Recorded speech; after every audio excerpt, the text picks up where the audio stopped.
Hello, hello, hello. Welcome back, everybody.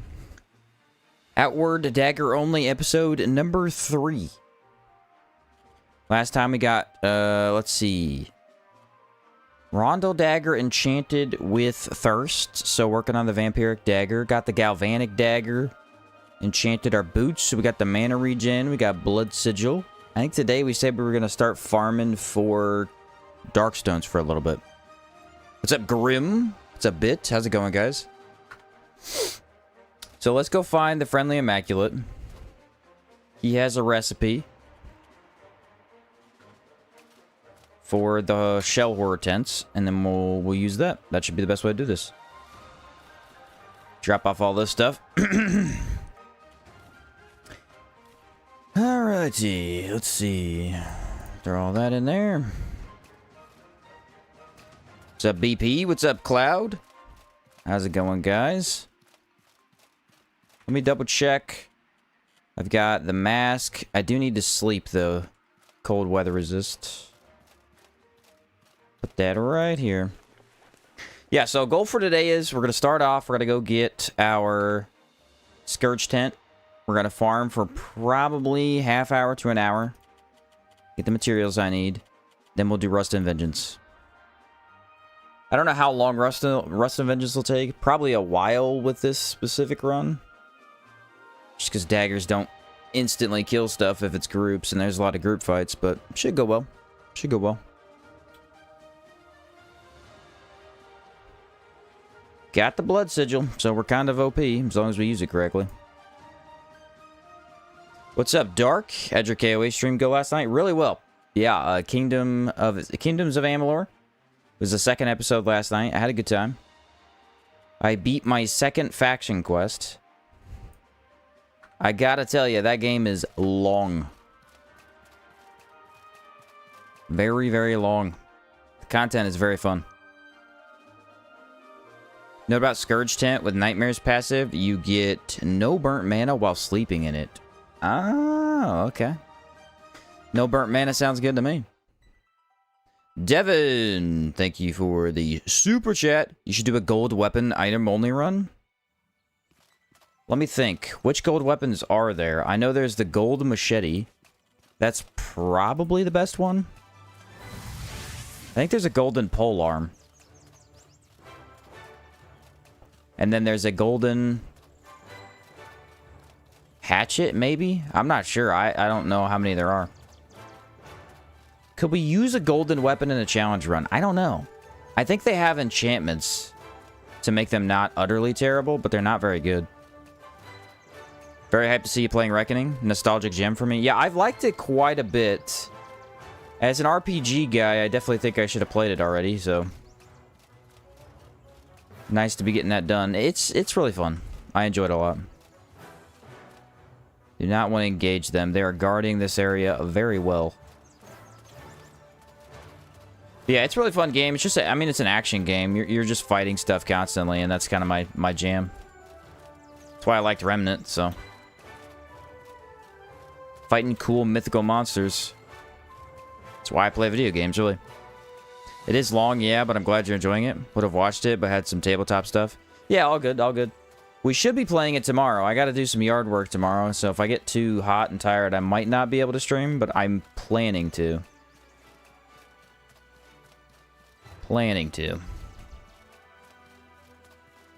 I don't think I need anything for him, right?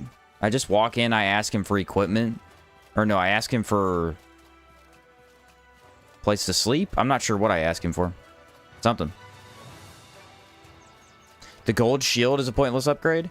Yeah, I'm trying to think of which golden ones would be good to even make use of. Maybe all of them? Grab them all and then just kind of swap them out. Just started my first rune playthrough and it's broken. Yeah, runes. Runes are awesome. Which armor did you go for? If it was my first time playing the game, I'd absolutely go Tenebris, because that's probably the easiest way to play runes and make them strong. But there's quite a few other options too.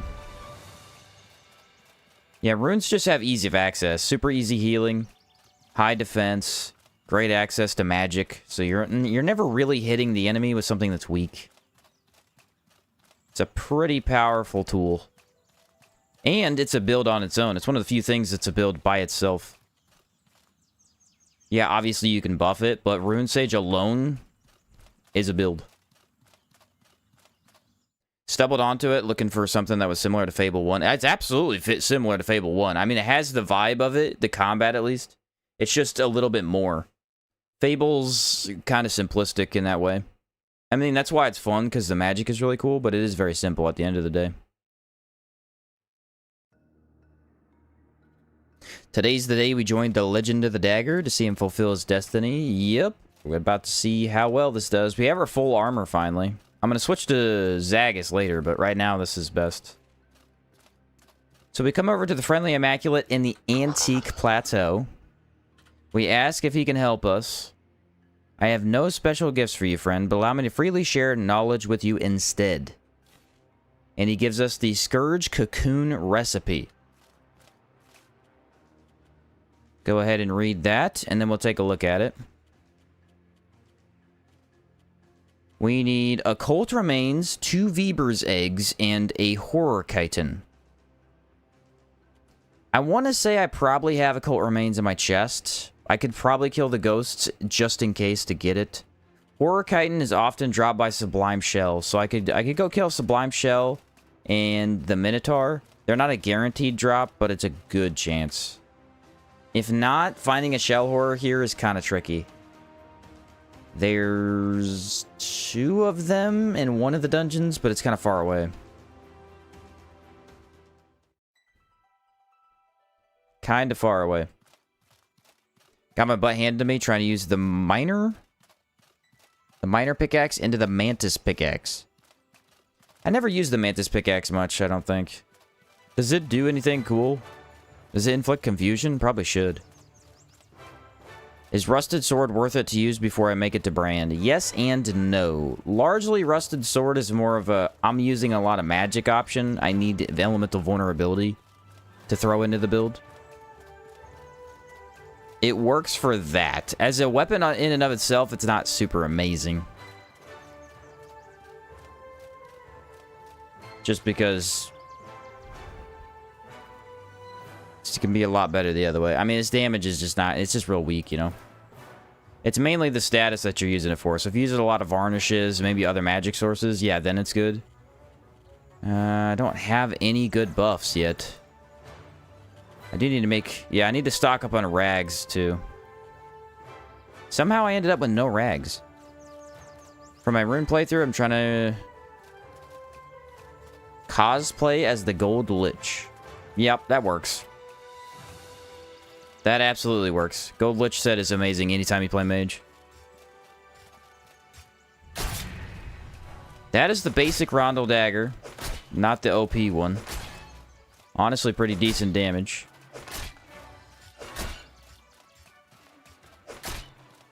These guys are actually pretty good targets because they're very easy to kill. And I don't have to worry about not having the damage. Minor outfit only had 22 physical resist. Mantis inflicts pain. Mantis pick inflicts pain? Interesting. I feel like it should be confusion, because I'm pretty sure Mantis inflict confusion and not pain. Pain's probably better, though. Yeah, because it's a great hammer. So you already get confusion. I'm on the backstab. As long as you continue to juggle them afterwards, they are not a problem. And you can literally just strafe to the side. Aw, not another sword. Darn. Bummer, man. How far away is this? I just gotta watch for the double golems. That's about it. They're both there, and then the dogs are over there, too. That's rough. Actually, because I went in a cave, the dogs might have moved. And or despawned altogether. I don't see them. Yeah, the way... I'm not 100% sure on how this works, but I'm pretty sure if the dog golems exist, the 2 dog golems together, then the sword golems aren't there. And then if the double sword golems are there, then the dogs are. Or aren't. They basically swap out each other is what I'm trying to say. I'm pretty sure. I've never seen both, at least not close together. What's up, James? Hey, you're streaming earlier today? Actually, this is pretty similar to what I mean to stream. It's just as yesterday I was pretty late. I was doing some stuff. It is still... Actually, today was the hottest day that we've had. It was pretty bad today.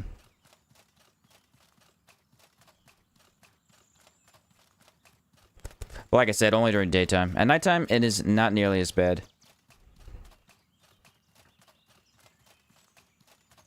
I don't need them. What's up, ZapQ? How's it going, bro? How's it going? We're gonna go in here and kill the ghosts first, and then we'll do Sublime Shell. Tomorrow's gonna be the same, if not worse. Yeah, I think it's supposed to be really bad until Sunday, and then it's supposed to rain again. So it drops 10 degrees. Which is nice, for sure. It's crazy to me that everyone else is going through a heat wave. This is mild for my neck of the woods this year. Yeah, I mean, it's really hot where I'm at right now, which, I mean, is a heat wave. But it's really not that any different to what it usually is this time of year. This time of year is usually just awful weather in terms of heat, so... kind of what I expected. Arcane Dampener. See, that thing is kind of neat. I wonder if it does good damage, though. What's up, Jocko, man? Come over here. Come on, give me a rag, bro. One rag. One. Actually, can decraft that at the very least. Alright, let's go with Manticore, because it does have elemental damage. If I could kill the ghost before the elemental sees me, that would be ideal. There we go. Please tell me this kills him. Yes, it does. Now we're going to swap to the other bad dagger. Because this elemental is going to be a piece of cake. Where'd he go? He was right here a second ago. There he is. Aw, and the ghost is here? I don't think the ghost saw me. Let me run back this way. Did the green ghost not drop anything? That's weird.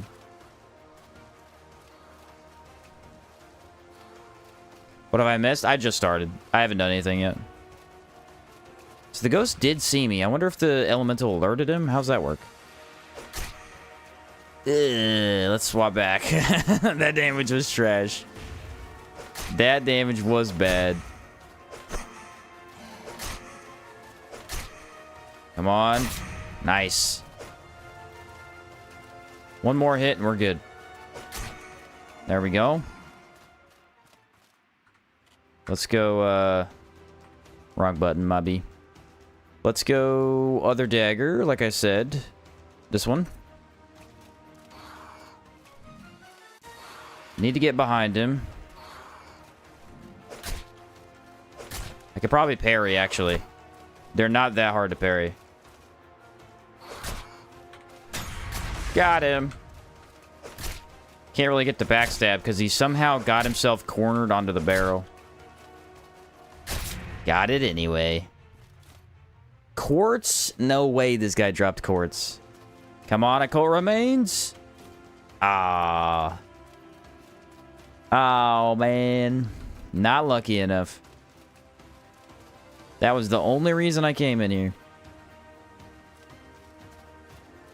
The only reason.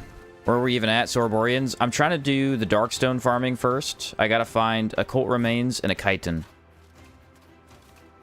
Hey, Spirit Varnish. But then we will be doing Sorborians, yes. Rust and Vengeance. Hey, you liking your first run of Kingdoms? I wanted to make sure to watch the next stream. I like it a lot. I have virtually zero complaints about the game so far. It's incredibly fun.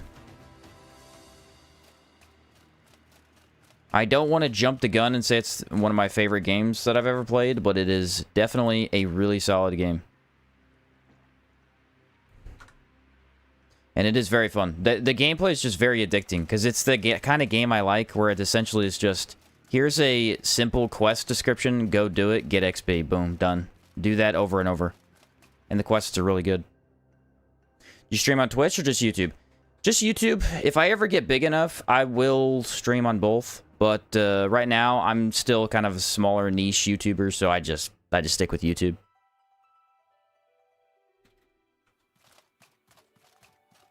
Which is fine with me. I don't need to be big, but I also don't need to stream on 2 platforms if I'm just the kind of size that I am right now. Scourge Sent recipe in 2 Vibra eggs, 2 chitons. It's actually slightly different. It was 2 Vibra eggs, 2 chitin, or 1 chitin, and then a cult remains, I think. Yeah, I need a cult remains. Which there is a chance that the shell horror drops them, or the sublime shell, I guess, maybe. Sheen, since I started playing on PC, I keep encountering what I'm going to call the lock-on bug. Tab to lock on, but my character won't strafe and the camera doesn't lock. I don't think I've had that problem. I've had the problem where lock-on bugs your block, and then it doesn't let you block. I don't think I've had that one happen, though. Not sure. Ever thought about a traps-only challenge run? Yes, that's one of the ones I kind of want to do. It's just a hard one because boss fights are really tedious. The general gameplay is really fun, but the boss fights are really tedious. Because you have to place a pressure plate trap down and just slowly put stuff in it over and over.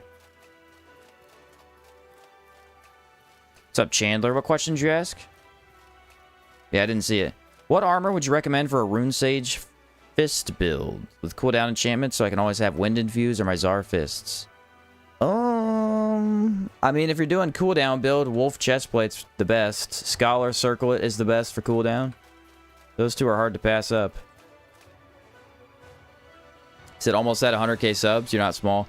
Yeah, I mean, I'm decent, really good sized. I'm not complaining at all. It's just I'm not big enough to really need to stream on 2 platforms. Especially my streamer viewers are just, I mean, we're a pretty small community, all things considered, so.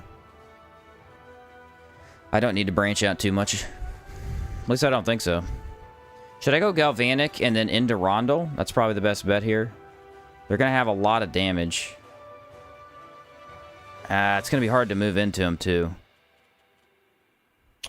I don't know. Yeah, I've got the Scholar Circlet and Boots. Yeah, Scholar Circlet is easily the best. If we're talking cooldown build. That thing's amazing. Maybe I get the backstab and the other guy doesn't see me. This might work, guys. Might work. Insta Afflict Pain. Go back to Rondel. There we go. Yes, Pain did get applied, I think. I can't tell, actually. The effect on these... Oh, no, he's about to see me. Run backwards, run backwards. That guy will see me if I get too close. And he's trying. Keep running. Cannot 2v1. Okay, let's look for the pain effect. I think he's pained. Yes, he is. So let's hit a couple more times. Because I have the ice varnish. And then I'll swap to the Rondel the second I feel comfortable. This might have been better with Manticore. I don't have a good way to move in here. Nice. Parry works. Yeah, I didn't dodge at all. I was swapping weapons. Ooh, big damage. Really big damage. Yes, beautiful backstab. I wasn't sure if we could get in there, but that wasn't too bad. Chitin. Luck of the draw. Let's go. Yeah, so these guys, I think, are not a guaranteed chitin, but it's a super good chance. So there's one. That's all we need. Now we just need a cult remains. Catch you later, Taco. What's up, Schnonkers? What's up, Turtle? Twitch is a mess. Honestly, hope Sheen stays off it. I don't hate Twitch, but I don't use it myself. So it's like I don't really have a huge incentive to jump over there. I don't use it at all. If I watch anybody stream, I watch them on YouTube. Okay, I think we're good to go with the same plan. I probably still have the ice buff and everything. Yeah. Gotta make sure we get that backstab, though. That backstab is big.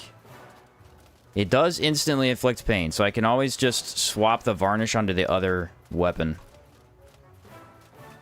Go for the backstab. Weird looking creature. Swap the rondel. Oh, it missed. Big damage, though. I love the damage from pain. That's cool.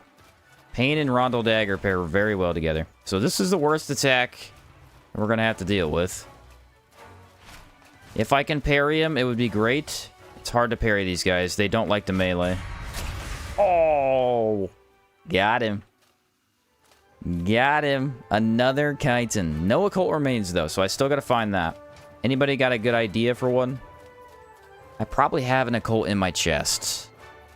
But I don't know if I do or not. Don't know for sure.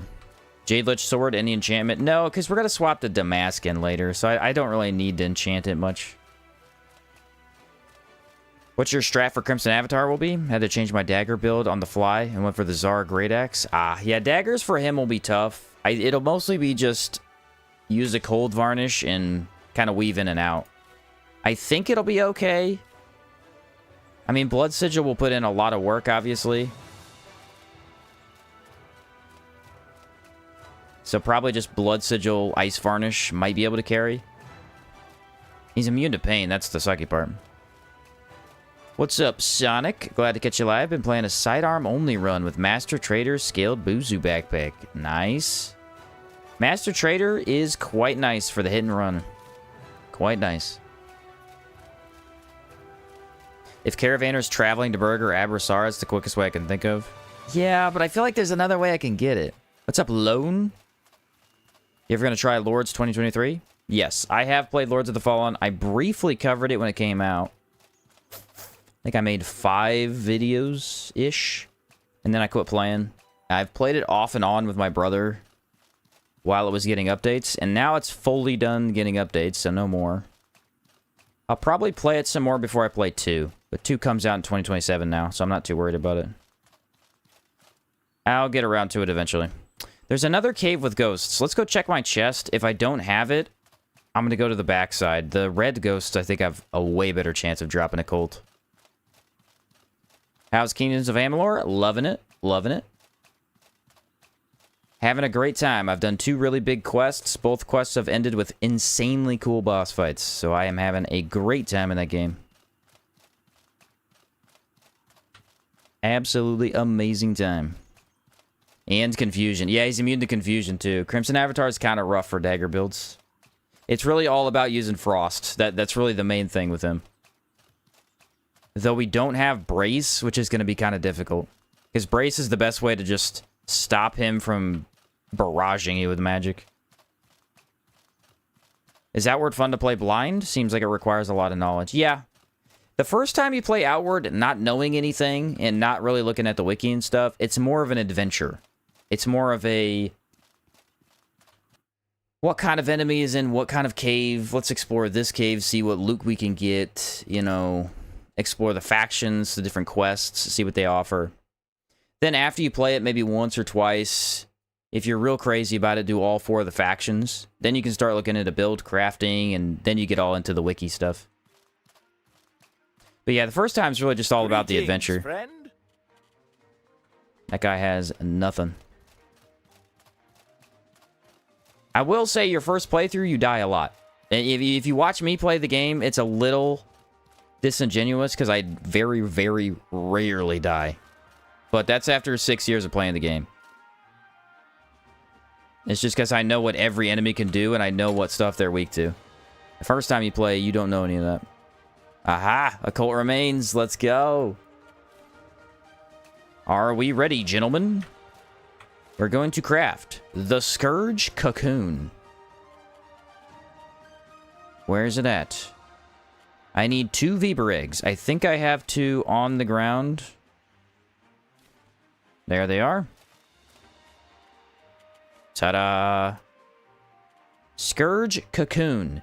You get 2 tents, provides excellent rest, and recharges burnt mana, but raises the sleeper's corruption level. Crafted.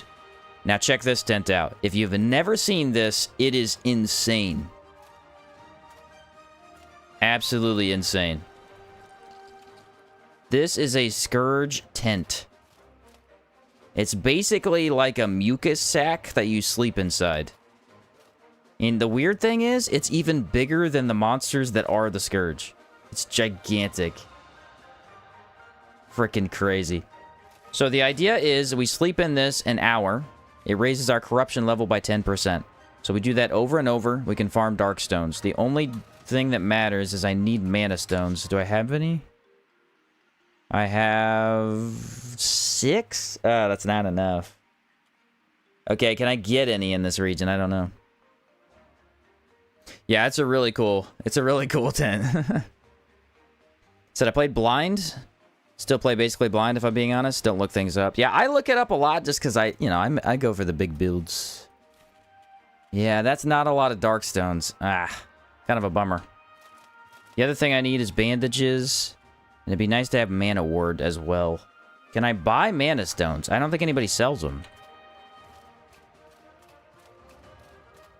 I feel like they don't sell them. Cocoon's the best way to make dark stones? Yes. It is the most efficient. Usually I don't do that because it is slightly boring. You're just sleeping, but I need a ton of them. They do sell too.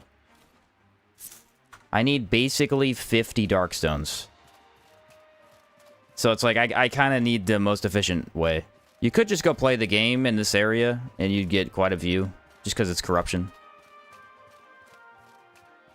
What's up, Theoden? All good? All good. You get free dark stones in your house? Yeah, I already grabbed those. I used one on the Tsar Knight last night. Elementals do drop mana stones, and they drop a ton of them. That's a good point. Sometimes they can drop like 6 of them. Is there something you need? This guy doesn't sell any. Yes, he does. He does. He sells 1. Okay, so we could potentially sleep 3 days, come out, buy some more. That is an infinite system. And I don't need any of those. Sweet. All right, we got this. Let's go make some dark stones, boys.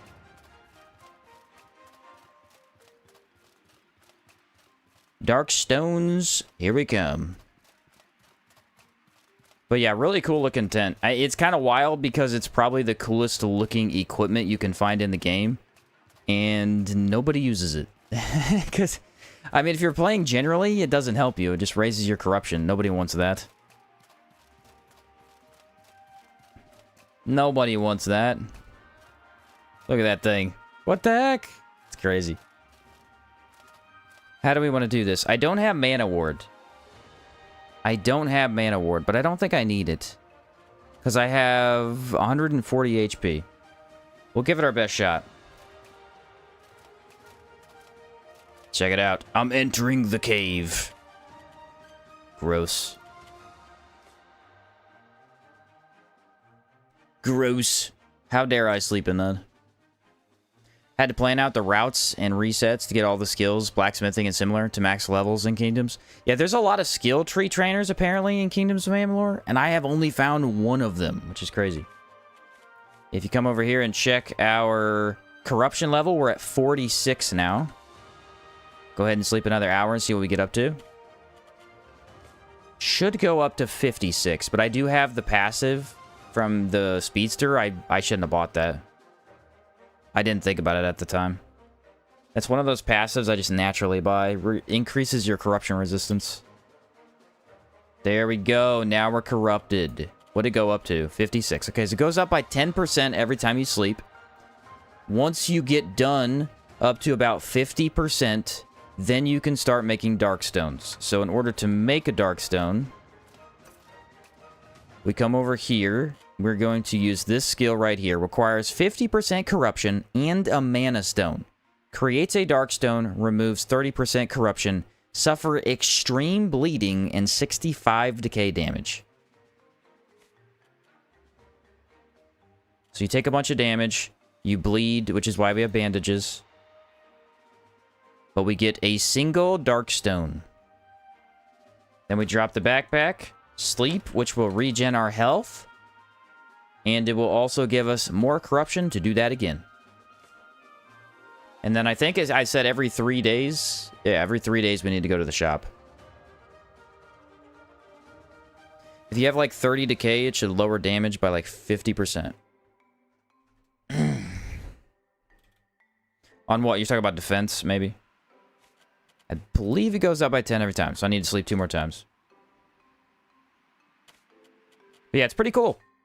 Like I said, it's kind of a boring way to farm, but it works. It works really well. Can possessed boon reduce the damage? Yes, you're probably... Yeah, that's a good point. That's probably what he said by 30, because I think I have Cabal Hermit, so it'd be 30% resist. Yeah, let's pop that beforehand. That'll probably help. Good point, guys. Do you have entombers? I could check my chest. I'm not super worried about it, though. It's not like taking damage hurts me. I just heal it back up. You know what I mean? What's up, Samuel? I bet you could just sleep the bleed away. I mean, it is outward. I probably could. Probably could. Come over here. Cleanse myself. Use another bandage. And then I have the silver. Let's go check for a couple more mana stones. Really quick.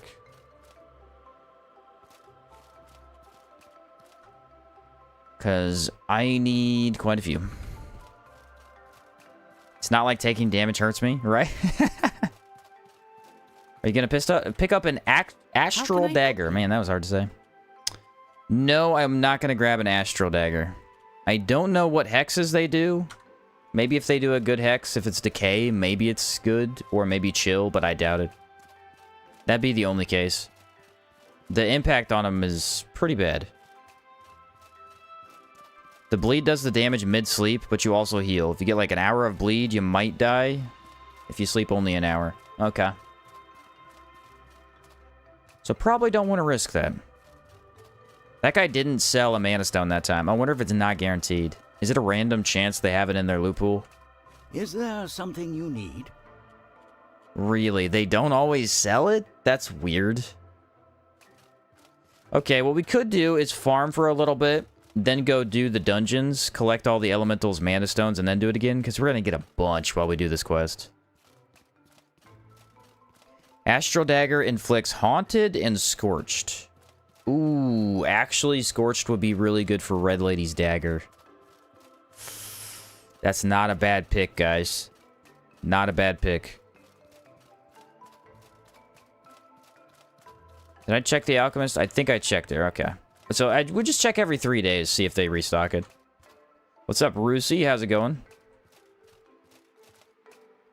But yeah, I've never actually used this method. The method I usually do is I just... basically, because if you play a mage, you can cast so many spells so quickly that using a blood sigil will regen a blood sigil. Because it'll just corrupt you up to 50 and then you cure yourself. That's usually what I do. But with a dagger, I can't really upkeep it as easily. Because you only attack once every fight, really. Sometimes 2-3 times. Couldn't you just use the Scorch Hex? I could. I don't like those hexes, though, so Astral could be a little bit better. What's the build-up? Does anybody know? The build-up on the Hex Dagger? If it's 3 hits, it's probably not worth it. But if it's 2, it's pretty good. Ultimately, it probably doesn't matter because Backstab will insta-inflict it. It's 60%. Okay, it's 2 hits. Yeah, that's probably doable. If we try to fight something that's weak to fire, I could definitely use that. Absolutely. Absolutely. And... where are we at? I need to use my skill. You know, the only weird thing about it is it has no sound effect. It kind of does.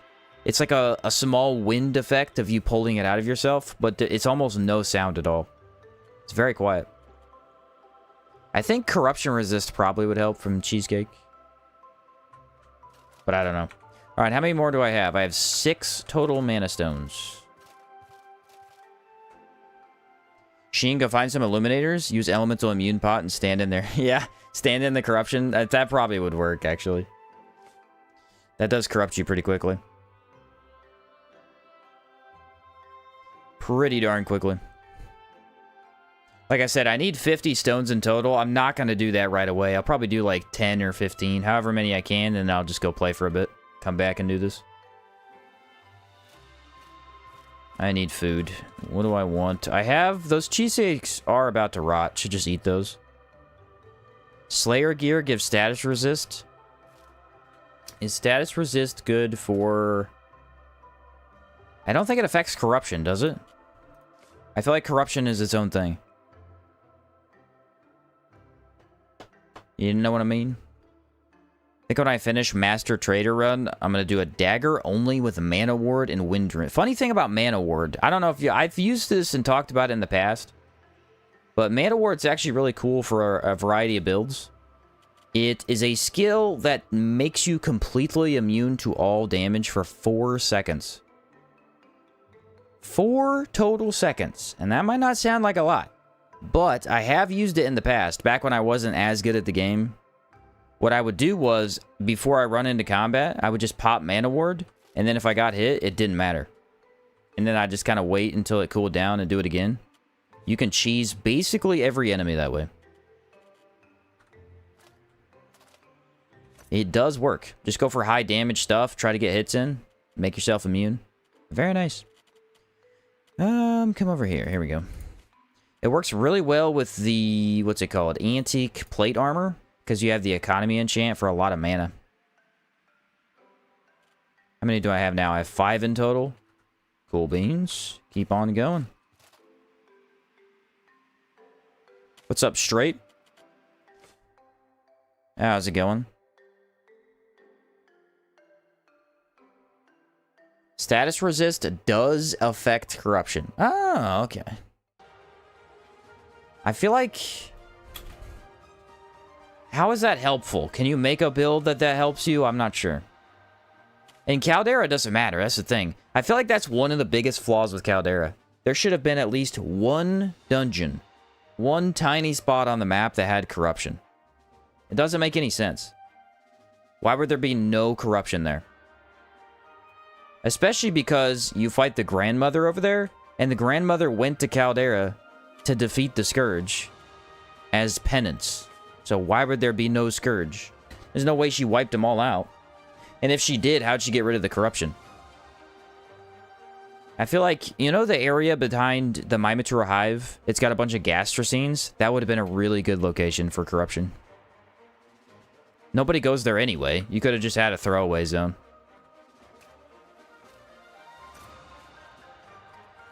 Otherwise, corruption resist don't really do much over there. Does this tent feed me? I think it feeds you. I'm not having any... Or no. Does it water you? Because I'm not needing to drink. Definitely doesn't feed you. There's my Darkstone. Lava is greater than corruption. Yeah, lava just neutralizes it. That's one way to explain it. Wonder what they're going to do with corruption in Outward 2. Probably something similar. I don't know if they'll do the same thing, because I'll be honest with you, one of the biggest complaints a lot of new players have is corruption. Because it's a game where they don't explain anything to you, you're supposed to learn as you play. Corruption, on the other hand, is such a frustrating debuff that if it's not explained, it will make you quit the game. Because it just reduces your stats by so much. Kinda ridiculous. She might have. She was apparently really skilled. Yeah, grandmother. I mean, she has the 2 Cryptea with her. They have a lot of cool powers and stuff. Really good skills. Maybe they just killed all the Scourge. Maybe they did. I don't think that's true about corruption. From what I've tested, you can get like 138 corruption resistance, which when you cast corruptible spells, it removes corruption instead of adding it. That's so weird. I think I have heard of that, though. That is really awkward, though. How many more do I have? 4? Doing pretty good. I'm going to need more bandages here in a second. Can I make them? I can. But yeah, if you were ever wanting to farm Darkstones and you're like, man, I hate that I have to go kill bloody beasts or do whatever else. It's a good way to do it. The only thing I think they should have done is one of the mini-bosses should have dropped like 5 or 6 of them. One of the they have all these mini-bosses, and the problem with them is that by this point in the game, their loot is kind of meh, you know? I mean, you got the lightning dancer, his loot is just grenades. Nobody wants those. So maybe they could have just given one of them some Darkstones. Or even if they just gave all of the mini-bosses in Antique Plateau, like 3, then you could at least try and farm them that way. It's an option. Said the hunch is worse. The hunch is a terrible status. I hate it. The only way to get it that I know of is fighting the beetles in the desert. So you know what I don't do? Fight beetles in the desert. I don't do it. What's up, Francis? Sheen, what do you need Shadow Stones for? Dark Stones are making the Blood Sigil. If you weren't here for the other stream, we did test this, so you could go watch the end of it and kind of see how it works. But to briefly explain it, the Dark Sigil, or the Blood Sigil, uses a Darkstone. Inside the Blood Sigil, if you use Dagger Slash, it creates a blood leeching effect and does a ton of damage to the enemy. It's basically like a sigil combination with daggers. Kind of how the gun works with sigils. It's the only interaction daggers have with anything else, I think. Yeah, I'm just stocking up.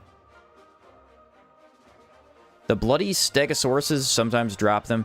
Yeah, those guys do. Those guys do. Those are kind of the Blood Warriors' little pets-ish. The problem with those guys is the only good way to spawn them is to sleep outside and get invaded by them at nighttime. And a lot of times you can get woken up by other stuff, so I was always annoyed by that strategy. Feels very tedious. I think this is faster. Honestly, it feels a lot faster. Hunch is also a debuff. If you die in the Manticore lair, the Trogs suck your life force, and wow, in the defeat scenario they do that? That's crazy. I didn't know they gave you Hunch there. I vaguely remember that death scenario. I think I died in there right after Definitive Edition came out.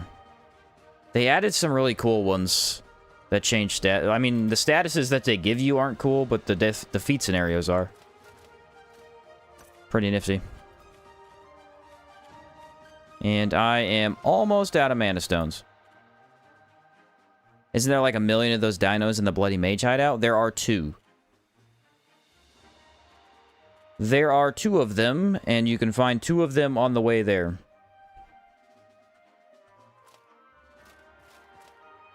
So, not quite 1 million, but there are a couple. There are a couple. It's right next to the room with the backpack. Yeah, I think when you die in the Trog Cave, they spawn you right in front of the Ruby door and the Emerald door, yeah? Justin said, yeah, I'm off by a few. Yeah, I wasn't gonna say anything, but Justin, you might be off by just a couple, you know? Just a couple. If you get the chance, keep a Kazite Chakram and test favorable winds on it. Yeah, when we do the Chakram run, you guys did say that that's a really good option. I might have to do that one. It sounded pretty cool. It has ethereal damage, doesn't it? Just check the wiki, and it doesn't say anything about the Scourge Cocoon giving you water for thirst. Yeah, it must not do it. It just, I guess, doesn't decrease your water much to sleep. It's kind of odd. There we go. That's the last one for a while. 11 Darkstones should be plenty, or 10 Darkstones. Hold the bloodstone from my soul. It's a very cool concept. Now let me think of what we need to do. So we could take a Sanctifier Potion and cure our current corruption level, so we don't have to walk around with it. Those potions are a dime a dozen around here. It's not that bad to do that. Which dungeon do we want to do first? We have Rust and Vengeance started. I could go do Living Quarters into one of the bigger ones. Or we go Warehouse, get Varnishes. Either are good options. One of my favorite daggers is the Rondel dagger with the Good Moon enchant. I have 2 different Rondels. I don't have the Good Moon enchant. I have not used that one. That's the one that gives you, I think, Mana Leech. Which, that's cool you like that one. I was wondering if it was any good. I never got to try it. Yeah, the Scourge Cocoon does not... It doesn't deteriorate, and it weighs 2 pounds. It's actually a pretty decent tent. Doesn't weigh much, so you could easily use it. Yeah, I never used the Mana Leech one. That's cool. I did not just eat that. I dropped it, but okay. Alright there, buddy. We're going to need as much weight as possible. This is the best loot we can possibly get, and I need every varnish in the game. So let's put all these potions away. Do I have anything to make rags out of? I do have seaweed. I think you can buy thick oil from merchants. It's probably my best bet. Okay. Throw those in there. And we don't need enrage potions off the rip. I've got stamina. I've got healing. Not a lot of healing. Let's double check on that. I have a couple, but not a lot. Then we should be good to go to fight stuff. Is Vampiric Dagger good for fights? I believe so, yeah. I've always said it's one of the better vampiric weapons. What do we got, guys? What do we got? Cheesecake is really good. Lux Lachette is amazing for health. Not bad. What else was I gonna buy?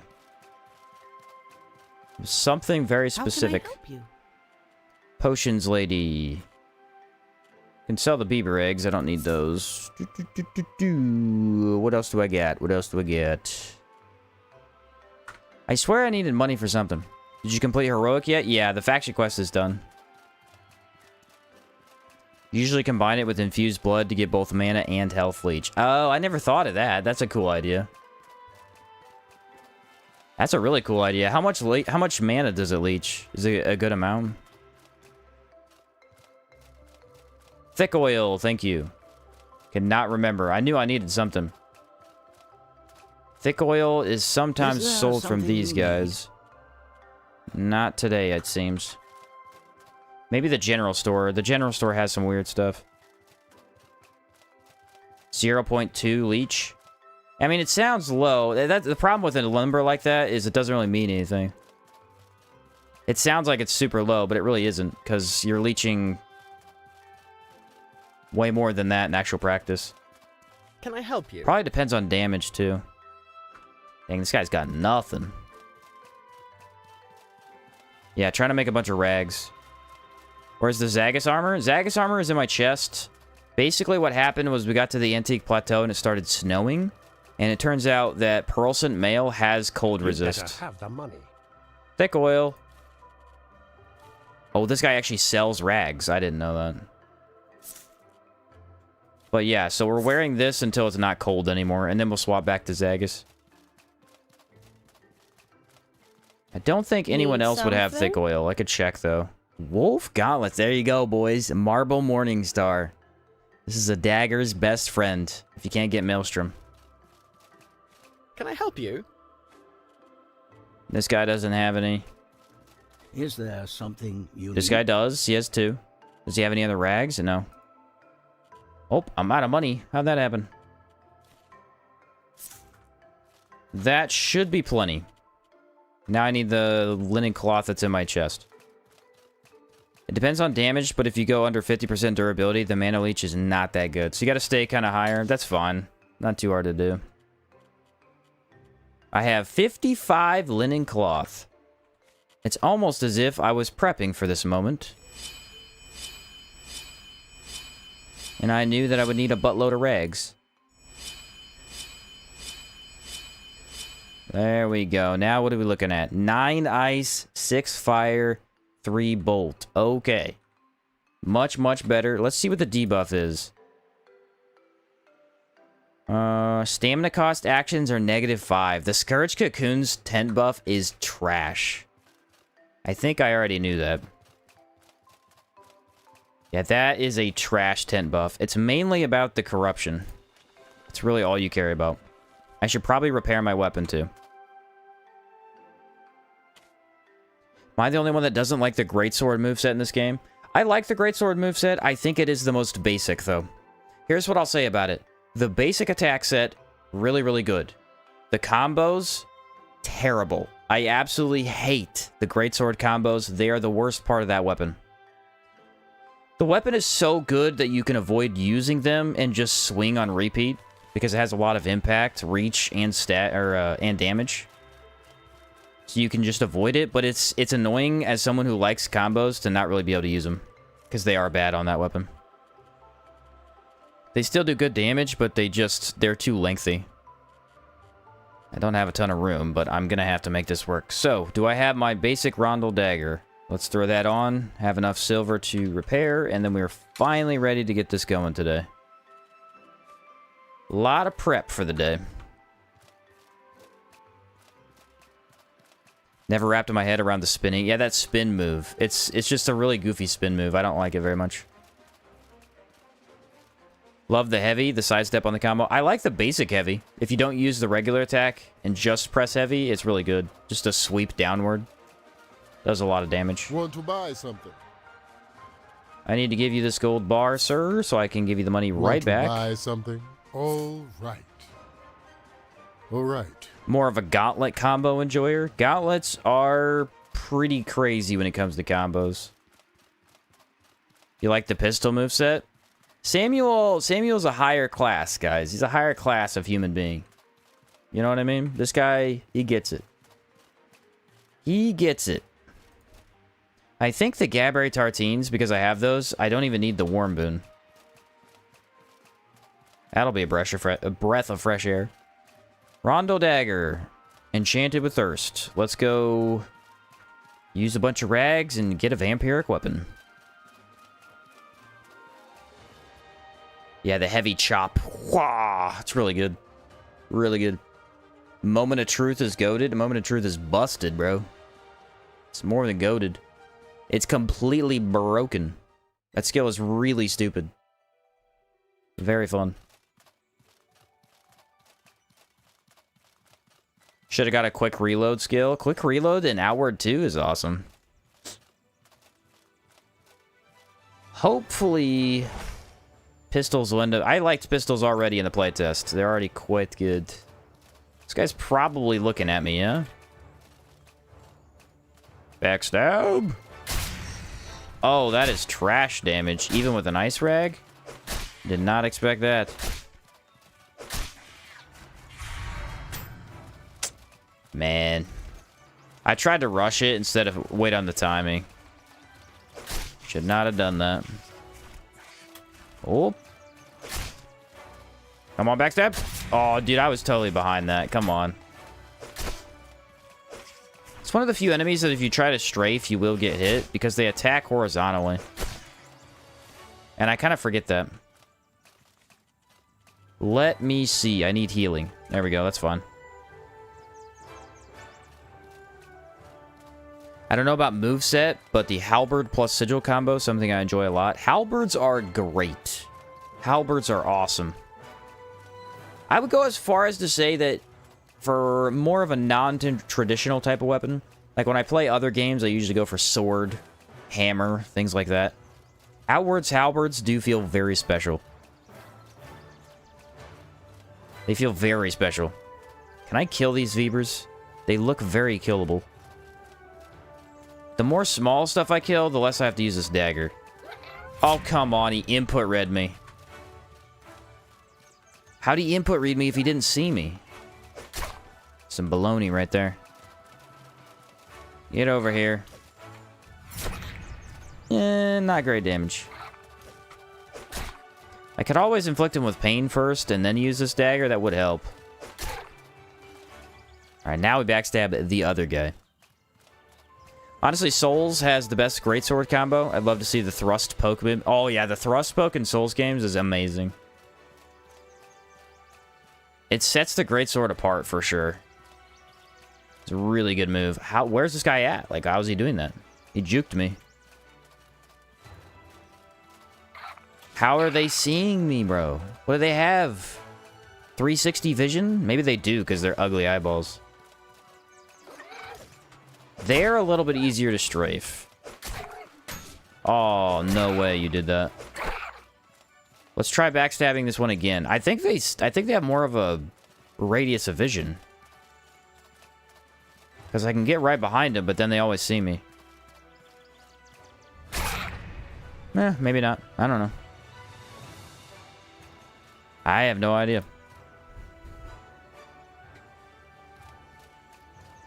They have the Byakugan? Yeah. Just be seeing everything. Started playing again this week. What's up, Danger?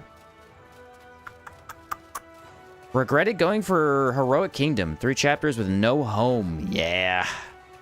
It's kind of brutal. Yep, Heroic Kingdom does kind of suck for no house immediately. I mean, at least you get it for free later, but... Still. I was suffering from that early on, too. My all-time favorite combo in the game is Perfect Strike with the Dagger and the Marble Morningstar. Oh, yeah. Perfect Strike and the other one. I can't remember the name. Not Prismatic Flurry. I can't remember the name right now. The one that does... If it's an Opportunistic Strike or... No, that's the Dagger. The teleporty one. I know the name of it, but I can't think of it. Those two together on Dagger builds feels like cheating. It really does. Feels like cheating. This backpack definitely expects stealth. I felt it there. Definitely felt it there. Alright, let's go Galvanic and get the pain applied. Should be 2 hits. Yep, 2 hits. Oh, I don't have the Rondel Dagger Hotbard, guys. No. I have the other one. I should swap those out. This is the vampiric one that I'm trying to transfer. Let's see how much it does with the pain. So far, nothing.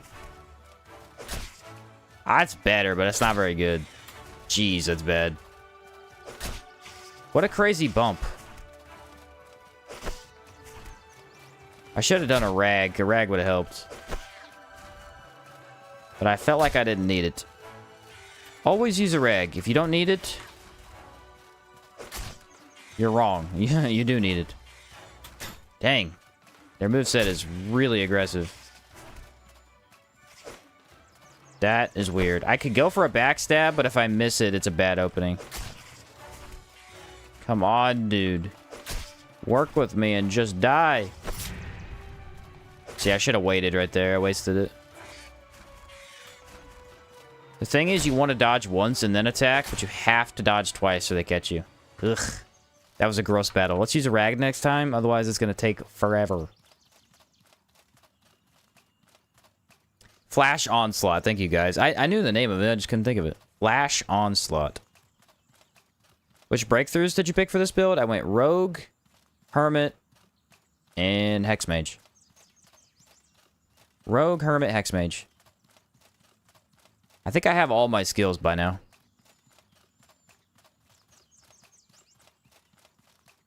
Aha, there he is. I was going to say, I know there's another one somewhere. Let's go Ice, Physical Damage, and Enrage. Because the last battle took me 10 years to complete. Here we go. Hopefully he doesn't see me. We gotta be directly behind his back. Slowly walk up. Much better damage. Much better. Very nice. The only thing I don't like about the stealth playthrough, or the stealth playstyle, is that if you're crouched, your guy doesn't uncrouch. So mid-combat, you're just standing up, attacking, and then crouching again. It looks real goofy. It helps with the rolling around behind enemies, but it's super annoying in combat. And I can't fix it. I just have to press it. In a dagger build, I'd go Speedster. A lot of people have told me in the past they go Speedster with daggers. I just never see the value. I guess, you know, Backstab and Opportunistic Strike come back faster, but I feel like when I fight enemies, there's not enough time to use those skills more than once. And even if I do get to use them more than once, they usually kill the enemy by then. I don't know. I don't know. The dodge roll would help, though. The extra alert for dodge roll would help. Did you fight the Pearl Bird Queen in Hour 2? No, I didn't fight him. I never got enough good equipment to go phase her. I walked up to her, but I never fought her. How often are we pulling Wind Infuse? I actually don't have Wind Infuse. I couldn't afford it back when I bought it, so I never bought it. I always could just go buy it again, but I haven't done so. Come on, Kazite. You shall be assassinated. If I use Royal Manticore Dagger, they're toast. Or just Manticore Dagger. Doesn't quite kill them with the basic, though. Yes, I'm the stealthy mage assassin. Come get your backstab. For free. 2-for-1 deal. Ooh, brutal. He hit me. What? Pathetic. Game over. Restart the run. Got hit by a Kazite. Well, we got mini-boss. Should I do... I should probably just go all out on mini-boss, I would think. Otherwise, he's going to be a little bit tough. I don't need the blood sigil, but I could just backstab. Oh. He's right there. Let's go... Ice, probably. Keep the buffs the same. Try and get around him. Really? Already saw me? That's a parry. Can you parry a dagger? I don't think you can. It's an offhand weapon. Those shouldn't be able to be parried. Guy's getting wrecked. Yeah, I don't think you can parry it, because that would have been it right there. But I can parry you, you idiot. Haha. You fool. What's the dagger's status? It's still thirst, I think. Where's it at? Oh, no, it's parched. Ooh. I don't know what the different levels are. I think it moved up one level. Who wants backstabbed? Both of you guys. Watch this. Bring their attention, and then we go around. It's all about the stealth play. Did it work? It kinda worked.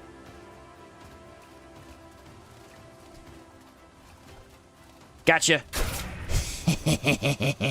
Ah, yes. Stealth dagger OP. Now he's gonna see me. I'm gonna go back down these stairs. He's gonna go over to his buddy's body and he's gonna be like, "What? How did you die? Who killed you?" And then I just come out of the woodwork like this. Oh, he saw me. Now I'm embarrassed. Ruined the stealth. But my damage with Manticore is so stupid on humans. They do not stand a chance. Look at that extreme poison. Look at it go. Absolutely melted. Melted, my guy. I'm gonna grab that. I don't need the bread, though. All 4 runs, no hit, no skills challenge. Right, you know what I mean? Like, I haven't completed that. I'm not even good at the game. That's where we're at right now. That's where we're at. If you can't no hit while blindfolded, just stop playing the game. I mean, what are you doing? So why the glowstone backpack? 2 reasons. Number 1, I don't like it being dark in the game, and when playing daggers, you have to turn off your lantern a lot for stealth. I think the glowstone backpack helps a little bit. Like, you're still detected more, but I don't think it's as much as a regular lantern. And, I haven't used the glowstone backpack before, so I was like, you know what? It's a good time to show it off. It's a cool option. Nobody uses it. Did you just turn your back on me? No, he didn't. He tricked me. Definitely tricked me. He's got confusion, guys. He's got confusion. You know what that means. Ooh, 6 times damage, boys. He actually had confusion and pain. He had confusion and pain, bro. Got destroyed. Should feed the vampiric Randall more white. You're not in Caldera yet. Oh, feeding it more while I'm not in Caldera. I read that wrong. Yes, we're going to try and get it to max while not in Caldera. In Caldera, it's going to be rough. I'm going to go for another opportunistic. This guy's also pained and confused. Goodbye. And that, my friends, is why it's probably a good thing that we don't have access to confusion. If we did, this run would be not even a challenge in any way. There'd be no point in even doing it. We would just roll over the game. It would be so easy. Let's switch back to the other, though. There it is. Yeah, if we actually had access to confusion for this run, yeah, no. It'd be game over. Zero challenge. Opportunistic strike is so cheesy. I don't know why they gave it so much damage. It's crazy. How much does it store? I think in order to get the vampiric dagger, you need 14,000 damage. And then for all other weapons, it's 17,000. You gonna go for the passives instructor and New Sirocco? Probably, because I don't need the weapon master, obviously. So I could probably go for that. The main thing that I need, I think, is... We took heroic, so I gotta get the alchemy building to get the other damage passive.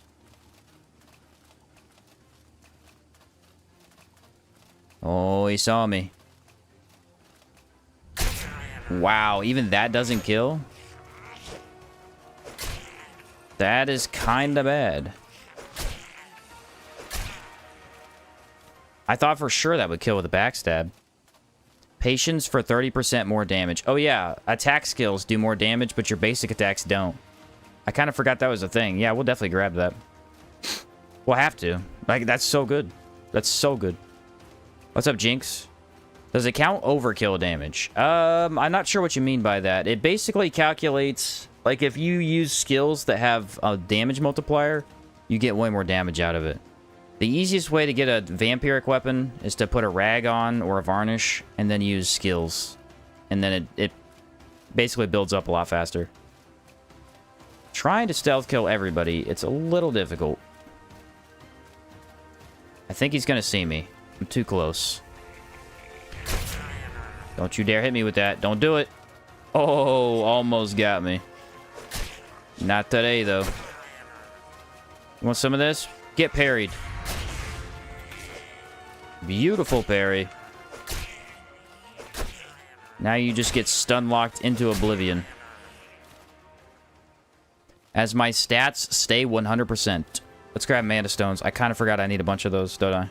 Yep. Decraft that for 3 of them. I tried the Out Hard Overhaul mod, since you mentioned it in another stream, and it was fun, even if I don't fully agree with some of the changes. Overall, cool mod. Yeah, I thought it was a pretty cool mod. I'd like to still play it someday, but the problem was I was playing with a group of people, and the friendly fire damage, genuinely, it makes me not want to play it. It's too egregious. I mean, it makes the game too hard to play. On top of every enemy having more HP and more aggro pull, like, you touch your friend and they die. It's just, it's too much. I would not add friendly fire to Howard. It just doesn't work.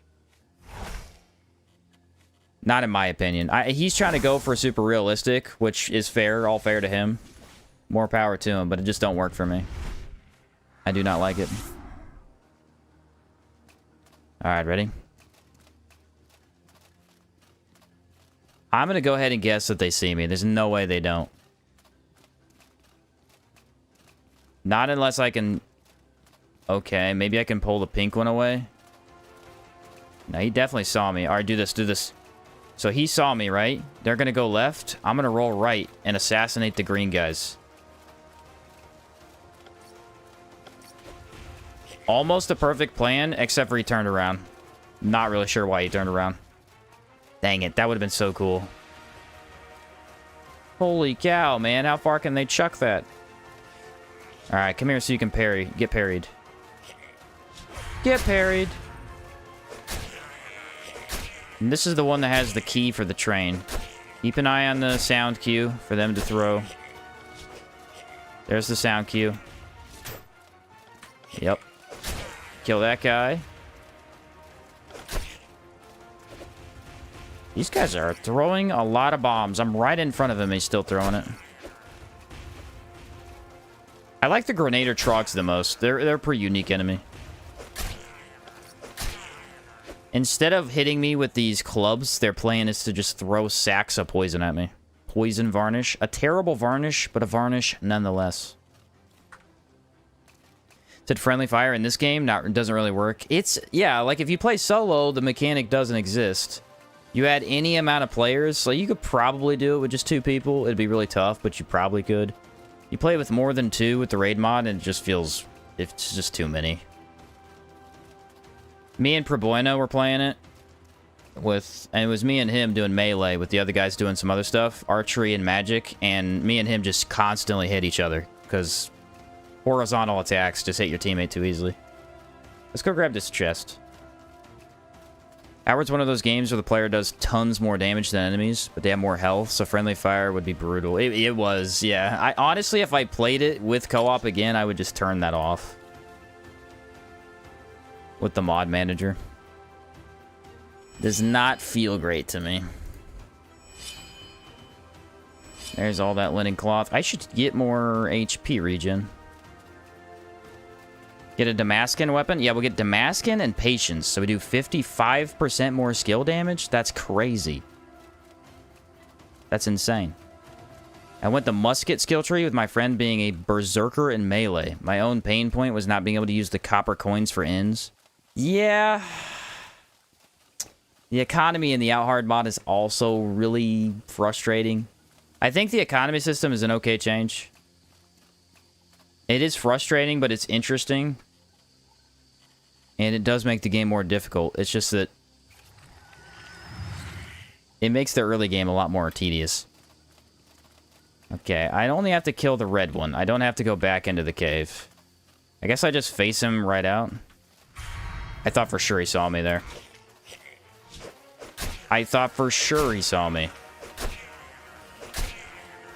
I love the stun lock. So basically what's happening is the Rondel Dagger does so little impact that if I get the enemy to 50%, it doesn't fully stagger them. So I can just keep on juggling them for a long time.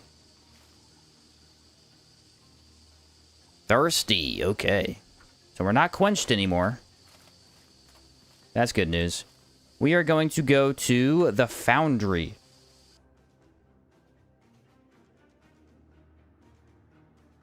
But I mean, you can PvP. Being able to PvP sounds fun. It does sound kind of interesting. I'm not a big PvP guy, though. I've always said this. If the game isn't purely dedicated to PvP, I don't really like it. Not a huge fan. DS3's PvP is the most fun I've ever had. Lords of the Fallens was utter garbage. Shouldn't even have been in the game. Was complete trash. Hence why they removed it. Somewhat. They didn't fully remove it, but they kind of did. They killed it off pretty bad. Because it was a bad mechanic.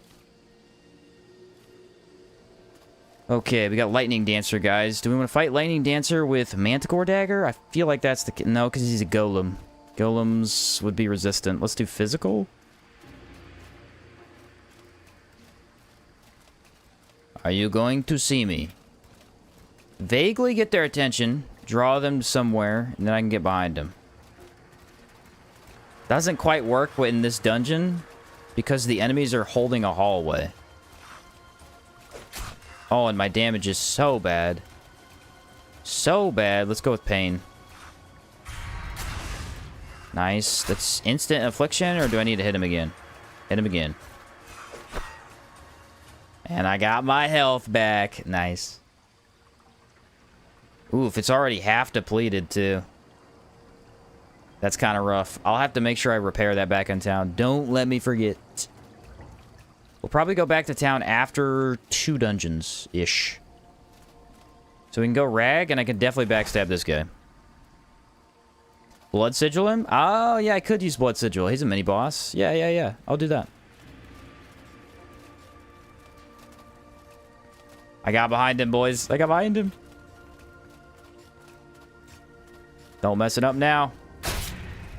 Still very mediocre, but a lot better than nothing.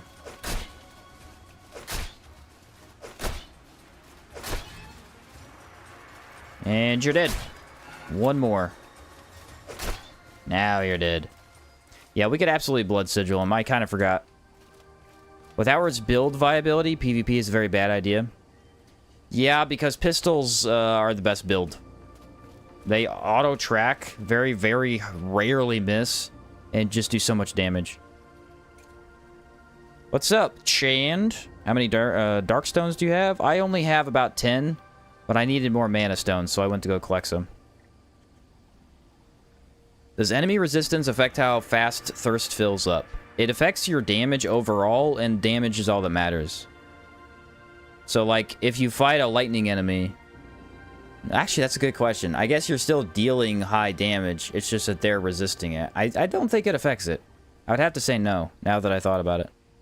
Lightning resist. We'll go with decay damage. And a fire buff.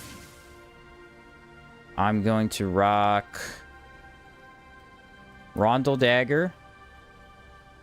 Fire Rag. And I need to find a good place to put the sigil. Oh, he's way back there. We're good. We're good all day. Ready? Blood sigil right here. This guy's going to come up to me. I'm going to hit him once. We're going to walk away and get the other guy. Because that dude... I probably should have killed that guy, actually. One more hit. He'll die. He'll die soon. So we got the blood leech effect on him. Oh my word, that swing distance is crazy. That is insane. Let me get rid of the dog. He's just in my way. I can't maneuver very well. The blood leech is good, but it's slow. Here we go, here we go. Let's counter him. Oh, that did not do any stagger. Ouch. Watch my health bar. Yeah, baby. Lifesteal, what you gonna do? You can't do nothing. I'm just gonna fully heal. I'll heal through that too. I'm not scared. My damage is lacking. This guy actually has a lot of reach. He counters the dagger build really easily. But I just can't die now. If I pop the blood sigil, I cannot be killed. Let's go Galvanic. That is a bad attack for daggers. He's losing health over time. It's cool to be able to apply a DOT to a golem enemy. I think it's the only DOT you can apply to him. Because it affects their soul on a deeper level. Goodbye. Full HP. Nothing to it, bro. I bet you could definitely go full tank mode. And just eat hits while lifestealing. I bet you absolutely could. That's crazy amounts of lifesteal. It's almost as good as Blood Bullet. Yeah. And you get multiple hits off of it too. It just lasts forever. Blood Bullet is instant. This one is basically just overtime. The only problem you could have if you get DPS'd. If the boss just hits you 5 times, then your lifesteal don't really matter. Because it's not super fast. It's slow, but it's continuous. And I'm going to swap back to the other Rondel. I need to just use it as much as possible.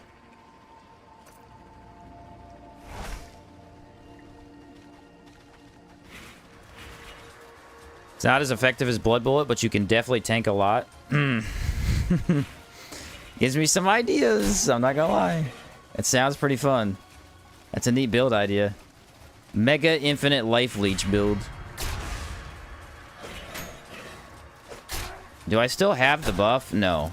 I have the icon, but I don't have the buff. It's only the enemy that you hit when inside Blood Sigil. Yeah, this dagger I'm not having as much fun with just because it takes forever to kill stuff, but that's fine. We got to get the vampiric somehow. It's definitely tedious. How did that miss? How did it miss? There we go. That gives me a lot more confidence for Caldera stuff, though. The elites and stuff are just going to be really easy with the Blood Sigil. Farming is the only tedious aspect, and it's not too bad. Not going to tank Caldera enemies? No, definitely not tank a bunch of hits. I mean, gargoyles and emissaries are really just not tankable, if you could say that's a word. it would work with your vampire build. And now that I know, I kind of wish I'd used the dagger in that build, because it does seem as if the dagger is better than the blood bullet. You could use both, I guess. Swap to them. Triple encounter. These are what I worry about. Let's go rush the golem. Hopefully he doesn't see us. I'm thinking for Burning Men, I swapped to the Manticore, because fighting them with a crappy weapon is just not very fun. They're not hard enemies, but they can very easily deal a bunch of damage. You ready for the parry? How, dude? I predicted you incorrectly. Fireball. Opportunistic does way less damage without the affected debuffs. Unfortunate. Don't do it again. Tried to get me. Another mana stone. Actually, this is probably the best way to get my mana stones. This quest has a stupid amount of them. Every golem has a chance to drop them, and then I think all the elementals drop them. Combined with a vampiric dagger, it's OP. Yeah, sounds like it. Sounds like it. Yeah, let's go, Manticore dagger. Can I sneak these guys? If I do it right now, while they're not... They just go in a circle, it looks like. Gotta be... my backpack is slowing me down. Dang it. Well, that guy's definitely dead. Let me drop this. Here we go. Back to Rondel, actually. That damage wasn't amazing from poison. And you're done. Beautiful stuff. Beautiful stuff. Obsidian shard? I gotta grab that. Obsidian shards, I don't know why, are just really good loot. They sell well, they make obsidian weapons, and they look cool. That's all you need to know. Couple more fire rags. Alright, nice. Couple more fire rags. Said Blood Slash is very good on big HP bosses. Yeah, I think the way it works is because it does percentage health. The less health the enemy has, the less it does. So it's actually really bad to use in general. But it would keep you alive for sure. This weapon. Mainly a boss tool. Very true. And there's no way he doesn't see me. Yeah, these enemies are, like, really clinging to the hallways. Very hard to get behind them. I could probably do it if I was trying harder. I'm not trying that hard. That's okay. Look at the stun lock potential, man. It's crazy. Just keep them reeling backward. It's a glowing rock. Of course it's cool, right? That's how I think of it. Yeah, I mean, just glowing red rock from a volcano. Pretty cool. Look at my stamina. I don't even have any stamina buffs, but I'm not having a trouble with it. I guess because in combat, I'm not really doing much. The thing about combat is that if you're using all the melee combos and stuff, you start to eat through stamina quickly. But if you're just going dagger slash, roll, you're really not using much stamina. I'm just upset there aren't any ice arrows. Yeah, an absolute travesty. No idea why there isn't. No idea. Makes very little sense. I guess they'd be too good, but why? You are going to get backstabbed, sir. See, he knows where I was, but he can't find me. Rondo dagger kinda sucks.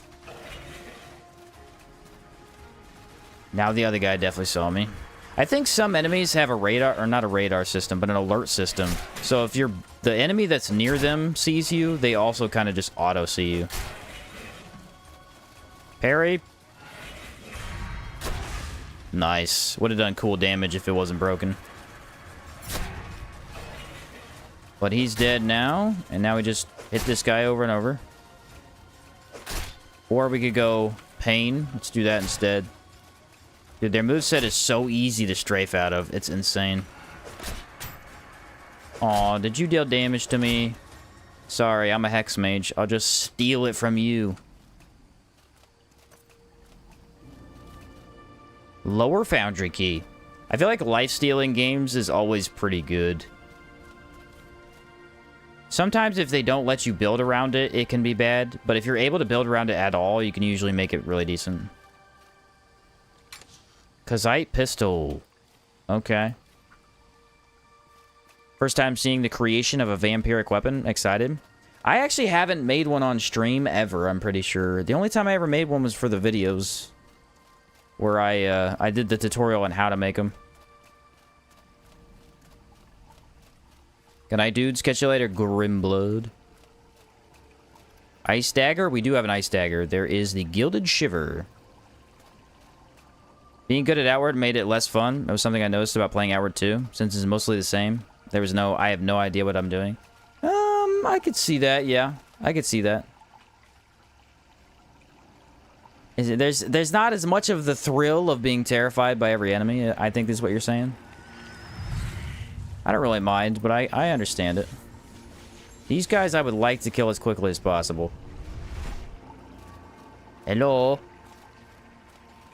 Skippy. Oh yeah, perfect opportunity. Perfect opportunity. Oh, it's a one-shot? No way. I guess I did buff. I used every buff and then I'm surprised. I don't know why I one-shot the enemy. Maybe because if I use Discipline with this build, my damage skyrockets. After that, we come over here and we grab the warehouse key. Yay.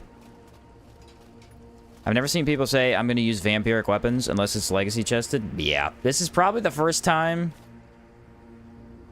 I wouldn't say first time. It's probably one of the very rare times that somebody's going to use it without legacying it. Yeah. Usually I would just legacy it because it's probably more fun that way. This door doesn't open from this way, yeah? No, okay. I'm going to drop the hammer, guys. I don't need it. It's just weighing me down. I would have loved to sell it because it is a wolf weapon, but you got to do what you got to do. Right now, we can't afford the wait. Still love the game regardless, but it definitely is... It's definitely at the top of my list for games that I wish I could wipe my memory of. That's just kind of how Outward is. You know, it's a good adventure game, so when you lack the adventure, that definitely is an aspect you can't get back. Double golem. Double golem. What do I do? I could wait patiently. I could rush. I think I'm going to wait patiently. Nah, I'm going to rush. Didn't like the patient idea. Oh, yeah. Rondel against golems, I would think would be bad, but because of the damage increase, it just isn't. Just isn't. Said to be for real, making vampiric weapons is a pain. It's definitely a pain. It's absolutely a pain. I'm not even gonna argue that it isn't. Daggers are the easier ones because they take less damage to do and they still take a while. The boots are for the mana regen? Yes, sir. Yes, sir. And slight cooldown, which I don't really know if I'm noticing. You didn't see me. Wow, that damage. Just get rid of the enemy. What? Just get rid of the enemy. Imagine this, guys. I love this point in the run because we're about halfway through the game because of town building. We're missing 25% extra damage from Damascus. We're missing the huge buff from the skill in Caldera. So we can still buff this build like... I don't know. Maybe not twice as much. But by quite a bit. Oh, backstab opportunity. One-shotted. Sweet. Let's go back to town. I'm kind of thinking we go warehouse, guys. I'm kind of want to fight the MK Golem. I want my revenge for the last run. The last run was the Merton run. And I got embarrassed. Went back in. He was at half health. I didn't get my good fight. Is this going to easily kill him? If I can get Blood Sigil down, it would definitely easily kill him. The question is, how hard is that going to be to get down? If we do swords, swords have really good opportunity as long as you don't get caught by it. I'm either doing swords or hammers. I feel like hammers would be the worst option. Maybe swords would be better. Honestly, you should get the Brigand's backpack. If we go full out on damage, I will. Can you backstab the MK?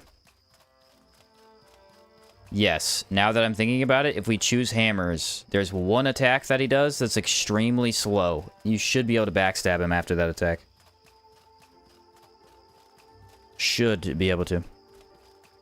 From Caldera, you'll have 15% physical and 55% skill damage. Yeah, that's crazy. Imagine how much Rondo will be doing after that. Rondo might be the best dagger. What do you think, guys? Right off the top of your head, give me the 5 best daggers in the game. I feel like we have almost all of them. We're missing 2 of them. But I think we have the other 3. There really aren't that many daggers. And the ones that do exist are so good. So good. You gonna be able to backstab the Lich? Yes. In theory, when he puts his shield down, we should be able to backstab him. As long as we're in position before he does it. Manticore times 4 Rondel Dagger Enchanted. Okay. That was not what I expected. 4 Manticore daggers. Alright. You sold to me. Let's throw out the rest of the build. Just go for the 4 Manticore daggers. I agree. Your decision making is sound, sir. I would say Gilded Shiver, Rondel with Unsuspected, Manticore, Galvanic, and then what was the other one? Red Lady's Dagger. That's probably my top 5. How'd I end up with so many of those? That's crazy. Mana Stones. Yeah, here's the thing about also farming Dark Stones, is you don't really need to farm out all 50 at once, because then you're carrying around 50 stones you don't need. If we do it slowly, on the other hand, that's much better. Let us take a nap. Manticore, Rondel, Damascus, Zorn, Red Lady. Is there a Damascus dagger?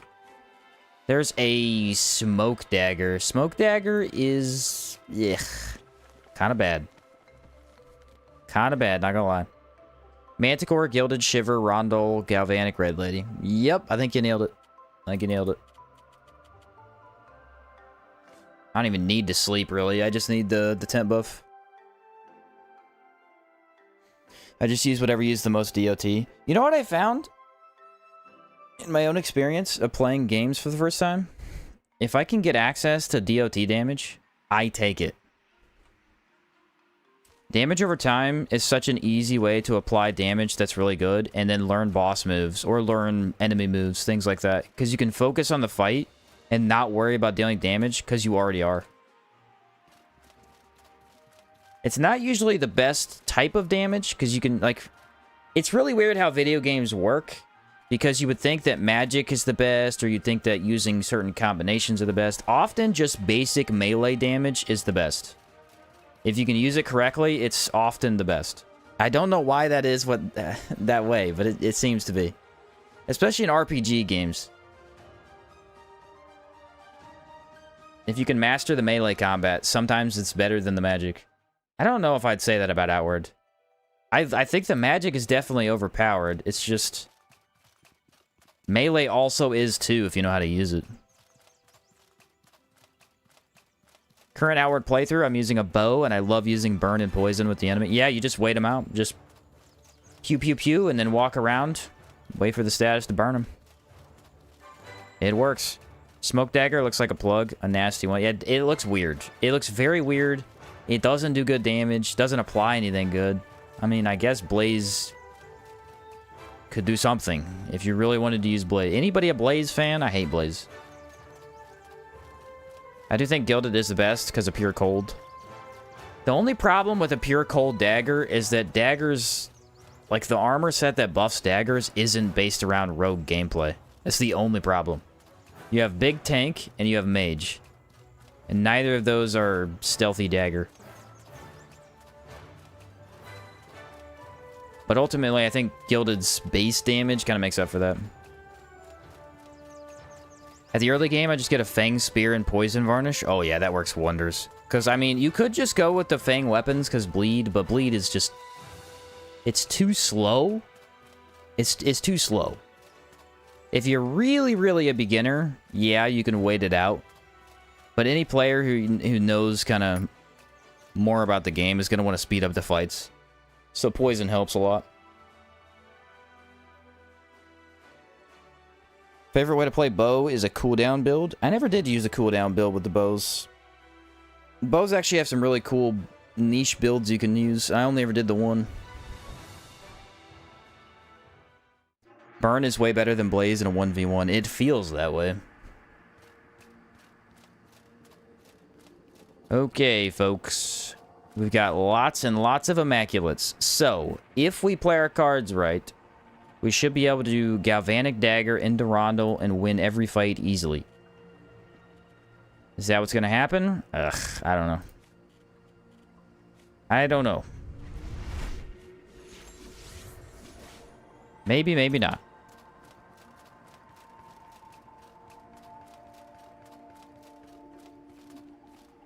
Hello. I actually don't know why this guy's over here. He's the only Immaculate that's out of place. I guess he's just guarding the left side, but it's really weird. Did he not follow me? Brother, come on. Come on, man. Get off the bridge. I don't want to get corrupted. Ready for pain? One more hit. There's pain. Now swap to Rondel. That was a little bit difficult to dodge and melee there. Run around him. Oh, good damage. So because of the pain, I might be able to use the stab. I just got to let him do something. Oh, come on, bro. That skill's range is pathetic. I forgot these guys block a lot. Basic Immaculates do not block as much as the Soraborian ones. Their AI is either slightly smarter or I don't know. Here we go. It's still blocking it every time. Yeah. It would do a lot of damage if I could hit it. Here we go. Nice. That is the pain damage on Opportunistic Stab. Very good. Or I think it's called Opportunistic Strike. This is what I'm talking about. This is why I don't craft varnishes right here. Antique Plateau Immaculates drop 3 fire varnish. I mean, that's so free. So free. Said for me, horror weapons is top priority on a run start. Yeah, because the extreme poison is crazy. Let me grab some healing regen. I think I already have some, actually. We should be good. Let's go for the backstab, which should be possible on this one. No, they're all facing the wrong direction for that. Watch this, watch this. Oh, I pulled it off. I pulled it off. Instant pain application. Swap to Rondo. Watch this parry. Gonna be beautiful. 3, 2, 1. Called it. Now we dodge. Definitely not getting staggers on Immaculates. They have too much impact resist. Or too much of a stagger meter. Watch for the ball. Oh, the ball didn't even form into a ball. It just instantly shot me. Stop rolling. 2 fire varnish, 1 ice, 1 ethereal. Crazy stuff. Crazy stuff. Early game cannon and scattershot. That's really good early game. I've used that strategy in the past. That's pretty good. Pretty darn good. Next up is the duo. Here's the thing. We've been able to solo out the enemies in the duo fight before. Can we do it again? Or should I pop Blood Sigil? Because if I pop Blood Sigil, it guarantees we have no threat. But I don't know if it's a waste or not. Like, I probably should just pop it, really. Yeah, we should probably just pop it. Yeah, let's use the sigil. Got that combo from a video of yours. Was it the short? That short was so funny. It got so many people talking about that strategy. Okay, there's a good buff. There's a good buff. Let's go physical defense. Do I need a varnish? Let's go this. Swap to the galvanic. Our fire rag stays on there. And I need water. You found my channel from that short? No way. That's awesome. Place it right about here, guys. Sneak up. I got his attention. I got his attention. The thing is, usually what happens is he walks towards you, the other guy does too. I think I have just him. I know you see me. No, too early dodge. Ah, crap. Ready? Here we go. One more hit for pain. Let's be safe. There it is. Blood leech. Now we're invincible. Let's go with the parry. Yeah, we're gonna eat that. That's fine. Look at the damage. My damage resist pretty good too. Look at his health bar just going down. Oh, brother. Opportunistic. You're dead. Let's get the other guy into the sigil very quickly. The sigil does not last long. Not the way... Not if you play melee. It really doesn't. Yep, it's gone. Ah. Already gone. Immaculates are tricky with daggers because you have to dodge very specifically.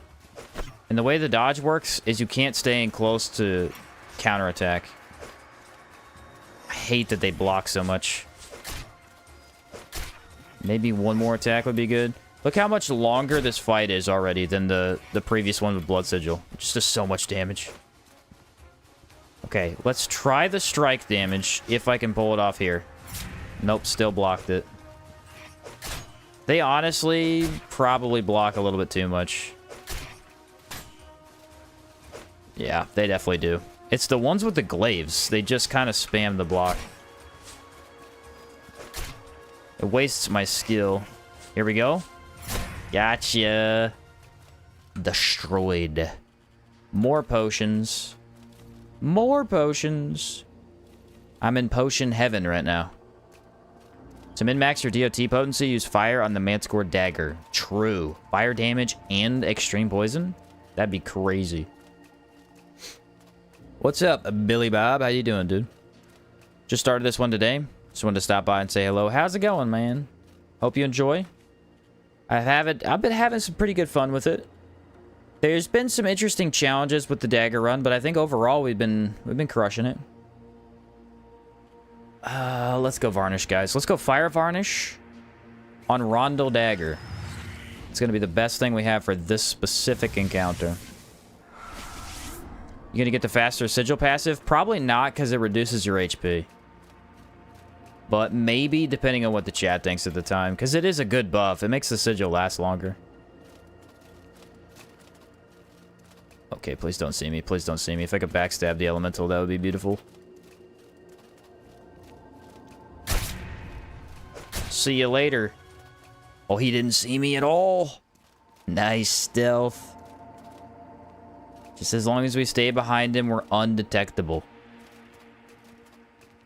This is about to rock your world. Oh! Wait for the parry. Wait for the parry. It's gonna look cool.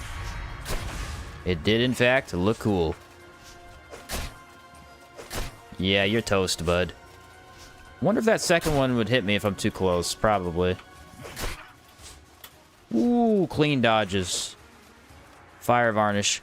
Great for these guys. Phenomenal. No Red Lady's Dagger. We're gonna grab it after this Rust and Vengeance quest. I could have gotten it already, probably, but I never did. We are gonna grab it, though. Still got the elemental. Haha. Your buddy's gone. Can't help you now. I was mainly thinking fire varnish, because these guys block a lot. I'll just get that dot damage going. Start taking them out. Yeah, keep on dodging. I'm not scared. Yeah, input read this, you idiot. Oh no, you hit me. What a spammer.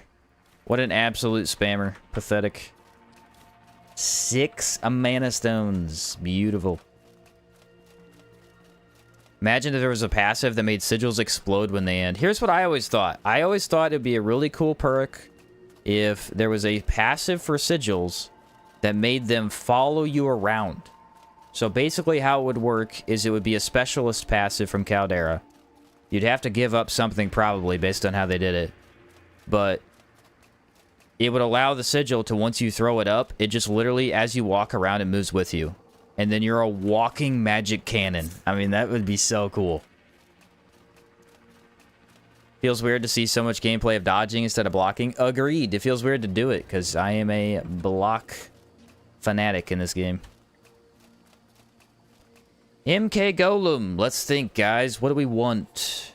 If we go Rusted Hive Impact Absorber, we're never going to impact him. It's probably a bad idea. We also don't really care for the damage type he's weak to, which I think is fire. Ghostly Wendigo Armor gives him Ice Resist and Damage Resist. That's also probably a bad idea because it's physical. Excuse me. I think the best for these types of runs is Obsidian Scourge Repair Matrix. Because it makes him weak to lightning, weak to frost, I think. And he has HP regen, which really doesn't concern me. Let's go with Obsidian Scourge Repair Matrix. Yeah, I think I like that one. Or should I go that? Yeah, no, Obsidian Scourge Repair Matrix is the best option. I think. I don't know for sure. Ghostly Wendigo is ice and ethereal. Okay. As for the weapon, in order to get backstabs, we're going to try doing the 10-ton hammer. He has an attack that I should be able to exploit for backstabs if I'm careful. Finally, we're going to go with corruption vents, because they don't matter. What's up, Ambiguous? Sheen, I'm late, but you're finally doing Amalur. Awesome. Just wish you streamed before my blue collar I was asleep. Yeah, sorry, bro. Gonna have to watch the VODs, unfortunately. Yeah, I'm enjoying the game a lot. I'm enjoying the game a lot. It's very fun. Yeah, my new streaming schedule isn't ideal for a lot of people because it is late for me. But, do I even need to sleep? I don't. I don't know what I'm doing. But yeah, it's a pretty great game. I'm enjoying it a lot. Really, really fun quests. Lots of good gameplay. My plan is, I think I start with Galvanic, inflict him with pain, swap to Rondel, and go from there. So we're going to start with this.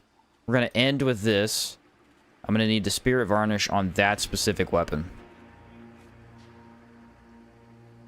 I've yet to get completely through your first VOD, let alone your second, but since I haven't seen anyone else mention it, leaving Detect Hidden is extremely important. Leveling Detect Hidden. Yeah, someone else said that Detect Hidden was actually really good the other day. I have not put any points into it, but I think I'm going to now. I'm going to go Ethereal. I finally maxed out, I think, Blacksmithing. So I can swap to that. Feed the Vampire one? I can't. The Vampire one's broken. I'd have to repair it.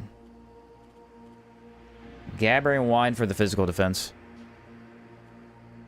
Detect causes your minimal stuff on your minimap to display chests and stuff. Yeah, I read through it at the very end of my stream yesterday, and yeah, I did see that. I was like, whoa, that's crazy. I've got health pots. I've got the right daggers. Let's go Spirit Varnish. I'm definitely leveling that next for sure, my guy. For sure. Now swap back to this one. Can we stealth attack him? I think we can, guys. I think we can.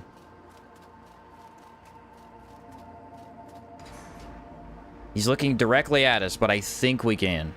And we gotta not forget Blood Sigil. Let's see if sneaking works. That's gonna be a no. Be very patient with how we play this. We need to hit him with the dagger twice. Or backstab. Doesn't work because he's too quick. Oh, no. This is a problem. I didn't think about this. I can't hit him. There we go. One more hit. Alright, so let me briefly explain this. The angle at which he's sitting, I can't hit him if I'm locked on with the dagger. I don't know exactly why, but I can feel it. Oh, he's not in the sigil. That's a bummer. I might be able to still do it. Nope, no blood leech. I gotta get closer. That's what I was trying to avoid. Nice. There's blood leech. Now his HP should start draining. Backstab now? Nope. Yeah, I can hit him with the dagger, but literally if I lock on at all, I think it points the camera upwards too much and it doesn't work. No backstabs. I thought for sure we'd be able to. Nice parry. I'm gonna lifesteal all the way through that. Beautiful. Yeah, look, locked on, I literally can't hit him. That's so weird. I wonder what it is about the angle. Opportunistic strike. Got him. Easy peasy. Infinite lifesteal, baby. I mean, I can't even die. I can't die. I cannot die, bro.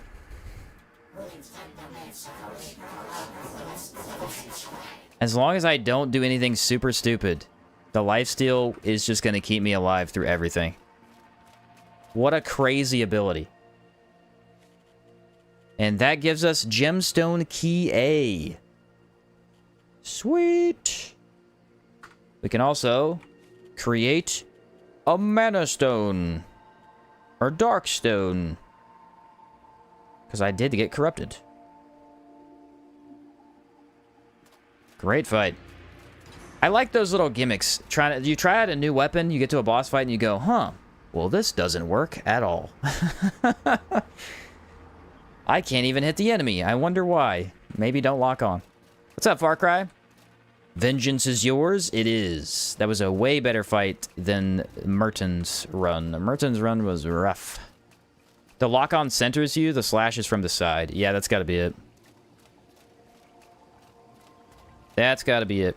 Imagine you're a giant killer robot being destroyed by a small, sharp piece of metal.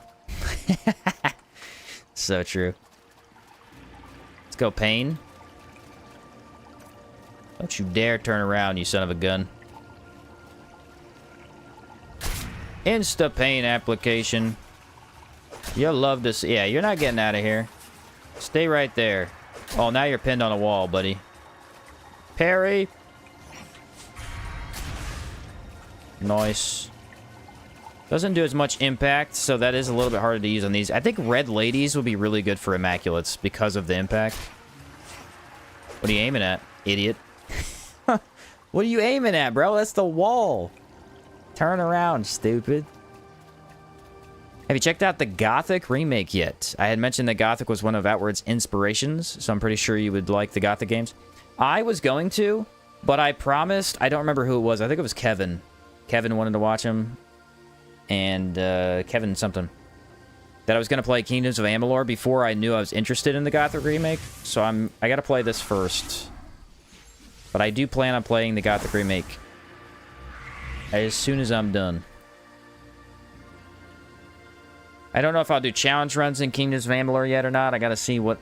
just going to play the whole game first, see how long it is. I know it's really long. I don't know if I could do challenge runs because of the length. But I do want to play the Gothic remake at some point. In some sort of fashion. If I wait for maybe the other remake... I know the remake in 2 and 3 as well. Alright, go for the backstab. Doot, doot, doot, doot. You're out of here. Look at this guy. Look at this fool just standing here watching his buddy die. Doesn't even know. Love your guides and content? Thinking about getting back into playing Outward again. Good time to. The sequel is coming out next year. Good time to. Backstab. Oh, the backstep, you fool. That did a lot of damage, too. Let's get that pain going, because clearly my damage is suboptimal. Don't have a ton of buffs on. That's probably why I took so much damage. So a parry is enough to instantly apply pain as well. Ouch. Come on, dude. Stop playing this blocking game. Do something cool. Do a move that I can react to. Nope, just gonna infinitely block. I mean, that's what I would do. Oh, got him with the turnaround. Pathetic. Absolutely pathetic play out of you. Thought you had me in the first half, but you didn't. But yes, I have looked into Gothic a little bit. I do want to play it. Mana Stones. Where do we want to go next? I could probably do another location. I'm not too heavy. No, I am heavy. Let's go back, I guess. Any builds you recommend for a no-brain, lazy old man? Yes, there's 2 builds. If you want to make the Monster Hunter build, that build is awesome. It requires the use of totems, which a lot of people don't like, because totems do slow down gameplay. But if you're looking for a no-try build, that's one of the better ones. You just infinitely block, use the shove ability to knock stuff down, and have a lot of defense. You could go... Or I always recommend my Ghost of Endmerker build. And that one you kind of have to try with, though. Maybe I wouldn't recommend that for you. Because you have to try a lot, because it's a lot of dodging. The Monster Hunter build, you just block. Just block everything. Honestly, I would use Zorns for the Immaculate, even if I had the lightning... Oh, the Zorn Dagger, you're right. It has lightning damage on it. I kind of forgot. I do have that option. I wonder if it would be better. It might be. It's only 7 lightning damage, but it might be better. Why did it not let me through? Okay. Alright, MK Golem. Very, very fun fight. Super excited to see what you think when you finally get to it. Gothic games are just my favorite ever. Yeah, they're very cool games. I know they're super hard. They have a very... You start out extremely weak. Extremely weak. So I know they're really tough, but they do look very interesting in terms of old school, rough and gritty RPGs. I need more water, too. Probably a good thing I didn't go to another dungeon. Catch you later, Samuel. Have a good night, bro. Have a good night. Let's go back to town. We already did living quarters, so what we'll probably do is go down to Mana Lake. Mana Lake is unfortunately the worst location in the game. For this particular build, we have, I think, every single encounter is a multi-enemy encounter. If I can maybe get some stealth kills, that'll be a good idea. I don't know. I don't know if I can or not. Let's check that other dagger. Where are we at? It's thirsty. Okay. I think that means we need one more tier. Because if it's... We gotta wait till this says quenched. Once it's quenched, we can turn it into the vampiric. Zorn's does 10 lightning base with AoE 29. That AoE enchant is crazy. Why is the AoE enchant so much extra lightning? I'm definitely grabbing that. That means I need to make the Enchanting Guild, Arena, Food Store, Capital Building, Alchemy. Ooh. I need to make 5 buildings? That's quite a bit.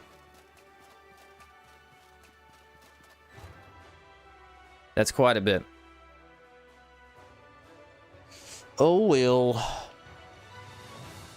It gets bloody before quenched. Okay, so we have 2 more levels then. Still, for only doing 2 dungeons with it, it's not bad. And I swapped off of it quite a bit. Ambiguous said, I haven't gotten far, like I said, but have you explored a lot of the Destinies yet? I think you really like either Battle Mage or Universalist. I have played Battle Mage most of the game, I think. I believe it's the one where you have Elemental Defense. You have a lot of Elemental Defense, and then melee damage. Pretty sure. I've been mostly playing Magic Melee Mix, which is how I like to play games, so probably going to stick with it. I have really enjoyed that one. That Destiny seems pretty good. The Destiny I just got the other day that was a passive that I get to keep, I think was the one that improved all of my melee skills get a +1 or something like that. It was crazy. Buffs you by a lot.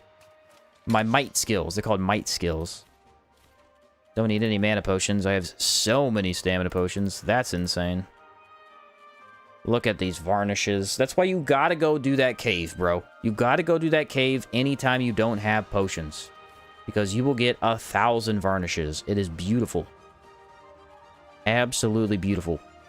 I'm thinking maybe we sleep to get rid of this corruption level.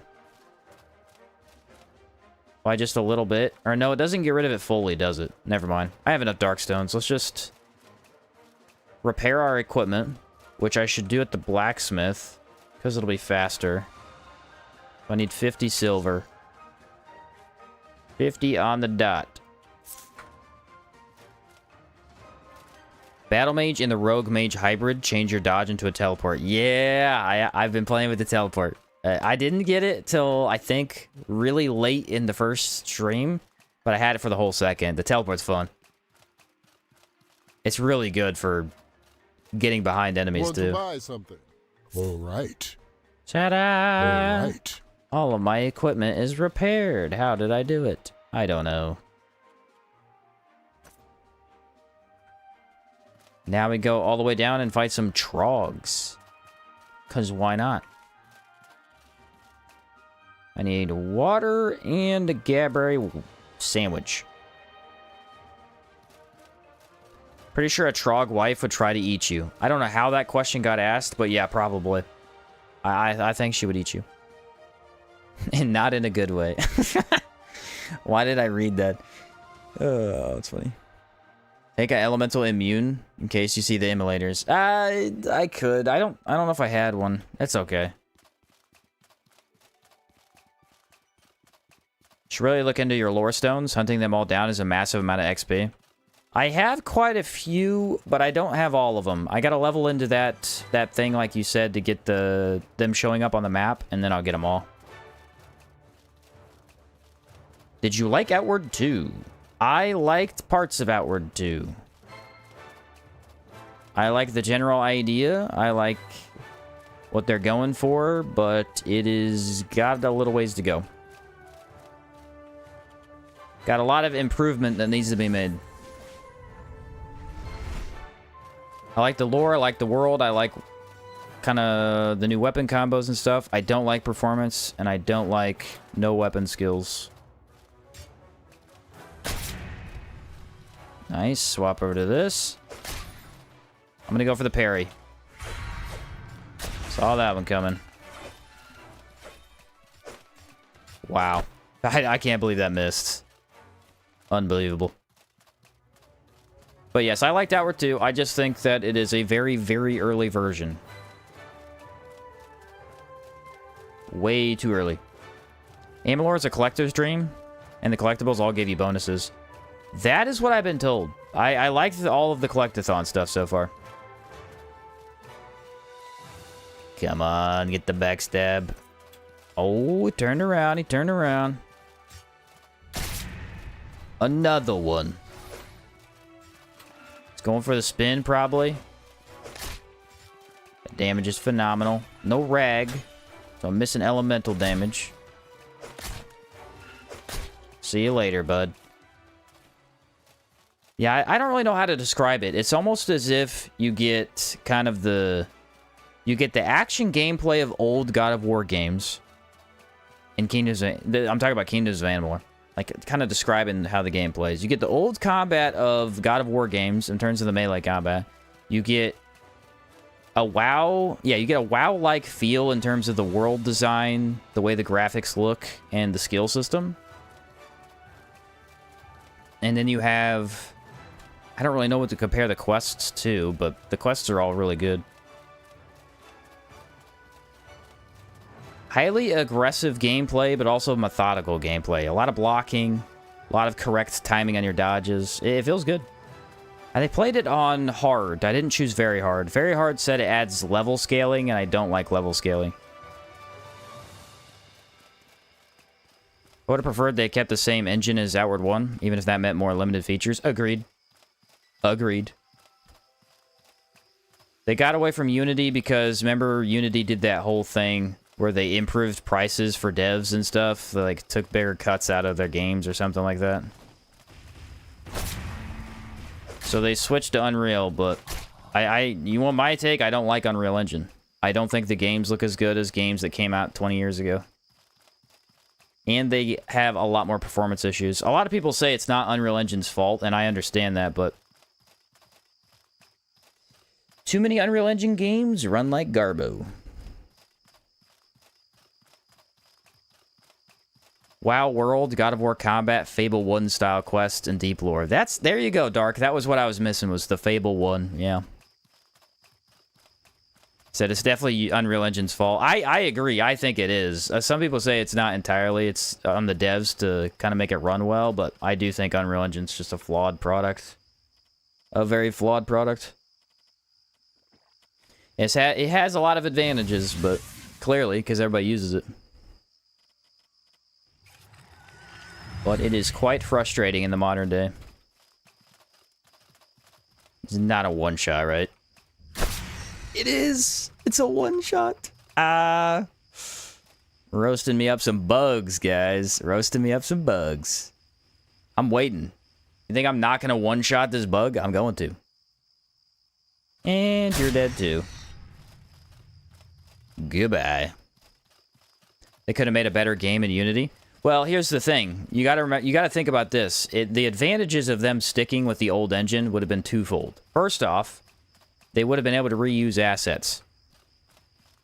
Reusing assets sounds like a bad thing, but when you're making a sequel, it is a really good thing. All the money that you save from reusing assets, you can spend on adding new things and creating new things. Whereas because they had to restart all the way over with Outward 2, they have to recreate everything. I'm talking, they could have saved weapon models, move sets, all kinds of stuff, and then tweaked what they wanted, cut out what they didn't, things like that. But now they don't have that option. This guy looks huge in this area. What the heck? Oh, I got backhanded. It's all good.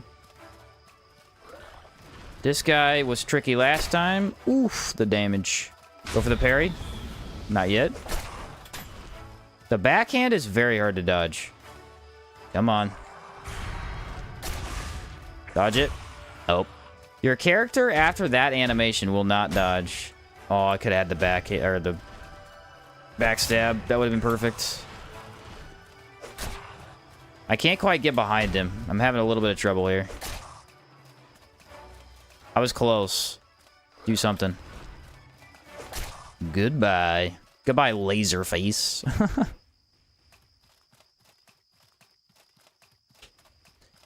Oh, wow. I got a lot of comments since I checked. That fight took a while, I guess.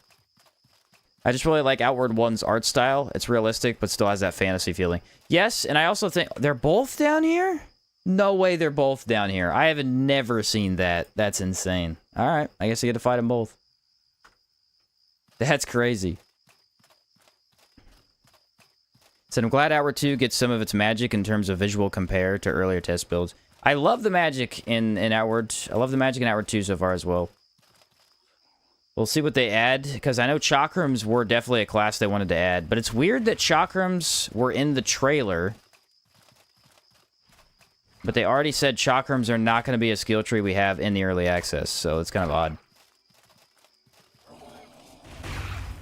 Backstab. Oh, no, no, no, no, no. Now backstab. Come on. Nice. I really can't believe I found both of them. They're usually spread out around the map. So one will be kind of on the right side, the other's on the left. Let's go parry. Maybe not the best attack in the world to parry, but it's okay. Sanctifier potions? Don't mind if I do. I don't have a mana stone. Ah, bummer. The backhand hurts HP, impact, and pride. It's mainly the pride, I'll be honest. It's mainly the pride. So the assets can be shared between engines. Most assets are not tied to the game engine. I think they just wanted to make new assets regardless. Yeah, I think they have said that they want to make a lot of new things, so that could be why they remade most of the stuff. I will say this, for all of the criticism and pros of Outward 2, I think we can all admit the NPC faces look disgusting. A lot of the character faces look a lot better, but some of the NPCs have the most hideous faces I've ever seen. They're really gross. I don't know if they randomized it, if they had like an algorithm just make NPC model faces, but dude, it's they have like women that look like they don't look like women. They look like dudes with makeup on, and it just doesn't, it looks weird. It looks very weird. Whereas Outward definitely has kind of like a, it doesn't have the best NPC looks or character creator in the world, but at least everything looks like it should. They don't look gross. Not a lot of, at least, I guess Outward does have weird faces, but it's not the same thing. It's hard to explain. This dungeon is going to suck. I need 1 mana stone to fix my corruption. I think people would feel more comfortable with early access if we had an idea of how long it was going to be in early access. Yes, roadmaps are huge. Lords of the Fallen, you can argue had one of the worst releases of a game ever. Everybody hated that game upon release because it just had some minor things that were off. I liked it, but it definitely had some flaws. They gave out very clear and concise roadmaps for what they wanted to change. They stuck to it, and now it is a incredibly liked game. The community that likes Lords of the Fallen loves Lords of the Fallen. It's actually quite impressive to see how much that community has grown compared to where that game started. But like you said, that's because of the roadmap. They very clearly said, hey, this is what we want to change. This is what we're adding. I do think that would help with the Outward 2 a lot. A lot. Laz said, I happen to like my dudes with makeup on. JK, yeah. I mean, I guess personal take aside, you know. Maybe they're going for something new. I shouldn't judge, I guess. Alright, that's unfortunate that he saw me. It's gonna be kind of a goofy looking fight here. I'm gonna get behind this guy. Right now. Yes, one-shotted. Let's go! I was not sure that was gonna work. Parry! Got him. Mana stones. That's what I needed, boys. That's what I needed. Go over to my skill. Create Darkstone. Create Darkstone. The NPCs look like they have a fatal disease or skin condition. Yeah, I think it's just it's just hard to explain, but they just don't look right. I hope they change some of the face models. What's up, Eternal? You ever done a Chakram only? I have not done Chakram only. I've played with Chakram. I think I did a live stream series a while back where I did Rustlich armor and then one of the Chakrams. But it wasn't full on Chakram. That's still one I want to get around to doing. Kind of want to just go Spirit Varnish and rush everything here, guys. Oh yeah, I should have done that. I should be using the other dagger. What am I doing? What a complete tool. Thank you, ZapQ. Completely forgot about that.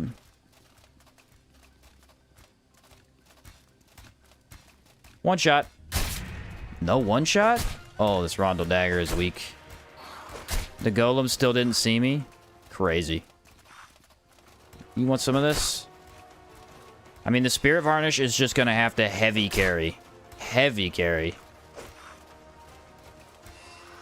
After they fireball is the best chance to move in. The absolute best.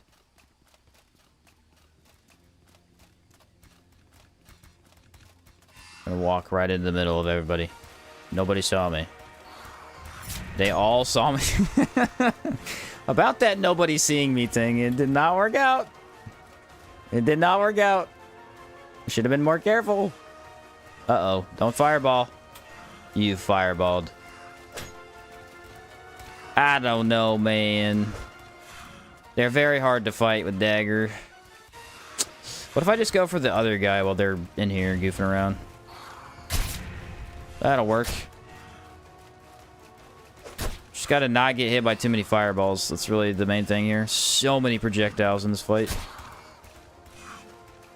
Unbelievable amount of projectiles. There's 2. I'm safe. Okay. Golem time. If we don't lock on, we can strafe to the side. And I think that's the best way to do this. Oh, unless I miss. That's rude. He just put me on fire? I didn't even know they could do that. Their melee has fire damage tied to it? Why and how? Don't tell me they can follow me up here either. Don't tell me they can do that. They cannot. Good, good, good. No, I don't think stealth's gonna work. So about the whole Rondel dagger, maybe I shouldn't have used it against these guys. It doesn't seem to be going very well. Oh, dude, this lock-on. That lock-on thing is brutal. Thanks for keeping me company for a while. The dishes, nice, nice. Okay, catch you later, Ambiguous. Hope you enjoy the KCD playthrough. I'm enjoying it quite a bit. I really am. Open the gate. I didn't have any problems in hour 2. Wish it was out, but totally understand that they went up. I know there was a couple people in the comments of the video I made that said, oh, I wish they just would have released it so we could play it while they're working on it, but... You know, I understand that, but at the same time, I think it's just... It was at a state that they should definitely have pushed it back. I'm all for the pushback.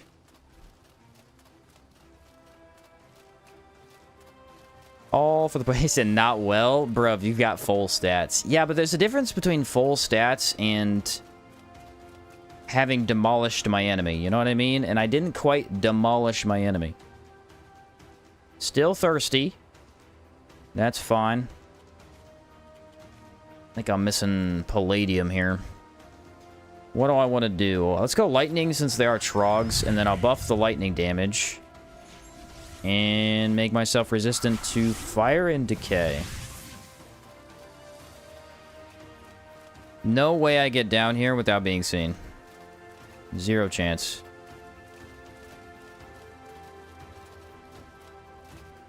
That 0 chance just went up by a lot. How did they not see me?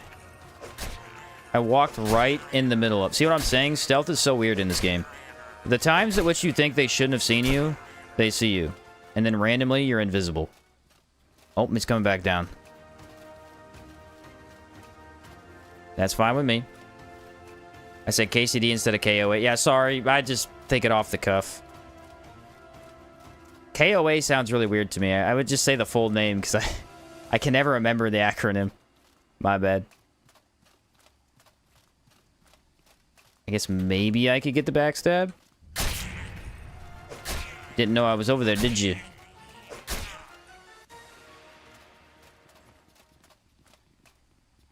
Brother, I'm invisible. Lore confirmed. I'm completely invisible. That was awesome. I don't understand how I did that. I guess Trog's perception is different. I mean, I don't even have my stealth buff. Yeah, he saw me. Okay, those Trogs are just really stupid. Whoa! No do the spin. No lightning buff does not feel good. Oh, the spin. Hurts my eyeballs. You're gonna die eventually there, bud. In 20 years, apparently. Yeah, the varnishes absolutely carry this weapon. It's rough. Okay, here we go. Water buff. Redo the lightning rag. Have you thought about combining runs? Like a Merton run using only clubs? A Merton run technically used the mace. I guess I could call it that. But I don't know. The Merton run was the totem run. I did both of those at the same time, kind of. They all just rushed me, so that's bad. What we need to do is get all the way back up here. We do not want to fight in this bottom area. It's kind of the worst possible outcome here. As long as I get rid of one of those bombers, that's fine. I'm gonna go back down the hill. Keep on dagger slashing. Just eat it. Eat the damage. Get rid of them. Just keep on going. This isn't gonna look pretty no matter what we do. We can survive. Got the defense. I've got decay resist from the Taunosaur mask, and I've got 30% from Cabal Hermit. Die, you stupid thing. Actually, I think my healing is outdoing the poison damage. Well, not my prettiest fight. Let's all be honest. Yeah, I am out healing poison right now. This game has Skyrim stealth? Yeah, kind of. Kind of. I like how in Outward they made sure that friendly fire between enemies does not cause infighting. It doesn't cause infighting, but then randomly you'll run into different enemies that don't like each other, and then it kind of does. So yeah, it's pretty cool. So we came over here for the Train Key A. This gives us access to more of the dungeons. Make sure I grab that. Is Lay Wilt... Actually, guys, think about it. Lay Wilt is insanely good for this build. I have mana regen, so I essentially have infinite mana. Lay Wilt gives me extra barrier. The combo is not bad. Have you done a sword run? No, I have not done a sword run. Wolf Mage... I tried to do the other day, I tried to give a list of runs I haven't done. It's hard to do because I can't think of all of them. We have one-handed sword, one-handed axe, shield only, chakram, halberd, spear, one-handed mace. What's another one? There's another offhand I'm missing, I think. Is that all of them? Maybe? I've done a lot of the two-handeds. The two-handeds are fun. There's definitely an offhand. The dagger may be what I'm thinking. I'm doing that right now. Quartz. Shield only, is that possible? Yes, there's some parameters that you can add to shield only. Shield only Gong Strike is a shield only skill. The main hand weapon doesn't deal any damage. So you're allowed to use Gong Strike, Shield Charge, Shield Infusion. So it takes a while, but it is absolutely possible. Absolutely possible. I'm gonna go Fire Rag. But yeah, Gong Strike is... I mean, you do use a main hand weapon, but it is a primarily shield skill, so I'm gonna allow it for that run. Can I backstab you, sir? Sir, will you allow the backstab, please? Yes. Enjoy my terrible dagger as it becomes vampiric. No, I hit the skill way too late. Parried. No! It wouldn't let me dodge. I was animation stuck. Brutal. I'm getting a lot of those. I'm not getting any palladium, though. Sheen, best two-handed axe before Czar. I used Czar axe and a World Edge. Those are the two best. World Edge is probably better than Czar in general case because the speed is really good. It's actually insanely good. I'm gonna empty one of those. Is your dagger feeding on oil from the golem? Yes, it is. Yes, it is. Who are we to judge what blood actually is, you know? maybe golem oil is blood. How should I know? Definitely feeling a fire rag here. I'm gonna go galvanic, swap to the rondel.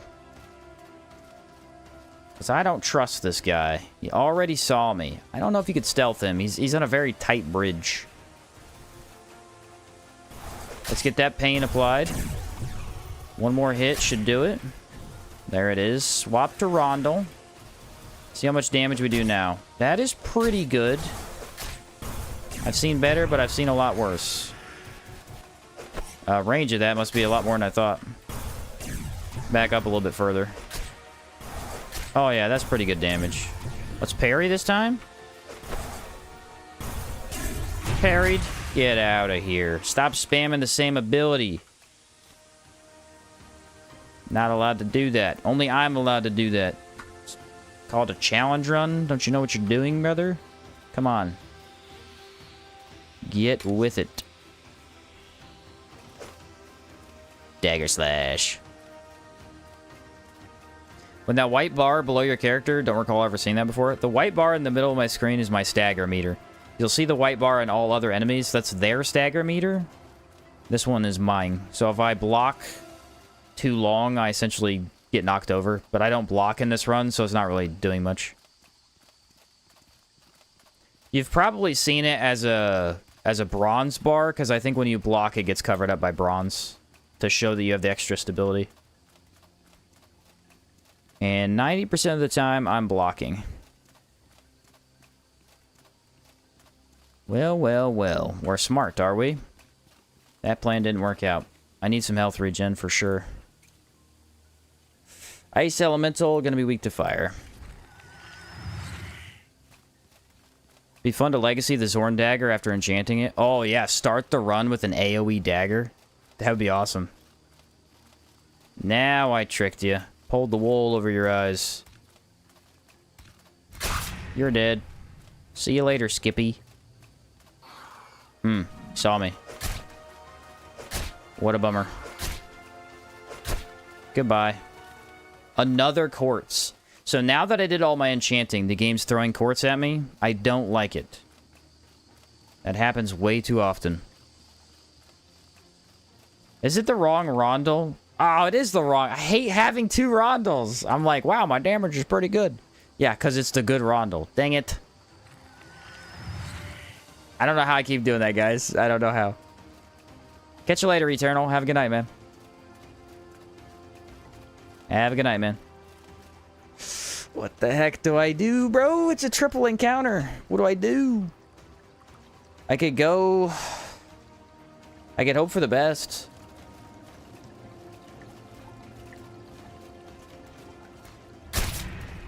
Hoping for the best so far is working. Oh, but it did no damage.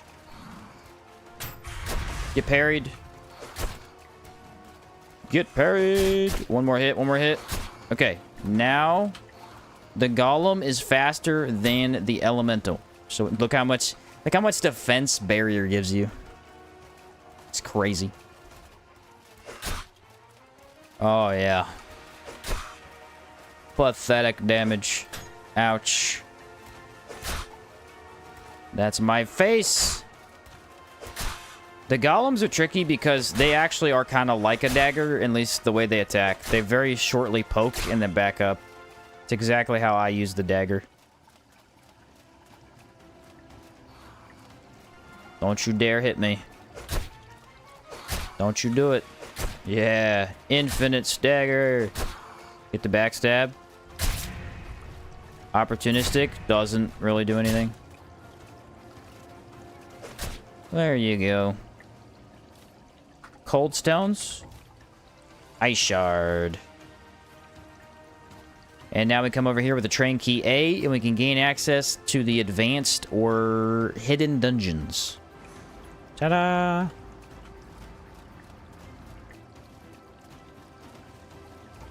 A little barrier goes a long way. Yes, it does.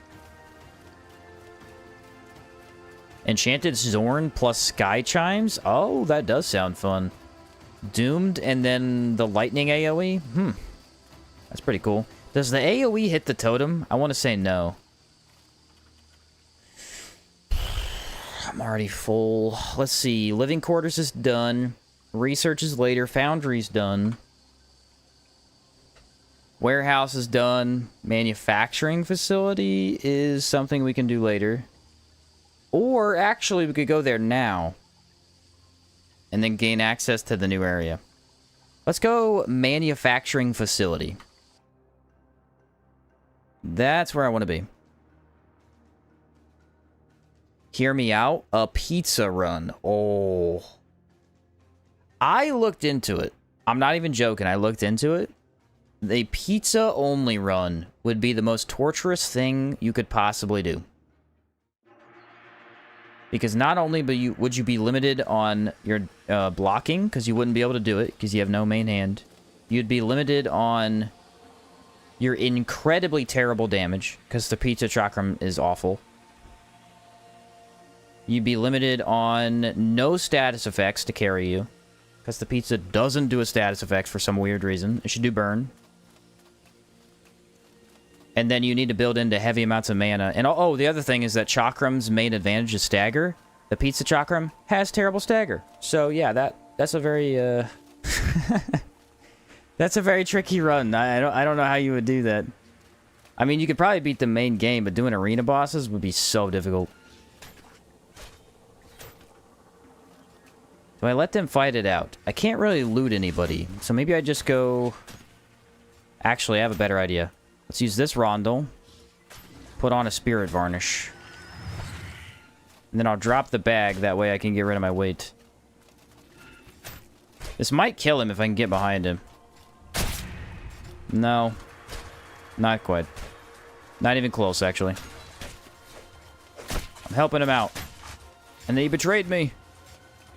Why? Oh, nice. I am just in the middle of this. It's brutal. A little bit of a backstab here. Not a real backstab, a fake one. Oh, got him. You're out of here, too. See you later. But yeah, pizza chakram would be very difficult. I do think it'd be possible. It would just be very time-consuming, because all your fights would take a long time. A long time. With enough cooldown reduction, you could just spam it pretty fast. That would probably help make up for its low stats, yeah. It's still not perfect, though. The damage is just, ugh. I honestly think the easiest way to fix some of the stuff in the game, so Pizza Chakram, Dragon Shield, things that you really can't use because they're mid-game and too weak, if they gave them a legacy option, that would be perfect. They just need a legacy option. That way you can make them an end-game weapon if you really want to. But then they stay as mid-game kind of gear. Would have loved if that got a legacy option. The legacied pizza. It goes from a pepperoni pizza to a supreme. They could have called it the supreme pizza. That would have been such a cool weapon. Pizza supreme. I'm gonna save the buff, actually. We gotta fight the big guy here soon. Ultimate stealth mode activated. Yes, he doesn't see me. You shall die, tiny fellow. Oh, that guy saw me. You'd need multiple pizzas per boss? Yeah, for the durability, for sure. Parry! Nailed it. Oof.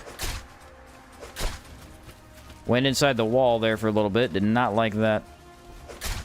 You can go 2 dagger slashes after every combo he does. It's a very comfortable timing for me. It's working. What are we at? Quenched! There you go. The blood of the slain will be stored in the weapon, waiting to be released. That took 3 dungeons. Literally took 3 dungeons. Really not that bad. I think Quenched is the final one, right? I'm pretty sure. Try to stay awake through MK Golem, but my eyes are fighting me. I already fought the MK, unfortunately. Crystal said yes. Sweet. Yeah, I did Warehouse. I think that was the last dungeon before this I did.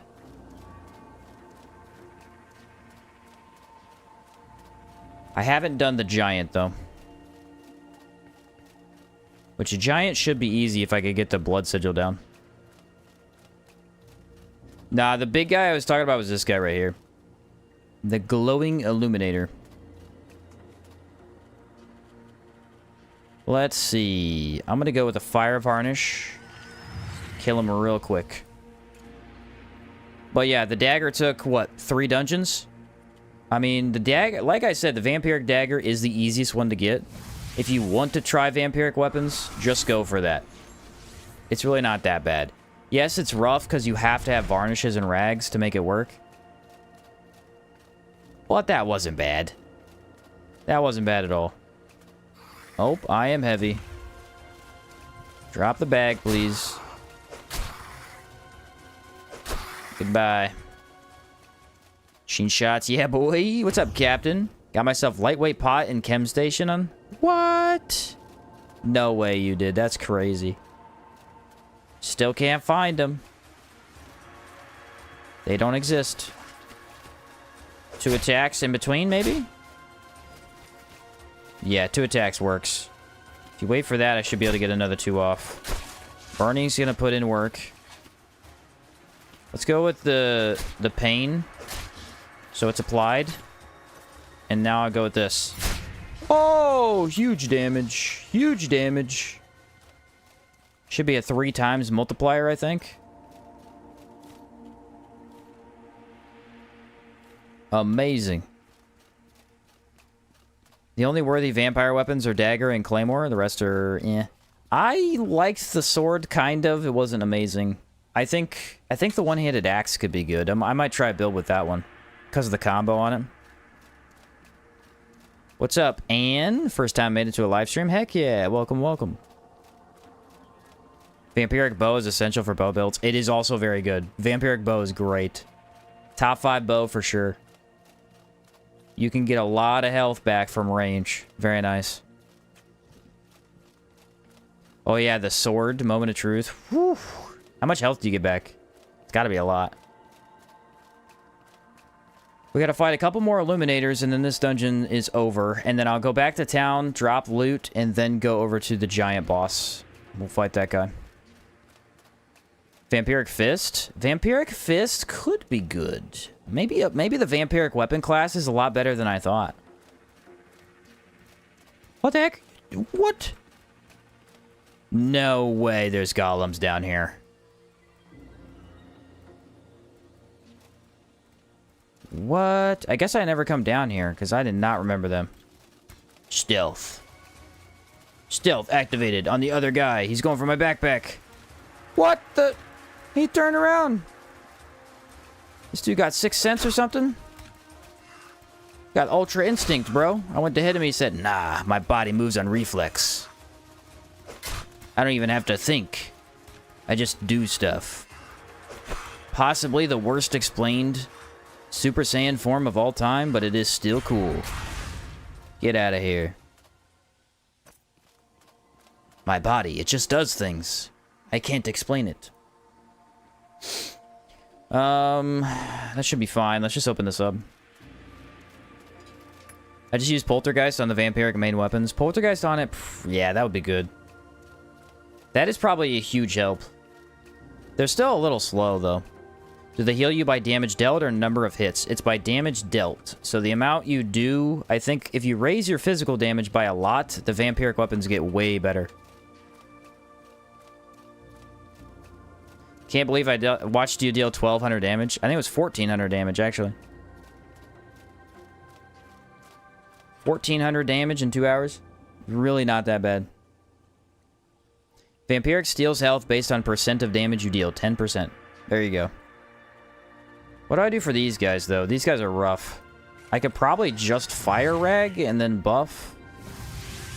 Kind of want a stamina potion, though. I need to find palladium so I can craft those stupid swords. Drop this right here and then duck. They go for my backpack. Kind of, but not really. They don't exactly go for the backpacks, just sometimes they go for where you were. Oh yeah, he doesn't see me. You're dead in 3 hits. Beautiful stuff. Now we're behind this guy too, but I gotta wait for the cooldown. I'm right behind you. Stealth. Stealth OP, baby!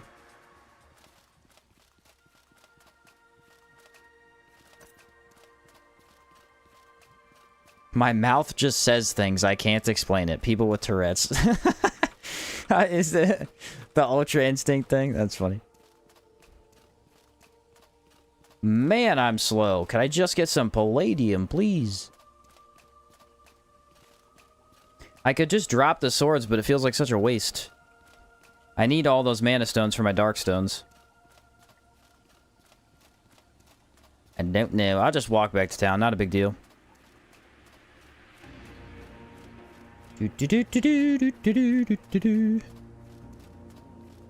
We shall go over to this guy, kill him quickly, and then move on.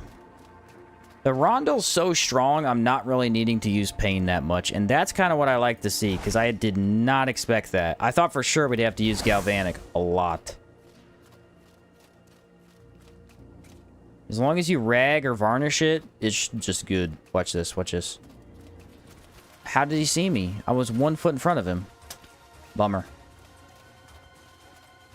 What a bummer. Parry! Ouch. I gotta back out of that. I don't have the dagger. And you're gone. I probably could actually backstab these guys. I haven't tried very hard. Enchanted Rondel is Czar level of damage. It basically becomes Czar. Yeah, pretty much. Basically becomes Czar.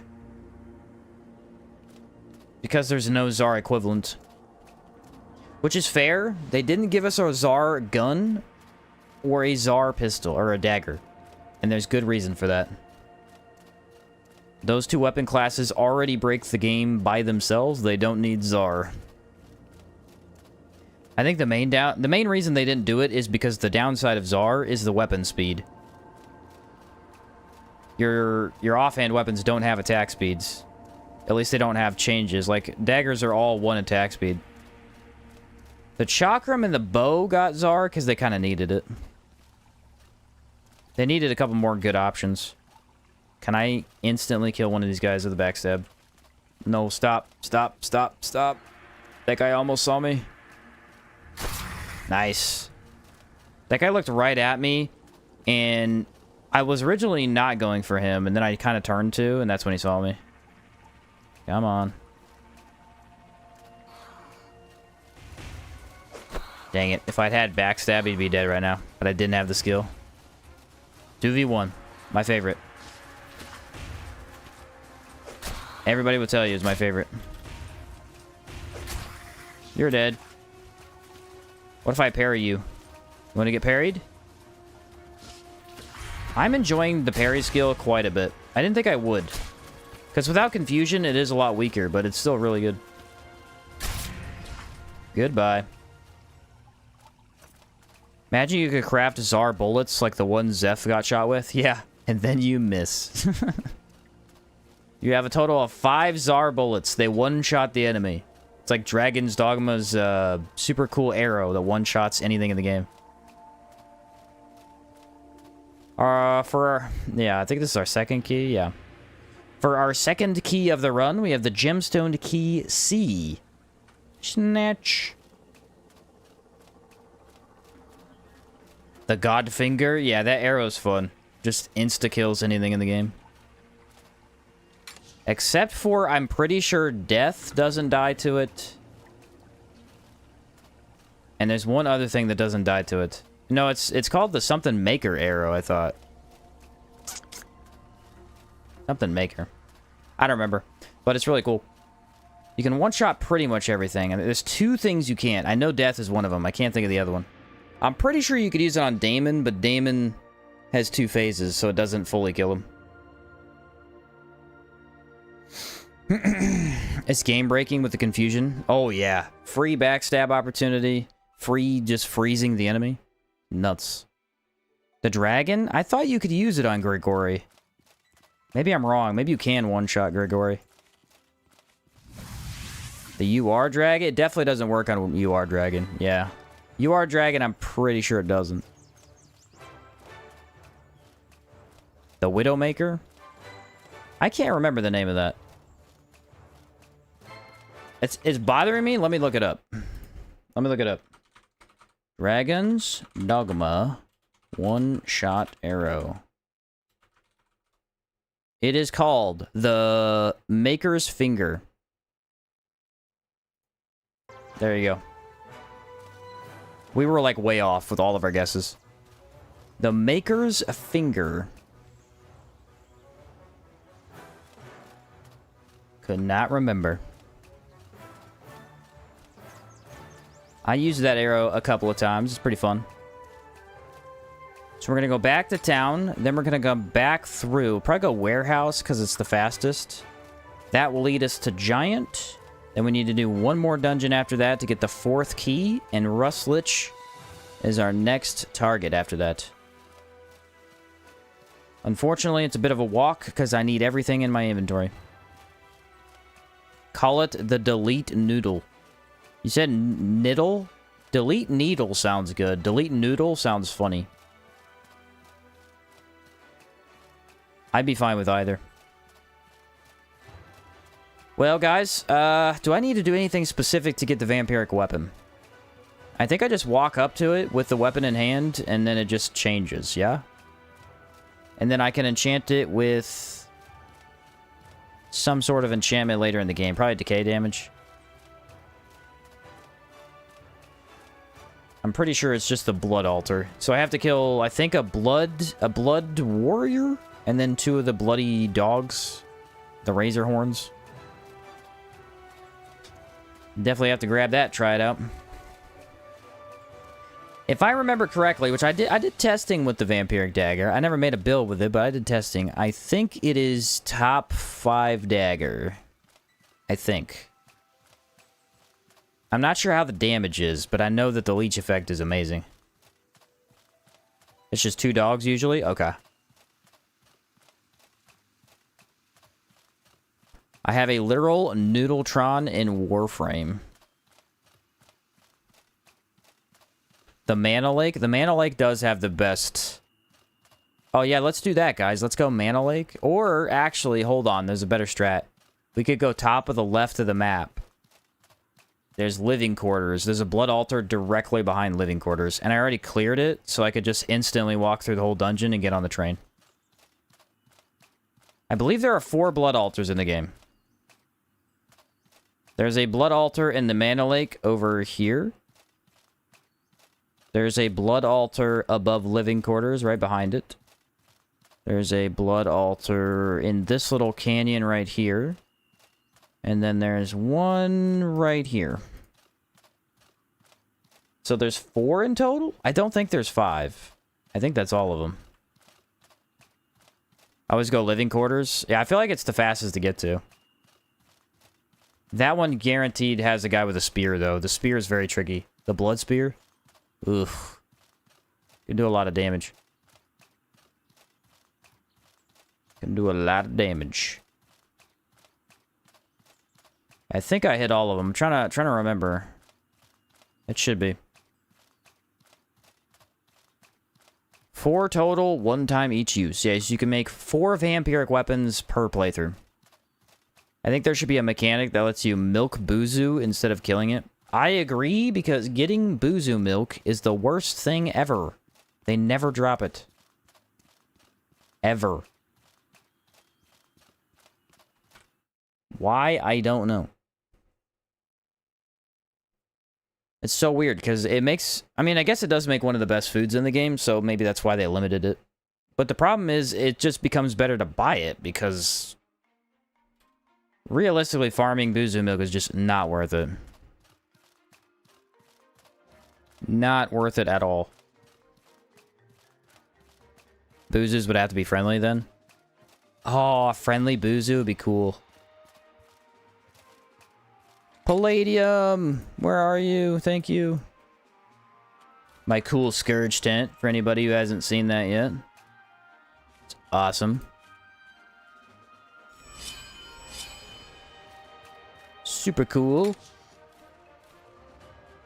What else did I pick up? 19 Mana Stones. Wow. I really wasn't playing around with those, was I? The Elementals really are a really good farm for them. I never thought about it, because I don't really need to usually pick those up, but man. Got a bunch of them. Don't need mana potions. We already decided that. Don't need stamina potions either. 54 out of 74 is decent, but not amazing. That is better. A Buzu pack mule that you can milk on the go? How have we not done this already, guys? How have we not implemented this already? I must know. There's pack mules in the sequel. You think they'll add milking? Probably not. Heifers don't seem like an animal you can milk. Pearlbirds either. Maybe if they added a Buzu. I don't know if they will, though. Am I gonna die? Probably not. It'd be really funny to do this well the entire run and then die because I didn't eat. And by really funny, I mean that'd be depressing. We need a pickpocket mechanic. Oh, pickpocket mechanic would be super fun. Steal from everybody. I'm 45% hunger. I think I still have plenty to go. I'm not even really sure why it's red. That gives me plenty of time. The other food that I want is probably this. Kinda need more jerky, too. That's weird because a heifer is a female cow. Right. I don't know. Maybe they would have them. I don't think I've seen any that were female. I think they were all males. No, they have a female and a male in the first beta, I think, that are hanging out together. Okay. How can I help you? I need several of these, thank you. Then I need to repair my weapon, and we can go get the vampiric dagger. How do you know they're male? I don't know for sure, but it's based on design. I think they had...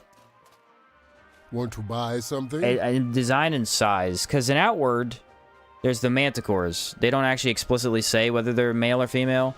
But the queen manticore is clearly a queen. If you go into the cave behind her, there's a male manticore. And the reason I know he's male is because there's a baby in the cave under them. So I think clearly they were supposed to say, like, they were mating.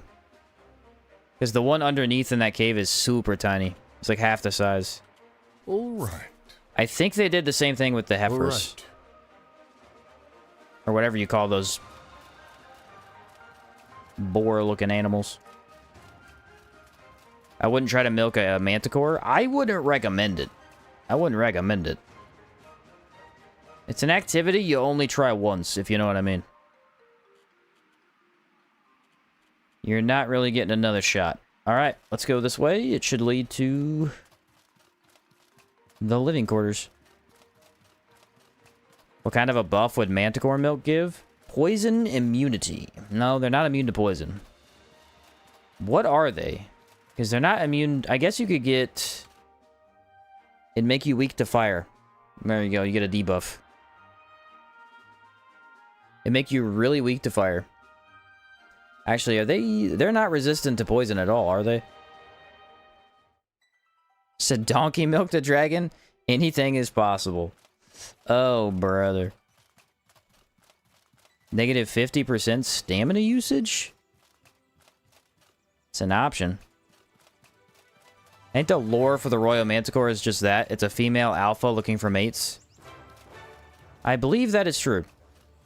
I believe so.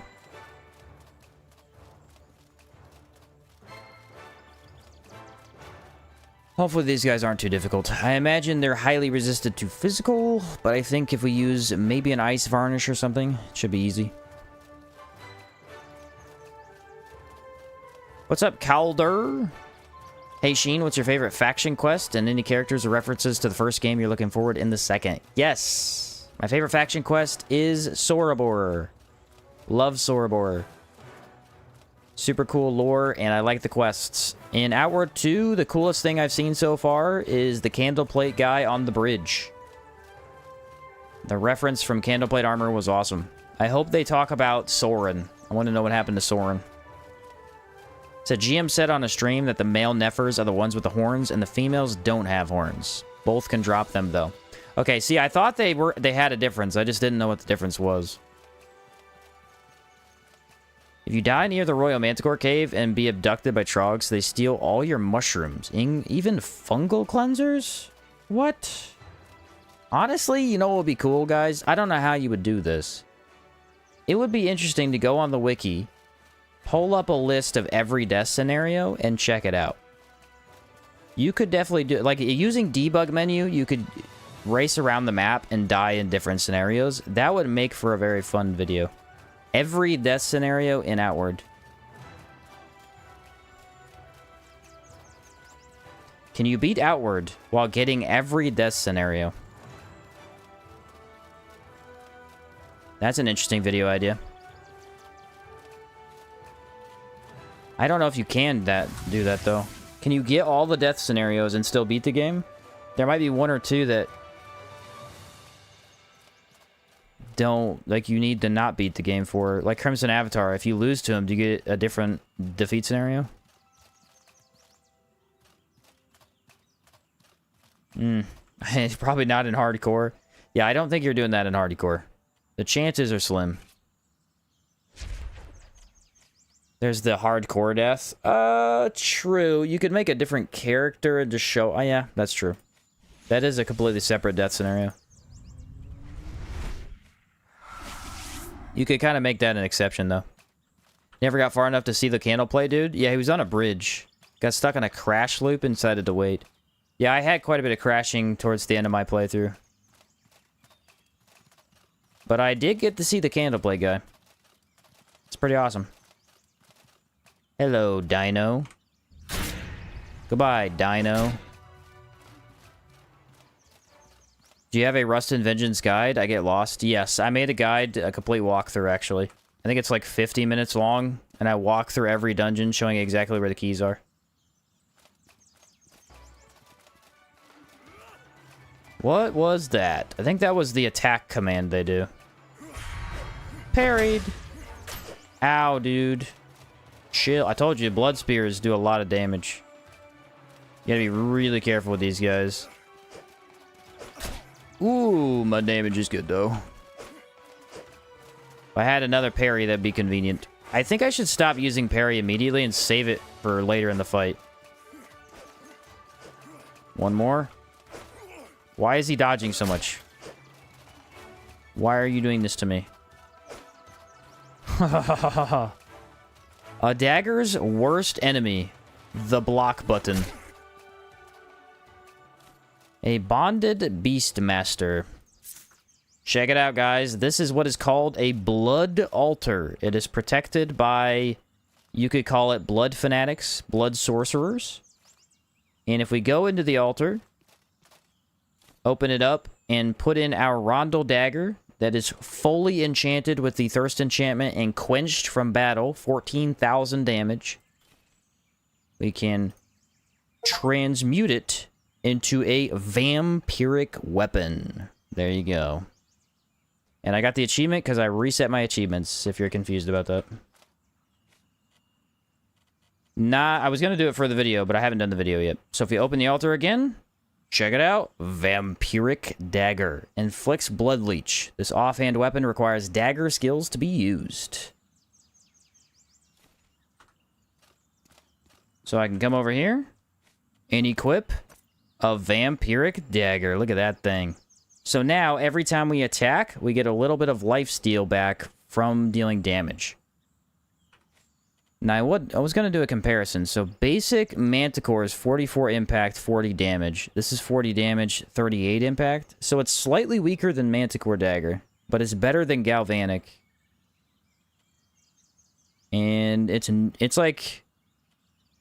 It's actually not that much lower than Rondel. It's got a lot better impact, but worse attack. So, it's pretty good. It's pretty good. We'll test it out a little bit. But that's how you get a vampiric weapon. In about 2 hours. Not horrible. I mean, it still takes a while, but it's not bad. Can you brace without a main hand weapon? No, you have to have a main hand weapon to use brace. Forgot to buy healing. You have to have a main hand weapon. Unfortunately. What's up, Chica? Just in time for the Vamp Dagger? Heck yeah. Considering there's a quest all about the blood magic stuff, I do wish you could learn to summon the blood weapons. I know. Oh. They have runic magic. Why didn't they add another... They could have added just another skill tree trainer that wasn't even maybe a full one. Just had a couple of summon blood weapon skills. That would have been awesome. That would have been awesome, dude. Save parry for when the enemy's a little lower, and then stagger them. Yeah, I'm not doing that. I think that's what I need to do. There's a thought. Is it possible to survive a hardcore death scenario? Either through debug or glitches. I think you can use... No, because it deletes your save. I'm pretty sure you can't survive it. Unless you could quit out of the game, go back in, and reset your save before the death scenario. Maybe? I don't know. Think Roland Whispering Bones is going to be important in Outward 2. I don't know. I hope so. I think they're kind of done with the Cryptea storyline, though. A little disappointing, because it's a really good storyline. I haven't seen any evidence they're bringing it back, though. Where are we going? Test chambers? No. We're going to head off to the loading docks. Make me want to log back on. Doing a halberd build with the blood sigil. Elemental discharge attacks. Oh, how you like an elemental discharge with that? I found elemental discharge is really rough. It's my favorite ability in the game, but it eats their ability so badly. So I always liked it with... Actually, I think the last time I did it, I made an unsuspected iron weapon just so I had the infinite durability weapon. It was kind of nice. It was kind of nice. Let's go ethereal damage, because I know I'm going to use that. And then just pop a spirit varnish. If you grab the whole character save file and copied it somewhere, yeah, you could probably just copy it, yeah. When I played Sorborians at first, I thought that in the Blood Mage's hideout, there would be a trainer for blood magic. I know, and then they didn't have it. Like, why did they... It's such a missed opportunity. I guess they just didn't think of it, or didn't have the time to. I think technically Hexmage is supposed to be kind of the blood magic. Almost a one-shot. So Rondo Dagger does one-shot, Vampiric doesn't. Watch this, ready? Oh no, I took damage. I just healed it. Oh no, I took damage. I just healed it. I cannot be killed. I'm immune. You shall not kill me. But yep, so the Vampiric Dagger works. I don't know if anybody needed confirmation on that. Very, very good lifesteal. Honestly, I carry a lot of plant tents on me, so I can repair often enough. Plant tents are a huge tool. I use them quite a bit in Caldera. Crazy how it also removes burnt health. Yeah, I never realized it did that. That is kind of crazy. It's good that it does, though, because it would suck if it didn't. It definitely needs to. What spear are you thinking for the spear run? I don't know what I'll main, because there's some really good spears. I'm definitely going to grab the Grigmerk Kermerurk Trog spear. I'm definitely grabbing Whirlig. And there was one other one I wanted to try. But I don't know what I'm going to main yet. I haven't really had a build plan put out for it. Don't really know. Why does Elemental Discharge take 4% durability on use? Yeah, it's just a lot. It's a lot of durability. Oh, doggo? Assassination! Actually, I could just walk up and tank everything. I still can't use my Zagas set because it's still somehow winter. I don't understand. Activate the elevator. What advice and what skills would you use on a gun axe build? So, with that kind of a build, you instantly have access to the pain debuff from the axe skill. So you probably want to go more into the physical side of guns. If you're ever playing guns, always make an obsidian gun, just because it's super useful. If you need burning in a pinch, you can make it. Horror pistol, always make that too. Just hold those two on you. And then, honestly, it'd be a good opportunity to go for... Maybe just go for the ornate pistol. No, Vigilante, I think. Vigilante, I believe, is the best physical damage pistol. Maybe Legacy chest that. Should I... I don't think I should. Let's go Rondel and just try and not use a Varnish. Did I hear the other Golem? No, I did not. Not quite yet. Now let's swap back to the Vampiric, now that I took some damage.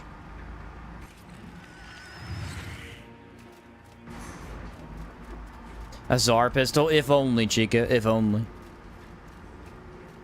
There he is. Watch this. He saw me. He's gonna walk forward. I hug the wall. Oh, yeah. Look at that health leech. The health leech is beautiful. Okay, guys. I'm kind of learning how to exploit stealth. Basically, what happens is enemies have a vision. They have a vision range. If they catch you at the end of their range, you can roll out of it very quickly, hide to the side of them, and then run behind them. It doesn't work super well on every enemy, but on a lot of enemies, it does. Absolutely. If you have to make 2 weapons pair out of the below 4, what would you make? Okay, so let me rephrase this. If you have to make 2 weapons pair together of these 4, what would it be? Axe, mace, gun, chakram. I would go mace, chakram.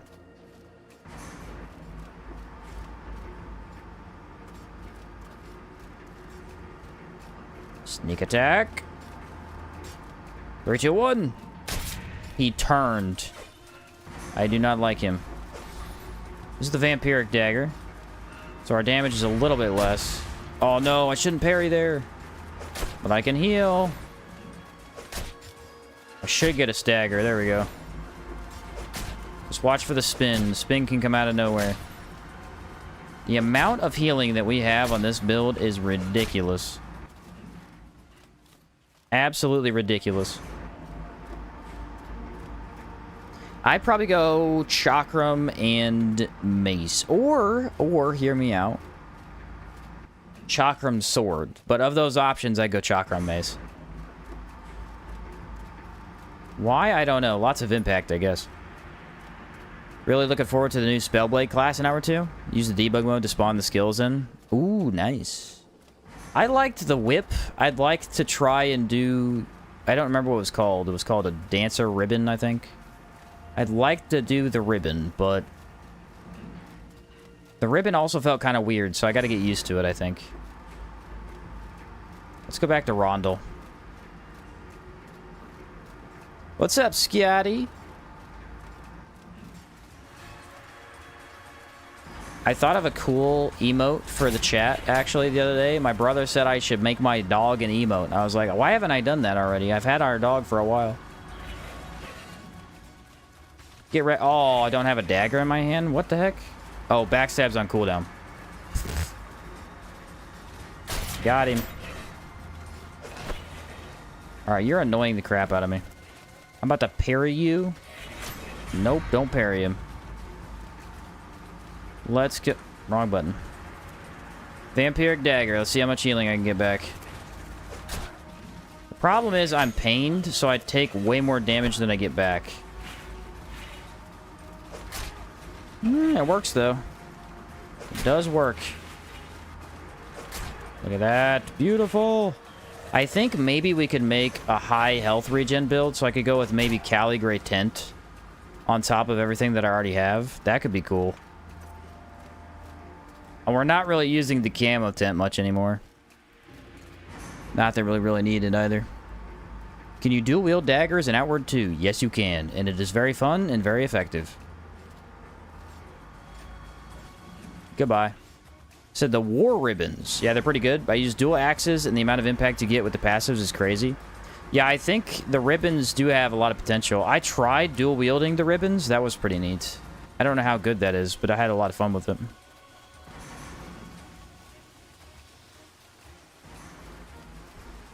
I'm out of here. Scotty said the devs definitely used the rose emoji and added that with it. Does look a lot like the label now that I'm seeing it side by side.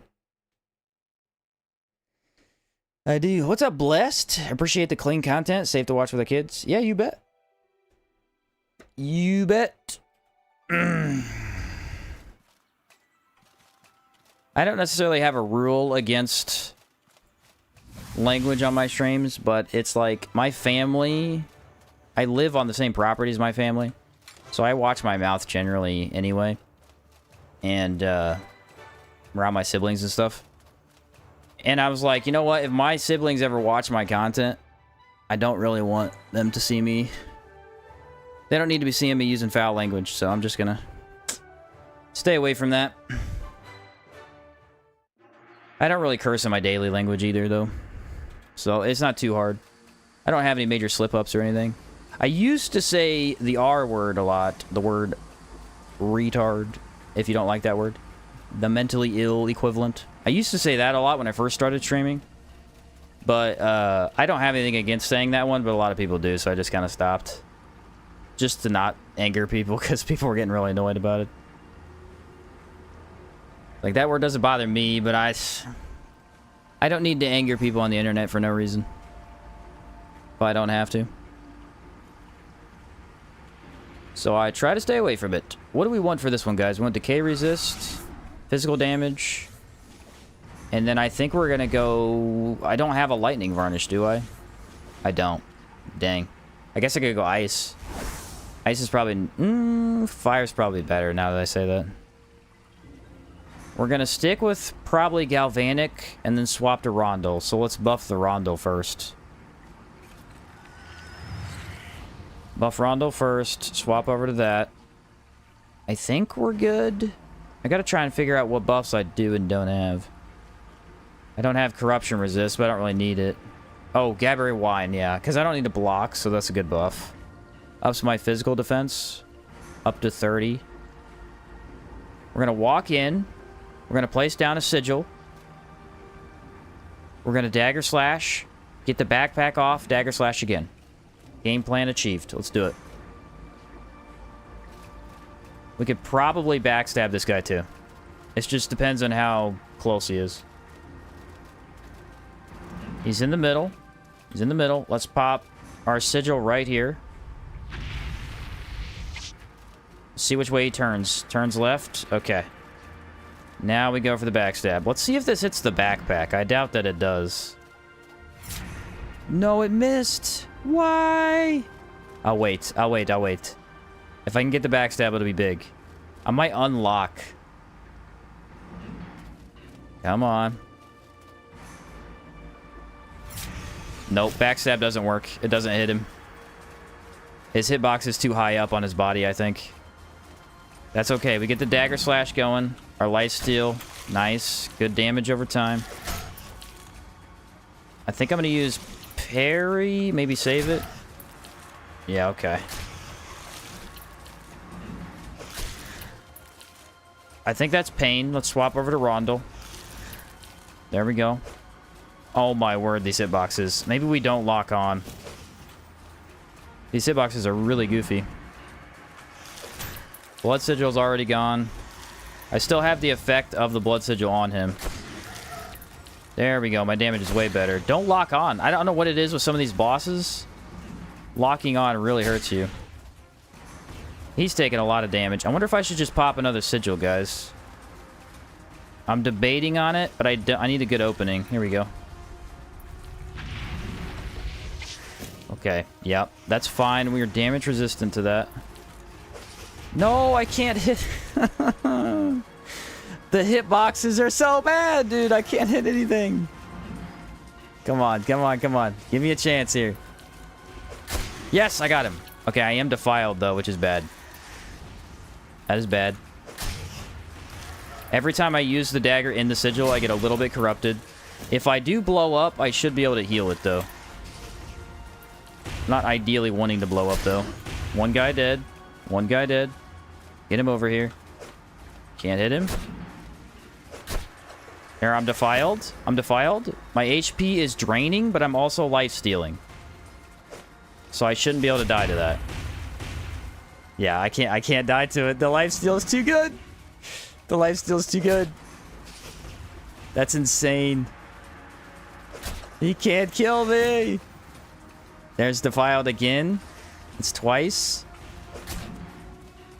He should die soon from the life drain. Got him. Sweet. Okay. I need to hurry through this. I need to get out of the corruption. Run. Defiled is rough. I don't want to be in this. And that's why I bought these. There we go. I could have cured it the other way too, but I just wanted to do it real quick. Well, what do we think of that fight, huh? Not bad. Not bad. The corruption buildup is a bit rough. I'm wondering if maybe I should stock up on purity potions and just hold them in case I need them. Because I might need to cure myself during some of these longer fights. I feel like we demolished, though. I mean, the hitboxes were trash. They were really, really bad.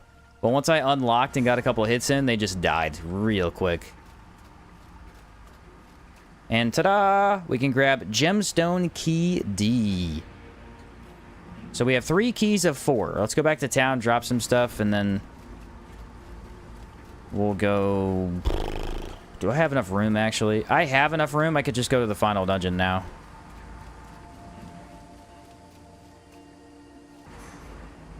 Yeah, I should have made a Darkstone there, but I forgot. Kinda forget. I'd say the worst part about this run so far is I am forgetting to use all my tools. I keep using Galvanic to inflict the pain, but then I forget to use Opportunistic Strike. Because the thing is, the damage from the Sigil is so good, I just don't think about it. This quest was a nightmare in vanilla. I had to use online guides the entire time. Me too. In fact, if I can remember the guy's name...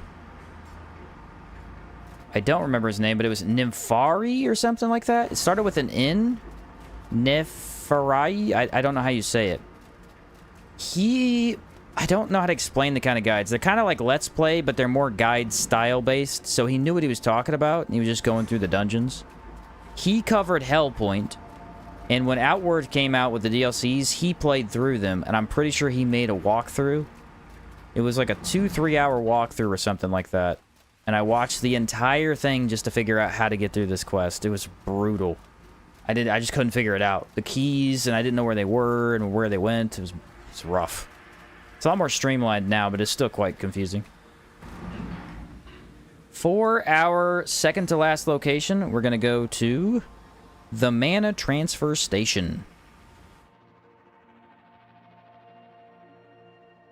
But yeah, it was like a 3-hour video. I looked at my brother, I said, I do not want to watch a 3-hour video. But you know what else?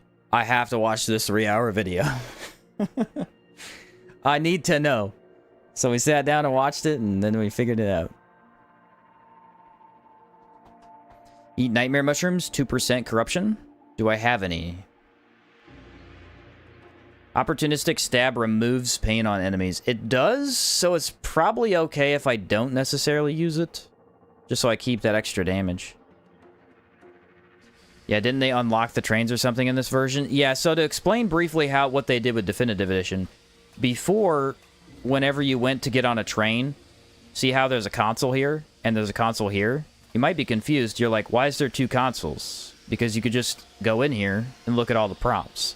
The way it used to work is you didn't get this radial menu right here. Or not radial menu, but you didn't get this option menu right here. What would happen is you would walk into this train car, you would click interact, and it would automatically transport you to a location. You got no choice on where to go. The trains, the way they worked, went to specific locations. So this would go to one dungeon, and if you clicked this direction, it went to a separate dungeon. Now you just go wherever. And the way that it worked was it was based off of this map that wasn't in the game until Definitive Edition. So, like, say you're in... Let's say the bottom right little location right there. That's one of the dungeons. That's the Mano Lake dungeon. One of the locations on the trains takes you to the left side. The other takes you to the right side. And they're all connected like that. So the way it used to work, if you entered on the bottom right, you could not go to the top left without teleporting once, twice, 3, 4 times. They were actually in order. Now I can literally go from the dungeon I'm at right now and literally take the train all the way to here. Instantly. The top left. The living quarters. Which is amazing. Huge good change. But before, you didn't have this map to explain that, and you had to go them each by one. So it was really rough. Trying to figure out what dungeon even was what dungeon was confusing as heck. It was one of the better changes they added. I like it quite a bit. Cannon pistol with blood bullet to apply confusion twice. Ooh, that makes daggers so good. Very true. Very true. We're going to go with another fire varnish just to do the maximum amount of damage. We're going to use water. Let me think. Stamina, I guess I need... We'll do the buffs, and then I'll try and backstab them so they don't move around. It was really cool to try and figure out, as like immersion-wise, but I do think that it was a bit too much. You're dead. It was a bit too much for your average player. I mean, if you weren't really, really interested in trying to figure it out, it was too easy to just be like, alright, I'm kind of done with the game. Because they don't really give you any hints either, you know? You're dead too? Nice!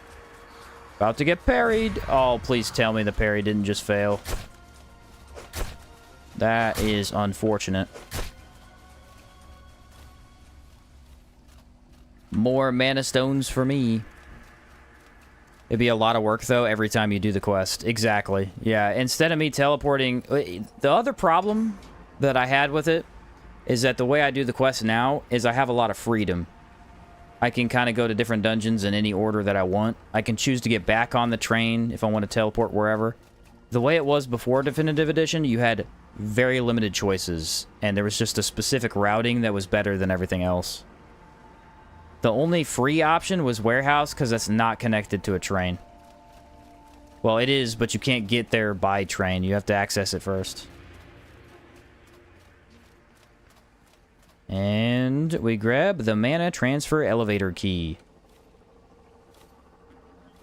That's the only frustrating thing about playing other games. I'm enjoying playing Kingdoms of Amalur right now. But it's frustrating because I like it. I like the ability to sit here and explain all these really cool details I know about Outward.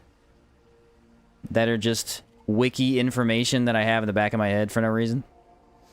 And I can't do that with other games because I don't know enough about other games to do that. I know more info about Outward than I do pretty much any other game. A little bit too much info, but I enjoy it. Backstab! I ate it. I ate it for the backstab. It was worth it. Now you die. Aha, you die too. Nice. I know a lot about Remnant 2 as well. I could probably tell you almost anything in that game, but there's a bit more in that game. It's a lot more build crafting, so I don't know everything. Halberd Dreamer, how to make it. How to make it raw? You gotta go to the Friendly Immaculate in all 4 of the base regions. Talk to him. Don't buy anything. Don't grab anything. He'll give you the Dreamer Halberd, and then you enchant it with Poltergeist, and then we'll have raw damage. It's the first of those potions I've gotten. Oh, come on. Yeah, they also removed the Train Key B. I can't remember where Train Key B was. I think it was in the living quarters. That is no longer in the game in Definitive Edition. What do we do? There's no way I stealth this guy. 0% chance. I think I go Ice Rag, buff Ice Rag, and then trash him. Actually, let's use Discipline and Enrage, too, just so we could push that damage past. I'm not using the Manticore Dagger much. I'm going to use it a lot more in Caldera, though. Anytime we got a decay-resistant enemy... Oh, we went right. That's easy. Okay, if he walks up the stairs, I can maybe still backstab him. Watch this, watch this. Let's just see what they do. Let's just see what they do. They move forward at all, I kill the Elemental, then move to the Shellor. Oh, they're going backwards.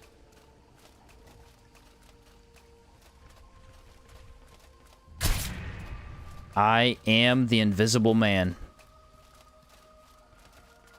You cannot find me. He sees where his buddy died, but he doesn't know what to do. So now he's going back up. Whoa! Wait for it. He's going to turn again. 3, 2.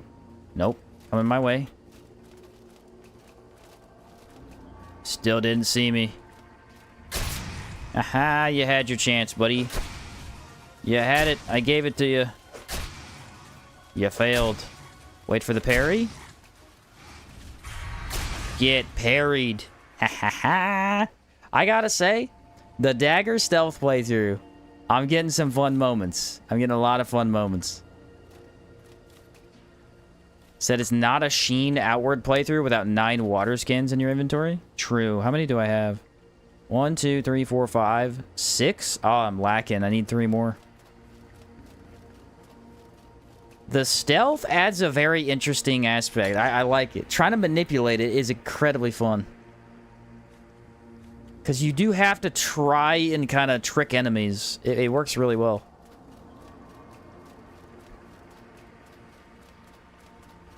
And now we have the Sublime. Okay. This guy's going to be highly resistant to elemental damage. So if we get maybe status going, I could go Manticore Dagger for the status and then do Burn. I already have the other buffs, so let's go Fire, Decay. There we go. Crouch. Oh, perfect backstab. Perfect backstab. Instant application of extreme poison. No burn, though, because that's the varnish. There's our burn. Oh. Okay, get behind him. Maybe I backstab again. Watch for the jump. Backstab. You're in trouble now, buddy. Can I backstab the elemental? The elemental is tricky. Because he's in a weird location. Okay, he went right. Let's go left. Should be able to get him. There you are. Right behind you. This is a weird-looking creature, I'm not gonna lie. Stop moving. Gotcha. I wasn't sure if that was gonna hit. It looked like maybe it was too low. Toast. Chromatic Arcane Elemental. Never saw it coming. Never saw it coming. What's up, Samurai Jack? I don't think I've seen you in chat yet. Maelstrom's the perfect weapon because puncture inflicts pain and does perfect strike. It also has confusion on it, yep. Insane dagger weapon. Absolutely insane. No damage to your pride this time, yeah.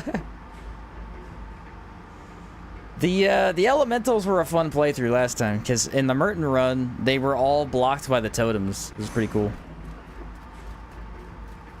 There is a spider web going from my monitor to my mic. Now I don't know if that was there already, or if there's a spider on my mic. I guess I'll find out when I find the spider. Tanosaur Axe with Manticore Dagger is my favorite. I like the Tanosaur Axe. It has one problem, though. First off, actually 2 problems. The first one being, it's incredibly short. It's one of the shortest weapons in the game for your main hand. So you gotta play real close. The other problem is it does bleed. It's extreme bleed, but nonetheless it is bleed. We all know how we feel about bleed in this game. It is mediocre at best. Extreme bleed actually is pretty decent, and against a lot of the normal enemies, it's just that bosses it's a lot worse at. Let's go, I guess, Poison Rag. No, I still have the Fire Varnish. How long does that last? 11 seconds. Probably not that long.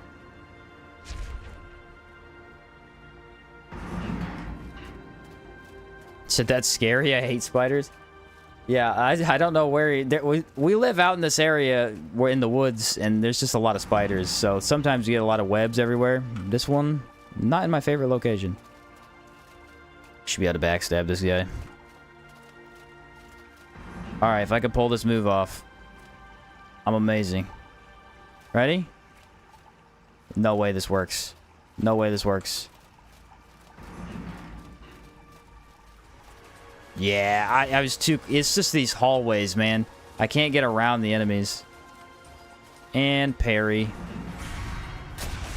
If an enemy has a running attack, you can guarantee they'll do it if you back up far enough. Ouch. The extra impact on this Manticore dagger is amazing. I got poison and extreme poison. Swap to Rondel. Swap to Galvanic, actually, for that pain. Without any other status, I think that's going to help me. So there's pain. I like that it inflicts very quickly. Nice. He's gone. Now we go for the other guy. I'm thinking... Ooh, okay. I could try just going Rondel. If I can maneuver around him when he turns, I could do it. But this is going to be tricky. He needs to move a little bit further. A little bit more. More, please. Yeah, it's so close. I can almost backstab him, but not quite. I'll just keep pulling him. Right there. Perfect. Nice. Half his HP in a single hit. Swap to Galvanic Dagger. Hit twice before he gets up. There we go. Toast. Easy peasy. The combos on these daggers, man. If you can pull it off, it is amazing. Look at that. Have you killed the Manticore boss yet? No, I have not. I have not fought Royal Manticore yet. Gemstone Key B. The last key that we need. Extreme Bleed doesn't even do half a point of damage per second to enemies. It's very sad. Yep. That is why the regular version Bleed is so much worse. A stealth potion?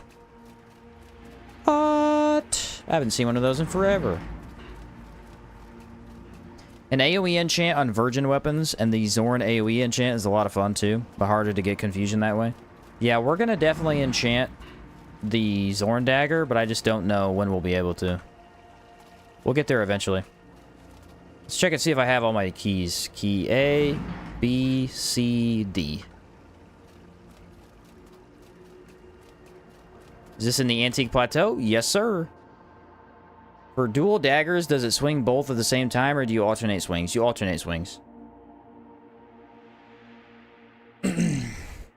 It's still outwards-based combat in Outward 2, so you still use one weapon or the other. But what it allows you to do is use two different daggers at the exact same time. So a bleed dagger or a poison dagger. And then you can attack one and the other very quickly without swapping. Not quite as cool as, you know, using both in combos with each other, but still pretty good. Create a Darkstone. I have 8 total blood sigils possible. And then I need another healing thing. Did I run out of all of my healing? Let's make sure I restock on that. I'm going to need a bunch of healing for this fight.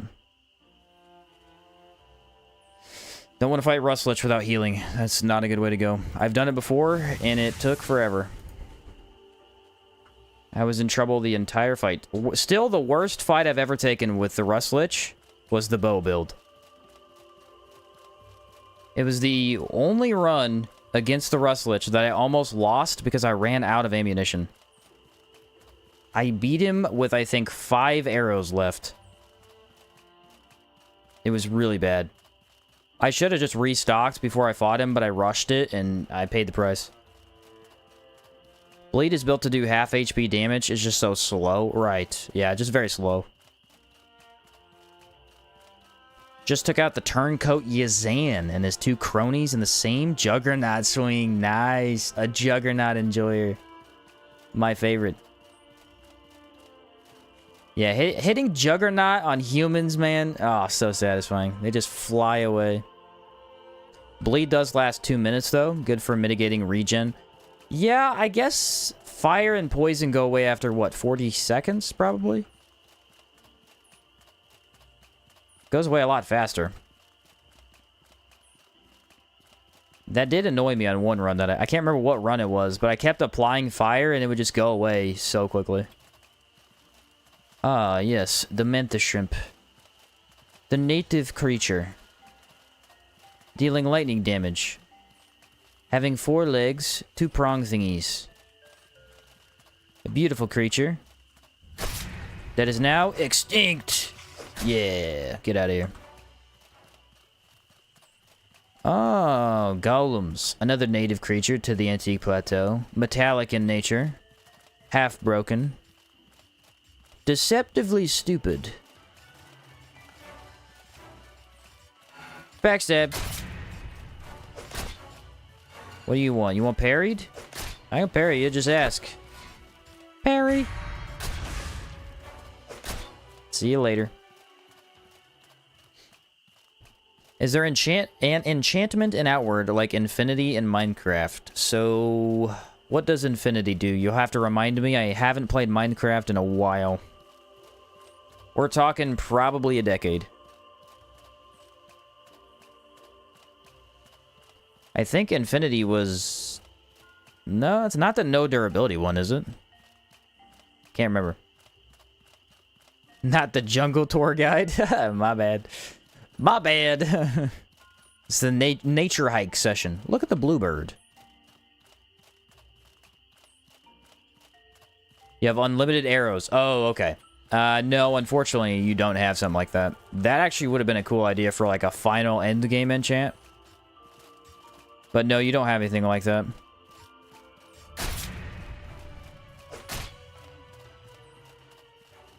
No infinite arrows, unfortunately. Infinite arrows kind of would break the game. I know why they didn't do that, but that, like I said, as a final end game enchant, you know, you've beaten the whole game, that would be a pretty cool one. Watch for the golems. Yeah, only needing 1 arrow to shoot forever, that would be amazing. Oh, look, look, look, look, look, look. Double golem. They're both right there. Double dog golem. I just said earlier in the same run that that doesn't happen, and apparently it does. They're not gonna see me. They're not gonna see me. Have faith. I have faith. We're good. Yay. Gun's got blood bullet, but no blood arrows. The disaster that is bow in this game, outside of them being very good, is that they just don't have enough creative skills. People like guns, yes, because of their power, but also the skills are really fun. Cold shot and blood bullet alone make guns amazing. They're just a good time to use. Bows, on the other hand, are just kind of shoot or shoot harder, you know? They're good skills, but a little less interesting. Can play bow hex, and there's no reason to have arrows at all. True. Astral bow, just cast infinite hexes, is insanely good. Doesn't your backpack affect stealth? Yes. So the backpack that I'm wearing does clearly affect stealth. We have tested. It does at least somewhat. Because it is not a lantern, I think it affects it less than an actual lantern does. Because I've actually still been able to stealth really, really well. It's just sometimes, if you can't get around the enemy's eyesight well enough, sometimes they still see you. I'm wearing it because I hate being in the dark, and I know for a fact that if you watch outward, you cannot see much of the game if it's dark. And so I try to always keep a light on for that. Not only for viewers, but when I watch the own videos back for, like, recordings and editing and all that, it's insanely annoying if it's dark, because I just can't tell what's going on. So I like to keep a light source on. Which is usually why I go for the coil lantern, because you don't need to turn it off. But I thought glowstone was a cool idea. I've got varnishes. I think I could probably pull this off. Is this modded or vanilla? This is vanilla. I have no mods tied. Stealth potion. Don't need those. Should I go with this dagger? I don't think so. Oh, I need to buy healing, guys. I need to buy healing. A night vision potion? That would have been a good potion, yeah. Yep. What do you need? Whoa, I did not know she sold 10 of those. That's amazing. That's exactly what I want. Okay, so I could also grab cheesecake. Cheesecake is good. What's the other thing that I can maybe... Because I have stamina. Stamina's fine. I got the Gabbray tartines. Actually, those are about to run out. Maybe I make 2 of these.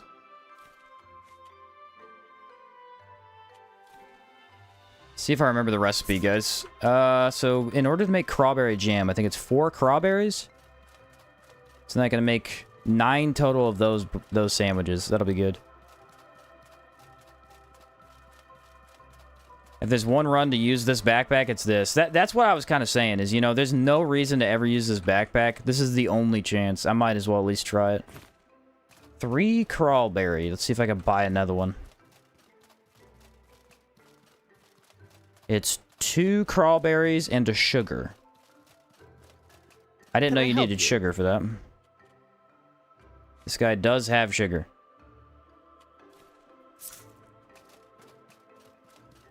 Yeah, I guess they threw sugar and wheat into some of the recipes for Swarborg, and I never remember that. I know more of the base game recipes than I do DLCs off the top of my head. Not a lot, though. Honestly, most of the recipes I know are just breads. My diet in this game is not very good. It's mostly eating 1,000 sandwiches. Dude, this tent is creeping me out. I kind of forgot it was there for a sec. Crawberry jam, and... No. Crawberry sugar. There we go. So now I put the jam and the bread together. We make crawberry tartine. And then I can put... No, I already have the sandwiches. I need a tent buff.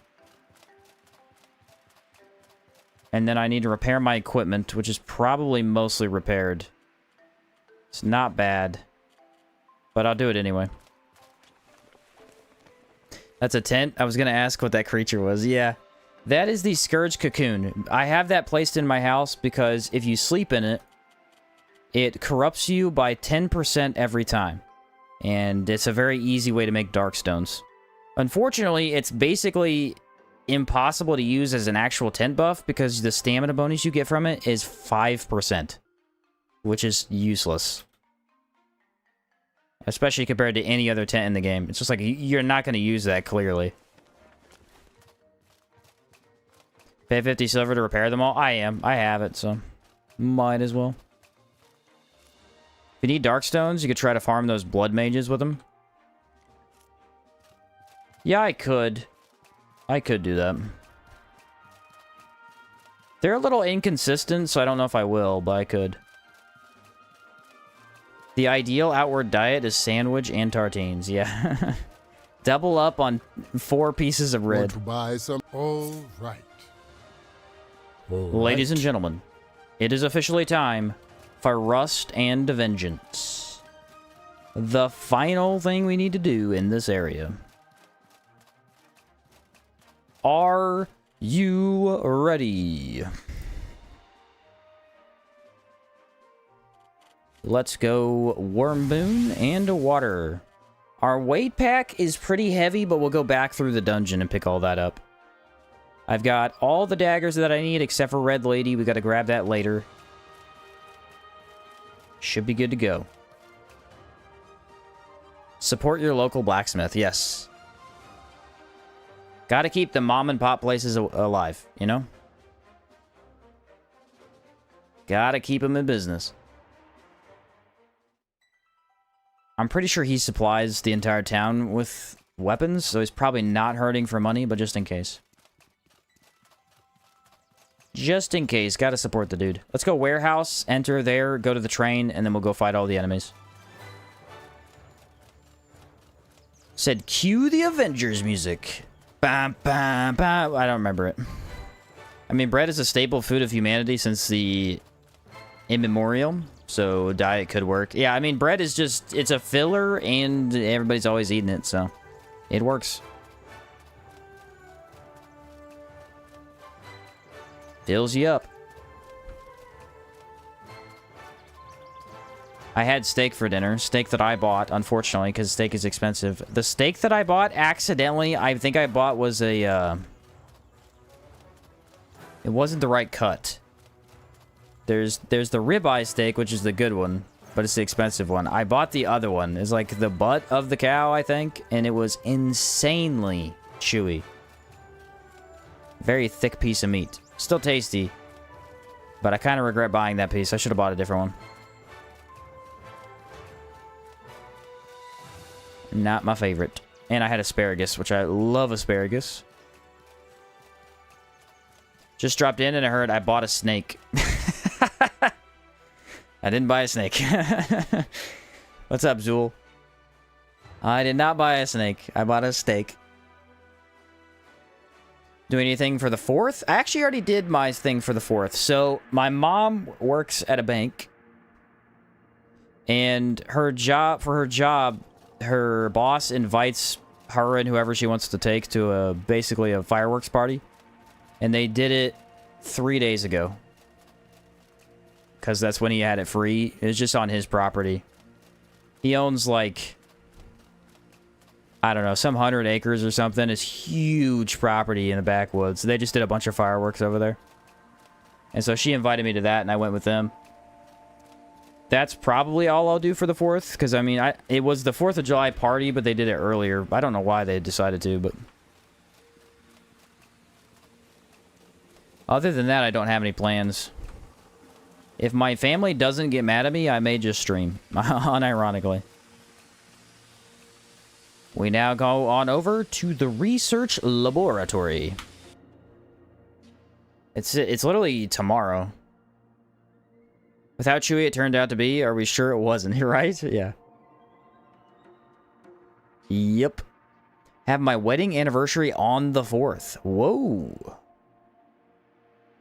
Have a 4th of July wedding anniversary. Nice. But yeah, I probably won't do too much because we already did that. Yeah, today's the 3rd. It should be tomorrow. I think the rest of my family's off. Yeah, my brother's off, and both my parents are, I think. If we get bored, we might do something, but I doubt it. I don't have any major plans. Alright, everybody ready? I gotta fight an Immaculate, and I need to figure out what I want to use. I'm thinking probably a rag if I can make it, but I can't. Buff our decay. That should do. Let's try for the backstab. I doubt I'll get it. Maybe? Oh yeah, I got behind him. Go for pain, actually. Instant application of pain, please. Yes, it worked. Barely enough stagger. See, the problem is they don't attack. If they attacked faster, I could stagger them. But they won't keep attacking. They play very like a player. One hit and then back up. He's poisoned, though. You're done, buddy. I got life potions and occult remains. Sweet. Good deal. And now, the Rust Lich, after we insert the keys, is officially freed. Shanks the Dagger Main shall fight him. Is it a guaranteed win? Not necessarily. It's going to be a tough fight, for sure. Definitely going to be a tough fight. I think Blood Sigil will hopefully help. I'm just not sure how it works. Like, if he puts his shield up, does the leech still affect him anymore? I don't think it does. Go with this. What else do I get? Any corruption resist? Not really. Not really. Let's just buff and then go kill this weird centaur-looking thing. I'll go with the fire varnish. There we go. Let's take a look here. Triple enemies. Okay. If they're really, really stupid, maybe I could get by. Maybe. I got by all but one. So kill him first. Now we're good. That's what I needed. I needed that tiny advantage. Oh, really? Let's pretend that hit me in some other universe. 1, 2, 3. I'm gonna go for the parry if he melees again. Melee again, please. Nope. Now we back out. He's taking good damage. Gotta remember, the Heroic Kingdom passive that I have, 15% to all damage, also affects status effects. So if we do damage over time, just more damage we're doing. Get out of here. And then again, we don't loot anything. We just rush enemies. Come back through the dungeon afterwards. That's the best way to do it. Best way to do it. Should be the giant guy with the laser, I think. Let's go take this guy out so he doesn't get in the way. I usually do. Do we have doggo this time or no doggo? Watch the wall, because that's where he comes from. There's the doggo. Just watched him go straight through the wall. I caught it. I caught it in 4K. I don't know how or why, but that dog goes through the wall. It doesn't make any sense to me. I've tried to figure it out for years. Do I let them fight? I can't get a good angle on the dog. Oh, thank you, dog. Thank you for that. They both aggroed me. You're done. Get out of here. Wait. Beautiful parry. Caught him in 4K, boys. He goes through the wall. There he is. If I pulled him out by him vaguely seeing me, maybe this can work. Let's be patient. Patience is a virtue.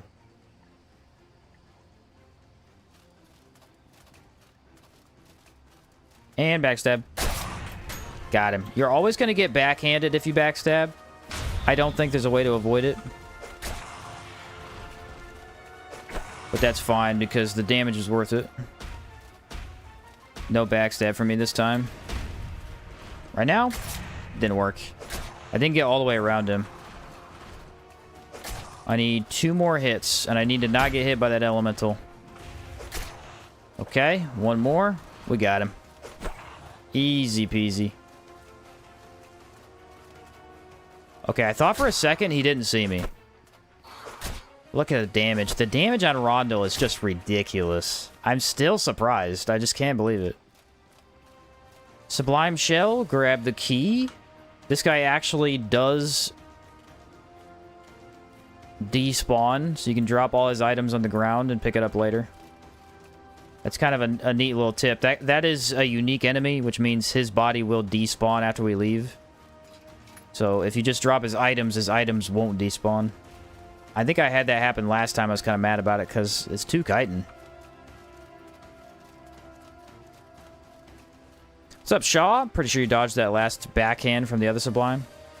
Did I? I thought I couldn't. Maybe if I do it and then dodge immediately. Maybe I'm just not pressing the button fast enough. What do we got here? I should probably go Spirit Varnish for this. I have a couple. I need to save, I think, 2. I need 1 for the fight, and I need 1 for the fight coming up. Let's keep her moving.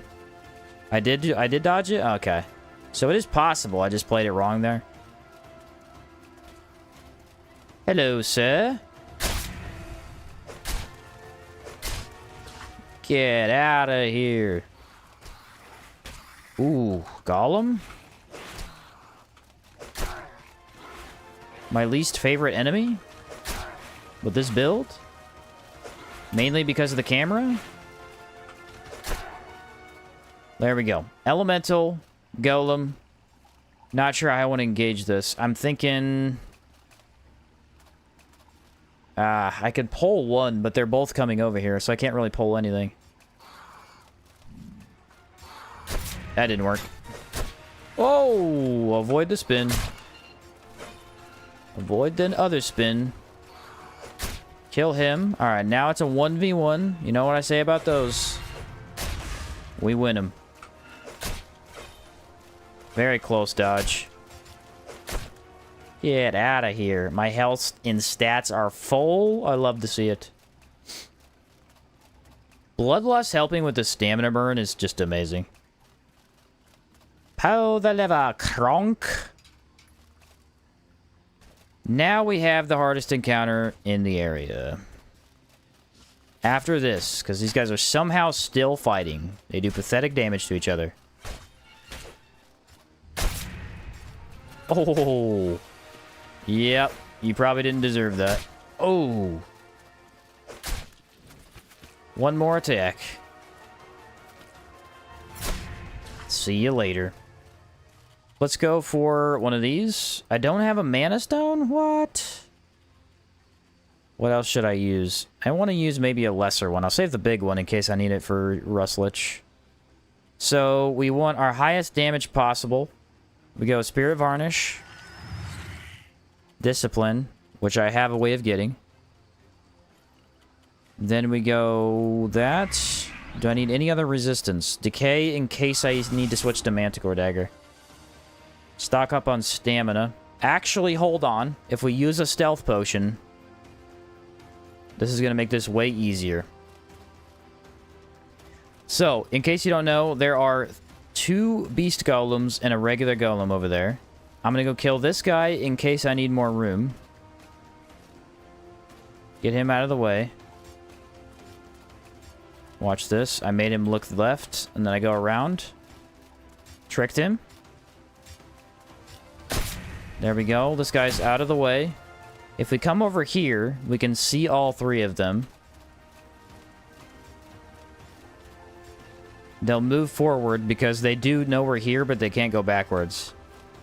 So now if we move back this way, they might come out the door. There they are. There they are. Here we go. Okay. I need to kill 1 beast golem. I cannot leave 2 alive. I can fight a sword and a beast, but not 2 beasts. Just kind of chill here. I know they saw me. They know I'm here. If I could just... When do I go? They're protecting each other really well. Really well right now. I don't know what to do. They see that guy's dead. Boom.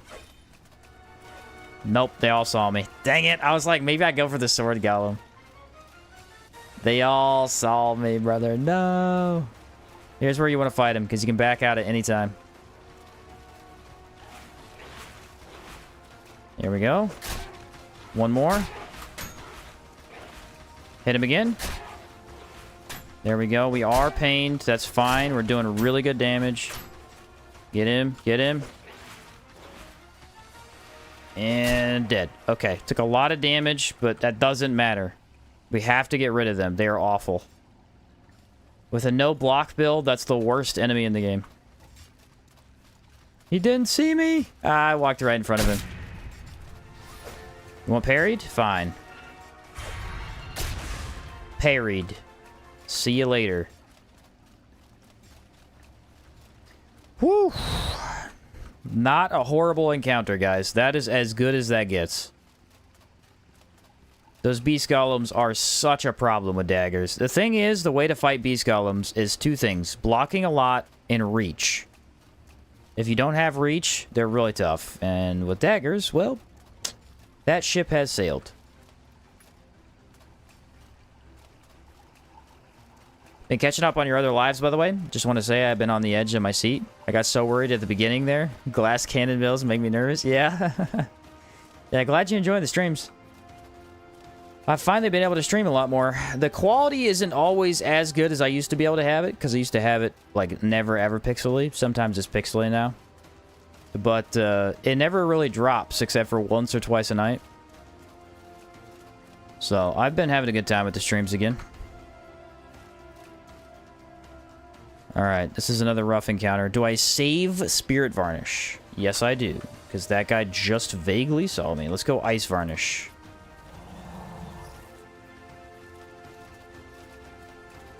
Can I get around this bookcase? I got around the bookcase. Stupid dog golem. Oh my word, I hate this ability. Why is it missing? There is a tactic where you sprint backwards after their dash and run into them. That can work. It's just it doesn't work every time. It's not bad at all. I wasn't expecting Starlink to be this good. I'm very surprised. Very surprised. Not only because it's, you know, me trying to stream through Starlink, but it's also me trying to stream through Starlink while both of my parents are on it and my brother and his girlfriend. Because we all live on the same property together, so it's like... It's crazy that it holds all that. I just can't believe it. A lot better than I thought it was. That is another reason I stream at night, though, is because at nighttime, everybody's Wi-Fi is not really getting crazy used. So it does run better.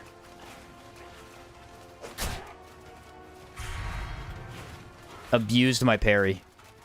I don't like that. I don't like that at all. I hear him. Is he right there? Yes, he is. I wonder if this counts as an object. Can he see behind this? I bet you he can't. This counts as an object. He cannot see behind it. Very cool. How is that even possible? I mean, I can clearly see through this, but the golem can't. Are you going to grab a Damascus sword for the build? Yes, we're going to grab a Damascus one-handed. It doesn't really matter what it is. Could be sword, mace, axe. We can't use it either way, but the buff we can use. So we'll grab whatever one we get. I think I looked at the axe. The axe looks the most stylish for the build. But like I said, it really doesn't matter that much.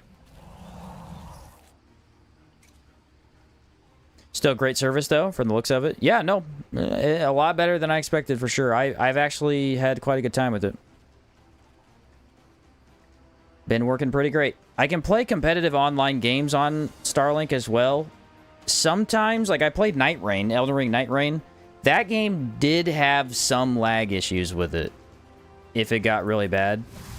But I was still able to run it, which is crazy. And then lightning defense, I think. If I can kill Golem first. Darn.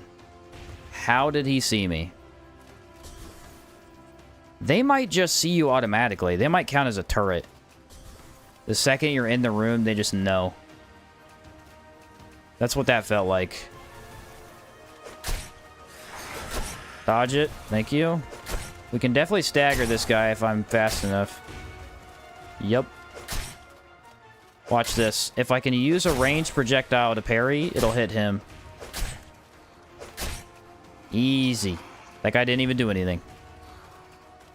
Literally didn't do anything. Ah, I shouldn't have activated that. That was my bad. I got too greedy. Way too greedy.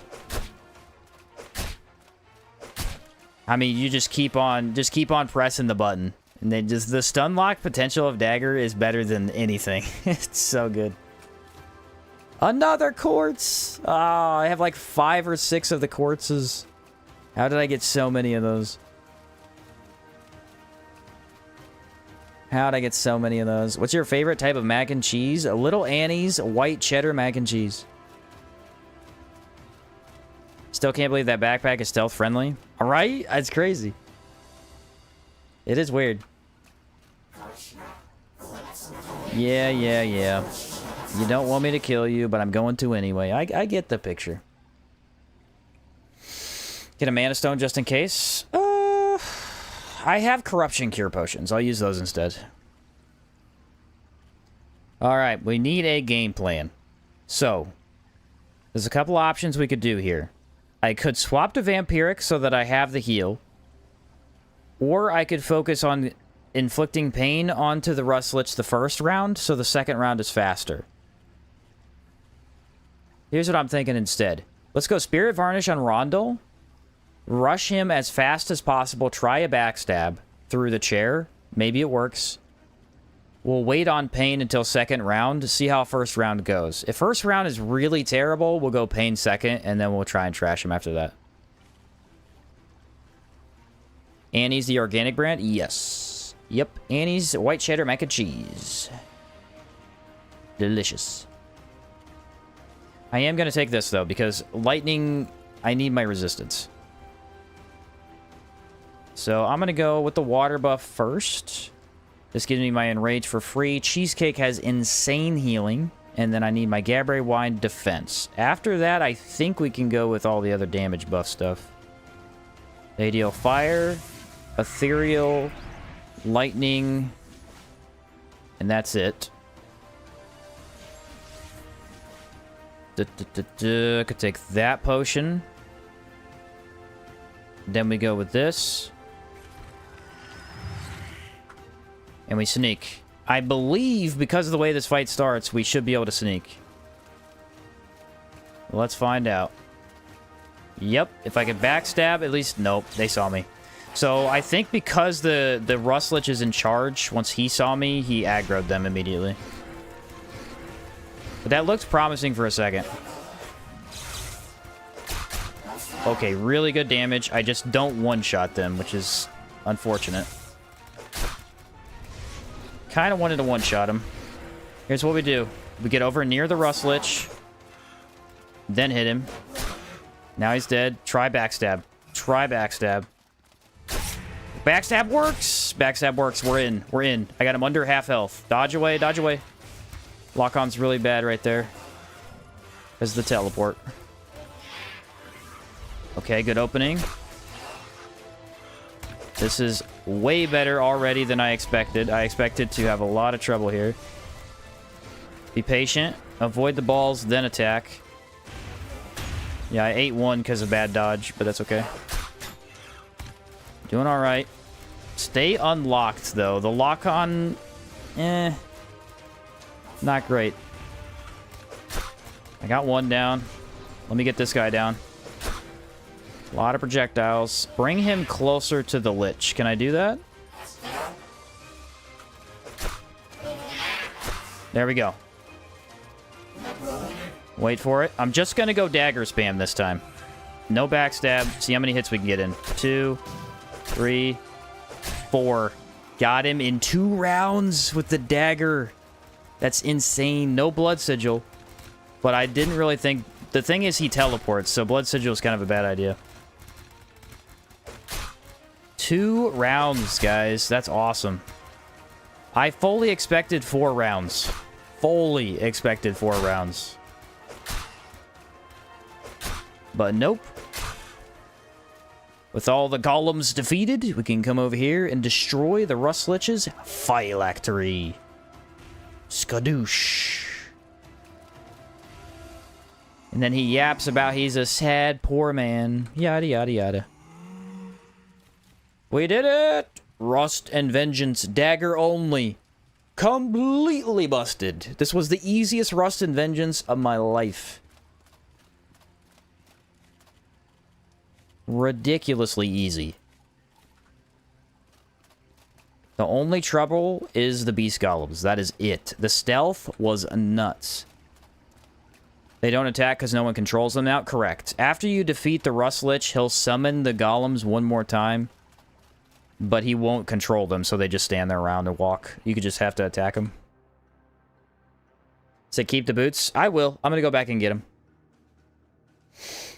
Don't worry, don't worry. I'm going to go back and get them. I just have to empty my backpack. I got to go back there for the rest of the loot, too. The backstab into the man's chair really affected him. Here's the funny thing. I thought I would have to hit the backstab through the chair. It turns out the chair is a hitbox. The chair is part of his actual back. It never hit his back. It hit the chair and did the damage. So, the man's weakness is his chair. Ah, it's you. Hello, Raoul. I defeated the Rustlich for you. What you got? I wish. Listen close. You have earned A this. whole 1 skill. 500 silver. You're too generous. You're too generous, Raoul. What a nice guy. Now I can buy a single passive. Maybe. And or not even a single armor piece. I should have let the Rustlich destroy him. That's what I should have done.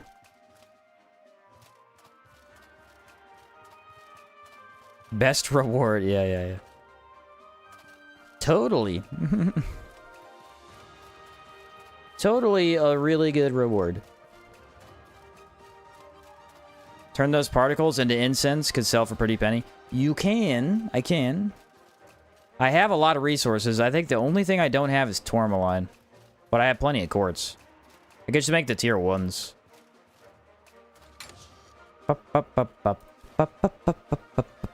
We did it! Yay! Okay, so 2 things we need to do now. We need to completely empty our backpack and go loot. The other thing is we need to get a bunch of dark stones.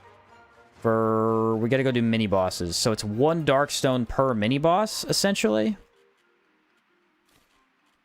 Does someone want to take a quick guess at how many mini bosses we have to fight?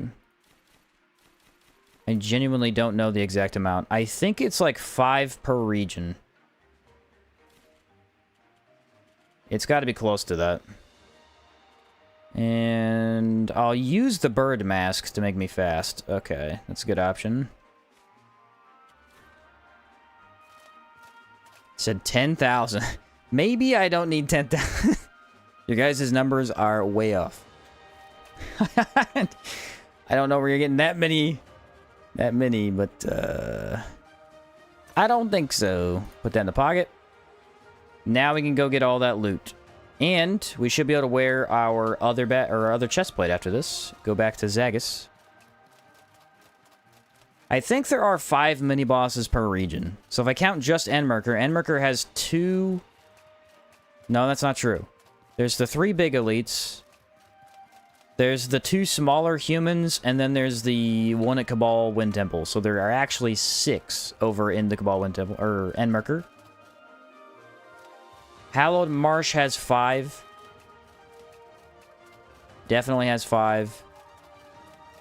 Antique Plateau, I think also has 5, but I already killed him. We don't have Mephinos? I don't have Mephinos. I should probably grab it for Caldera, though. Chersonese are done. Desert? I already killed some of them. I killed Luke, I killed the Beetle, and I killed the Sand Rose Shell Horror. And I killed the 3 golems. So I'm thinking Compass Guardian and Stone Titan Caves, whatever that one is. The Jade Acolyte. I only have 2 in the desert? No way. No, Virulent Hive Man as well. So there's 3 in the desert left. There's really not that many mini-bosses. We cleared a lot out this time. Well, you did a pretty good job about that. I need all these mana stones badly. The boots? Yes, remind me when I come back to the top. I'll grab the Rustlich set. Thank you. Given how strong backstabs are, I'd figure on movement speed being king in this run. Yeah. Yeah, there's an argument to be made there. If you just went full movement speed, it'd probably work really well. I'm more or less using just kind of pulling the enemy with my light source and then sneaking around behind him. Less than I am actually using movement speed. I don't need that. But yeah, movement speed is good. That's why I was like, you know what? Maybe having the bird mask would be helpful, and it's been kind of nice. Are you playing hardcore? Only 1 life. For this run, no. I stopped doing hardcore because of 2 reasons. First off, the hardcore videos just took me too long to edit. And I wanted to make more runs and play the game more. And I was making like an outward video every 4 months or something like that while I was playing other games. So it wasn't really working for me.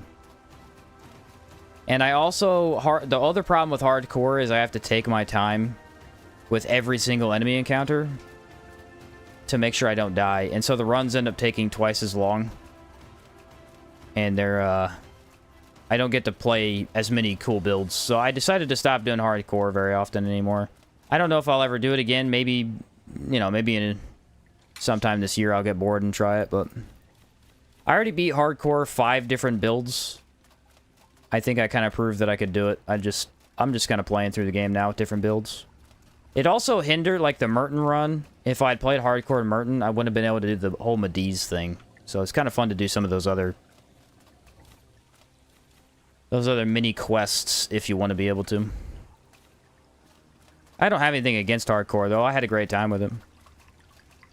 The double range on the roll in Caldera, you'll feel like a ninja. I don't know if I want it or not. I might. I'm debating, because I could grab it, or I could pass, because it does make it hard to get next to the enemy with the dagger attacks. I'm not sure. The double dodge is fun, though. It is really fun. Yeah, I'm surprised you don't use the Master Trader garb. Usually carry it to help me. I just got used to playing the game so much without it that I don't carry it with me anymore. It's a good tip to do, but I just don't need to anymore. I find that I rarely switch anyway, so I always just end up with... Well, actually, what I really find is that when I play the game, my intention is to fight every single thing I come across. Mainly because it's more interesting, I get to test more of the build, and if I wear a separate armor set for movement, I'm not as willing to fight stuff, and I'll just try and run past, because I don't want to swap armor. I don't really want to swap the armor constantly, so... Okay, I could grab all those, but I'm kind of heavy already. Maybe I should decraft a little bit. What else? Ooh... That would be why. Holy cow, I have a lot of swords.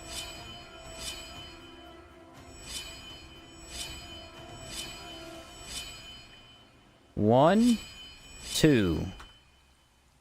Yeah, that was kind of crazy. I'll grab him, and I might have to drop more weight. I don't have the big bag, so... And I still have to grab the Rustlich armor. Won't argue with that. It can be tedious, along with buffing up and stuff, too. Yeah, like I said, those are good strategies, especially for newer players or players who are going to be playing a lot.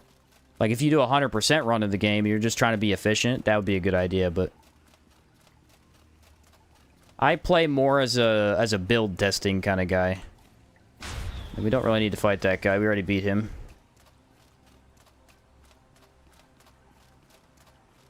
I've had a pretty good time with the runs, though. I mean, we've done, what, 8 or 9 runs for the challenge series, and I've got to try a lot of different armors and build setups that I never really played with before. Most of the weapons I have used because I made all those top 5 lists back in the day, so I at least tried all the weapons to know which was good. But when it comes to armors, there's just some that you never try. Like, Pearlson Mail is really good, but I never played with it because... I always used Daggers. It's been kind of nice to run with it this run. Is the Hex run next? I'll probably try to do a poll. Maybe. If I don't do a poll, yeah, I'll just pick Hex for the next Outward Challenge run. Which still isn't over. We still got to do Caldera, obviously. And mini-bosses and arena bosses, but... Dots only. Somebody else brought up DOTs only. I thought about it. I'm not sure how we would do it rule-wise. But I think that would actually be a really fun playthrough, because you could essentially just buff damage by a lot. And or buff one element by a lot, and let the damage over time just cook enemies. Maybe extreme poison or something. It's a good thing you're like that. Without you and your curiosity of what builds work best for what, we'd be lost little lambs, yeah. It's one of those games where it's not necessarily that it's hard to put builds together. It really isn't. I'm not going to call myself a build connoisseur or anything. I just read information, read the wiki, match up to good stuff. But the thing is Outward's such a long game that not very many people have the time to sit down and play a whole playthrough, decide, is this skill really good, is this skill really bad? Some people do, you know, but not everybody. And so it's really fun to be able to just be like, hey, here's a cool build that you never tried. Here's how it works. Check it out. And sometimes it sucks. Sometimes it's really good. I haven't really played a build yet that was bad. I don't think. 10 pounds, 12 pounds. That's hilarious, actually. So watch this. Because I have the extra movement speed on the bird, it allows you to move. But if I take it off, I don't have it. That's funny. Very weird, but funny. You know what? It's part of the game. Let's do it. Actually, I gotta come back and get the Tsar gauntlets, too.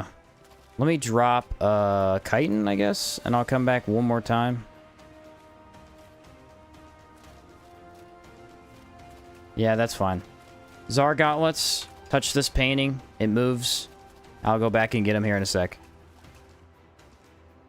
Touch hexes and grenades. Yes, I want to do a grenade-only run, and I probably won't use touch hex. Touch hex is fine to just throw into a build. It's not bad, but using all of them is... I really don't like them that much. They're not my favorite. I can craft another rapier, can I? Oh, I need to decraft a palladium, don't I? That's not what... That's not what I thought that meant. Okay, whoops.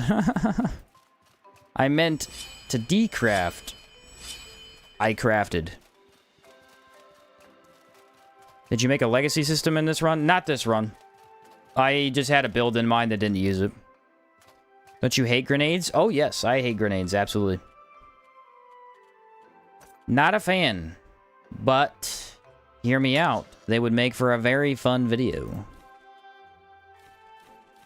And that, my friends, is what matters.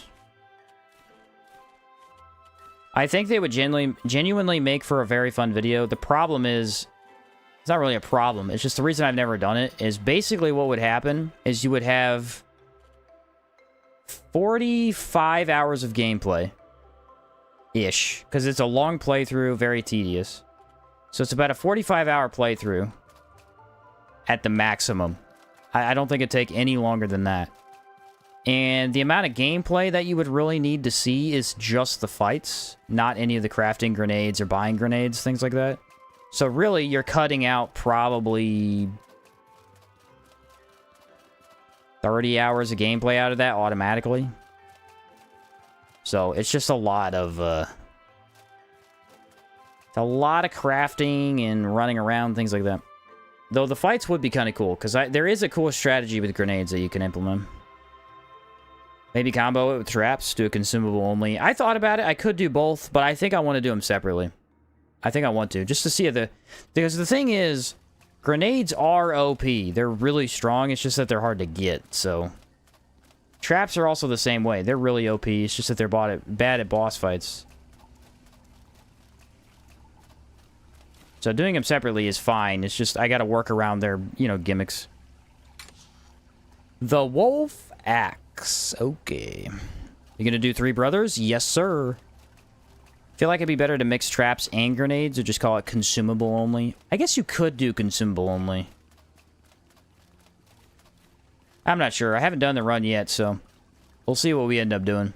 Maybe if I'm bored of doing runs by then, I'll combine them. I want to do a hardcore Iron Man run. Use the grenades as magic. That actually is kind of a cool idea. Could you include the lantern skills? If you're doing consumable only, you could, yeah. You could at least throw them. At the very least. Now we have all our loot, people. Sheen board of outward runs? Right, yeah. Unlikely to happen, but you never know. There is always mods, too, if I get real bored. There's quite a few cool mods that I'd love to showcase and fully cover, but it's just... I want to get done with all the main weapons and outward first, before I do anything crazy. Alright, we did it. Let's go with, I need food and I need my mana stones to make dark stones. I'm gonna need at least 30. And I have the tent, so I could put that down in Caldera and make dark stones over there too. I also need bandages. I think that's good. Let's put on my other helmet. There we go. Actually, did someone said I might have Entomber, which would help with this process. Do I have Entomber? I have an Entomber hat. But I don't have anything else with decay resist on it. Decay damage bonus. I mean, this is some, but not much. Doesn't matter.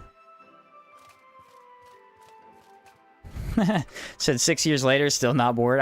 I don't know. Like I said, Outward just kind of does it for me. I don't know what it is.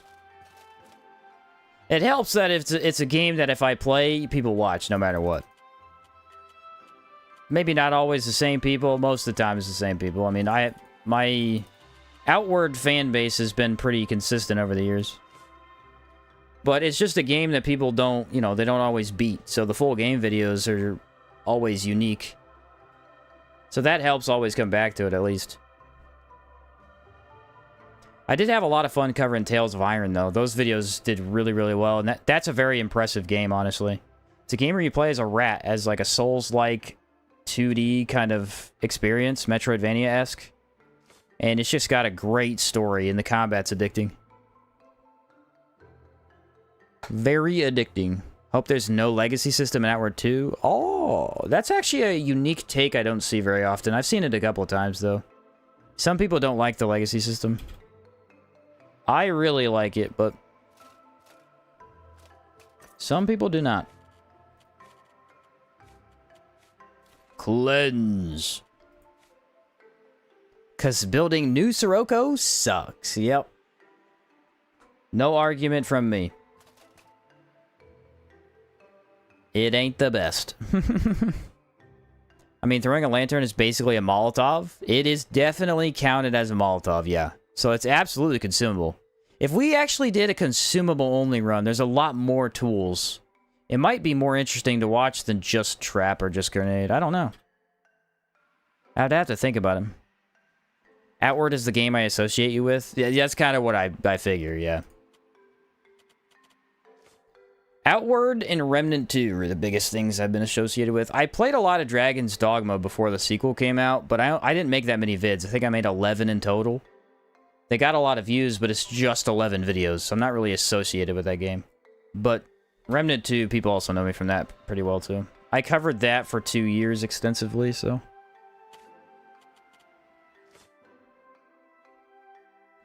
Can't say Sheen Shots without saying Outward. Alright.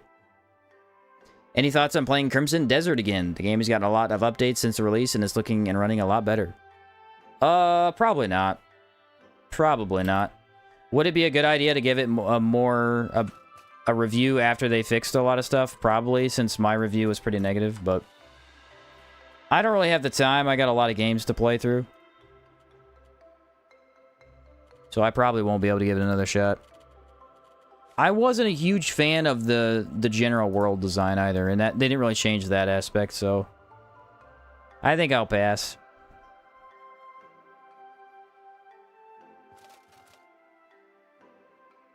I think I'll pass. What Dragon's Dogma do you advise to start with? 1, 2, or online? So if you're going to play Dragon's Dogma, just to know ahead of time, all 3 games are very long, and the really, really, really good parts of the game are the end game. I'm not going to say the early game's bad, but the early game is not nearly as good as the late game. Definitely not, because it's a power fantasy type of game where you fight cool monsters. And in the early game, they kind of sugar feed you, or spoon feed you it slowly. You don't really get to fight stuff as quickly or as powerfully. But if you're going to play the series, play with 1. Start with 1. It is the best experience to get to know the game really well.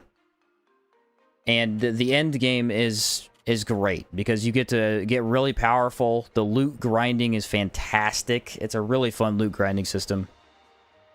And there's a lot of cool monsters to fight. The online version is great, but I think you should definitely play the first game before you play that. It is very, very grindy towards the end. I'm at like level 70, 80, I think. Yeah, I'm level 80, and it's just it's just so much work.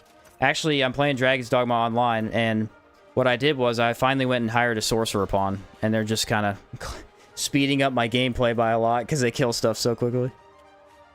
But yeah, play 1. Start with 1.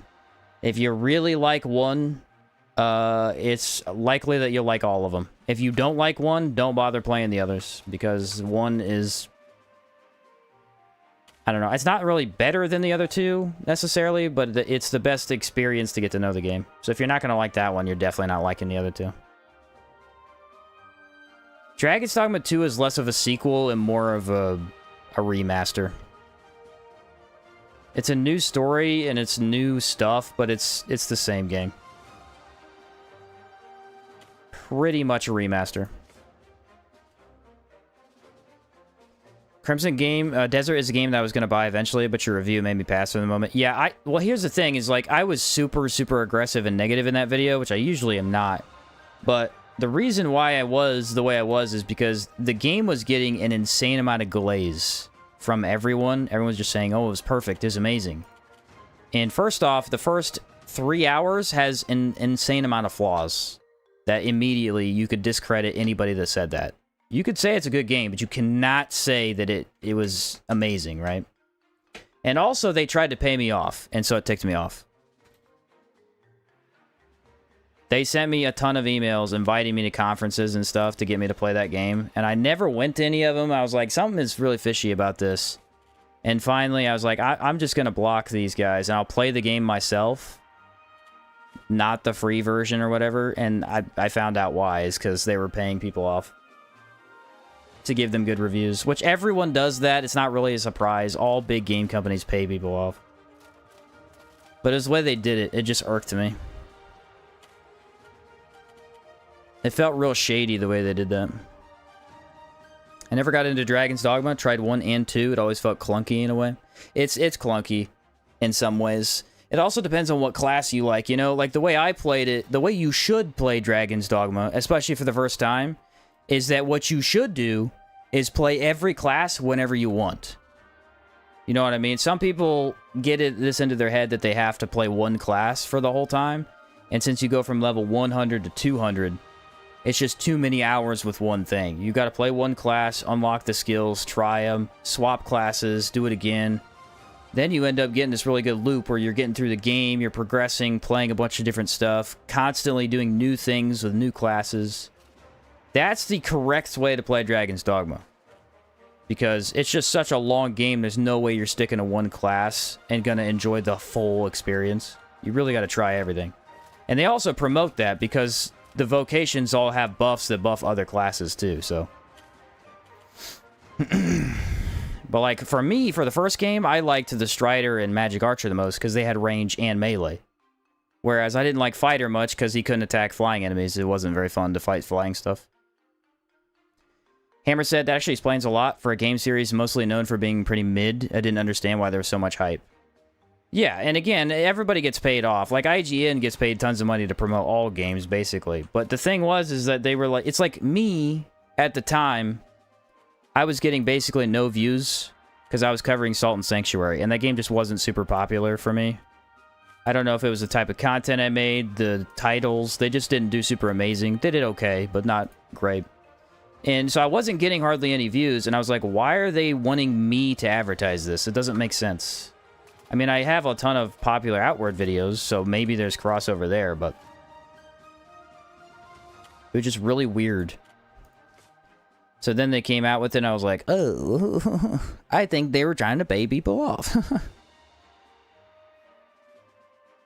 Like after you made your review for Hour 2, it got delayed. Thank you for putting that video out. Yeah, I did say in that video, I said near the end, I said, I don't want to be rude to you guys or something like that, to the devs. I was just trying to be honest, because I like the experience, but if you just come right out and say, I love Outward 2, it's going to be perfect. I mean, you could discredit anything I ever say after that, because the game had some problems. I mean, performance alone, they definitely needed to take another look at it. So I'm glad they took it to heart, and I don't think they really got upset about it or anything. I mean, clearly they wanted the game to come out, but I think they understand, so. More corruption. Oh, I'm not corrupted enough. The thing about Crimson Desert's start being rough is the same as true of Dragon's Dogma. Yes, it is true. It is true. I'll give you a big difference, though. You ready? And I'm not saying you're necessarily wrong for criticizing that, but here's the thing. In Crimson Desert, the first 10 hours of gameplay, you fight humans/humanoids. They are all humanoid creatures. In the first 10 hours of gameplay in Dragon's Dogma, you fight a Cyclops. Big difference. The enemy variety in Dragon's Dogma compared to Crimson Desert is miles better. And that's why I like Dragon's Dogma, but not Crimson Desert. I don't know if Crimson Desert's enemy variety gets better later on. I just know in the beginning game, it's terrible. It's all humans, and it's insanely boring, because they all behave the exact same. It's just harder hitting humans with more armor. Like I said, don't know if that changes, but that's how it was when I played it. What's a nice game you would suggest picking up this Steam sale? I mean, I'm playing Kingdoms of Amalur. It's great. Really, really great. Really fun. Really fun game if you don't have that one. I think I picked up something else for sale at one point that I played. I picked up Slay the Spire really cheap last year, but I still haven't played it. So they value your input? They've made that very clear. Oh, no, they have. They've made it very clear that they value my input. My like, philosophy for that stuff is that I've always been kind of weary of game companies sucking up to YouTubers. Because with competitive games, it happens a lot where the devs listen to the competitive side of, and like the popular YouTubers and stuff, and then they ruin the game because the actual player base didn't agree with the YouTubers. You know what I mean? So I don't ever think devs should cater to the people who actually make the content. I do like when they listen to the community. But sometimes it's too easy to mix the community and the content creators. Like, I'm part of the community, but I don't speak entirely for it, you know? There's a lot of different opinions and stuff that people have on the game. So I've always been weary about that, but my philosophy is, like, I should have absolutely no say in anything to do with the game, but if they want my opinion, I'm absolutely willing to give it, because I love the game and I want it to do good, you know? I want it to do good. Kingdoms of Amalur, I already played. It's pretty good, DLC and all. Okay. What's up, Evan? What is this? This is the, what's it called? The horror tent? It's pretty cool. Pretty cool. They made an item with your name, dude. I think you're cool with them. Yes, they did make me a bow. Supposedly. I haven't seen it yet. It was in the debug menu. I haven't got to see anything on it yet. We'll have to wait till the game comes out, but supposedly there is a bow in the debug menu that's called, I think, the Sheened Shot or something like that. So we might be doing a bow run in Outward 2 when it comes up. You gonna check out Wildheart? I heard of Wildheart, but I don't know much about it. Happened with Arc Raiders. Yeah, it happens with a lot of those games that are more online than they are not. You know what I mean? With RPGs and Souls-likes, a lot of time the feedback is generally very useful, just because the community tends to agree. But with online stuff, that happens constantly. Remnant 2 was a weird case, where it wasn't really an online game per se. Like, you had co-op, but the devs just, they didn't listen to the right people. They listened to their Discord server, and they didn't listen to anybody else. And so they made a lot of changes that pushed people away from the game. And I still love that game. I actually recommend the Remnant series. You never played those two games? Those are great games. Great games. But some of the decisions the devs made towards the end were just, they just weren't very good. They're not things that really hurt the game in terms of they make you not want to play it. It's just balancing stuff towards the end game. Which doesn't really matter at the end of the day, because the game's fun up until then anyway. It's still fun after. It's just some of the decisions I wasn't a huge fan of. So I hate when YouTubers get access to a game I'm hyped for earlier than others. Yeah. I tried to be that guy that got to play, like, indie games early last year. I was doing 100% of stuff. It just wasn't working out. I don't have enough pull on random games in the algorithm to play them. They just don't get views. And I also feel kind of bad because, like, I played Little Droid, which was a Metroidvania, and the dev reached out after I played it, and he's like, hey, you want to play the sequel? I'm making it. It'll be done in, like, a couple months. You want to play it? I was like, dude, that's awesome. So he gave me a free copy of the sequel, Little Droid 2. I played it. Freaking sucked. Sucked. It was a major downgrade. He ruined the boss design. And I felt so... Like, I made the video about it, talking about the problems, and just a 100% general review type of deal.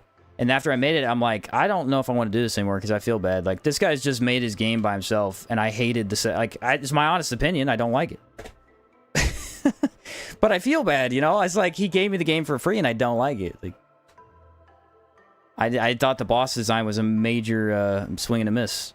The changes he made. Because basically how it worked was the first game was really... The bosses were insanely easy. But they were fun.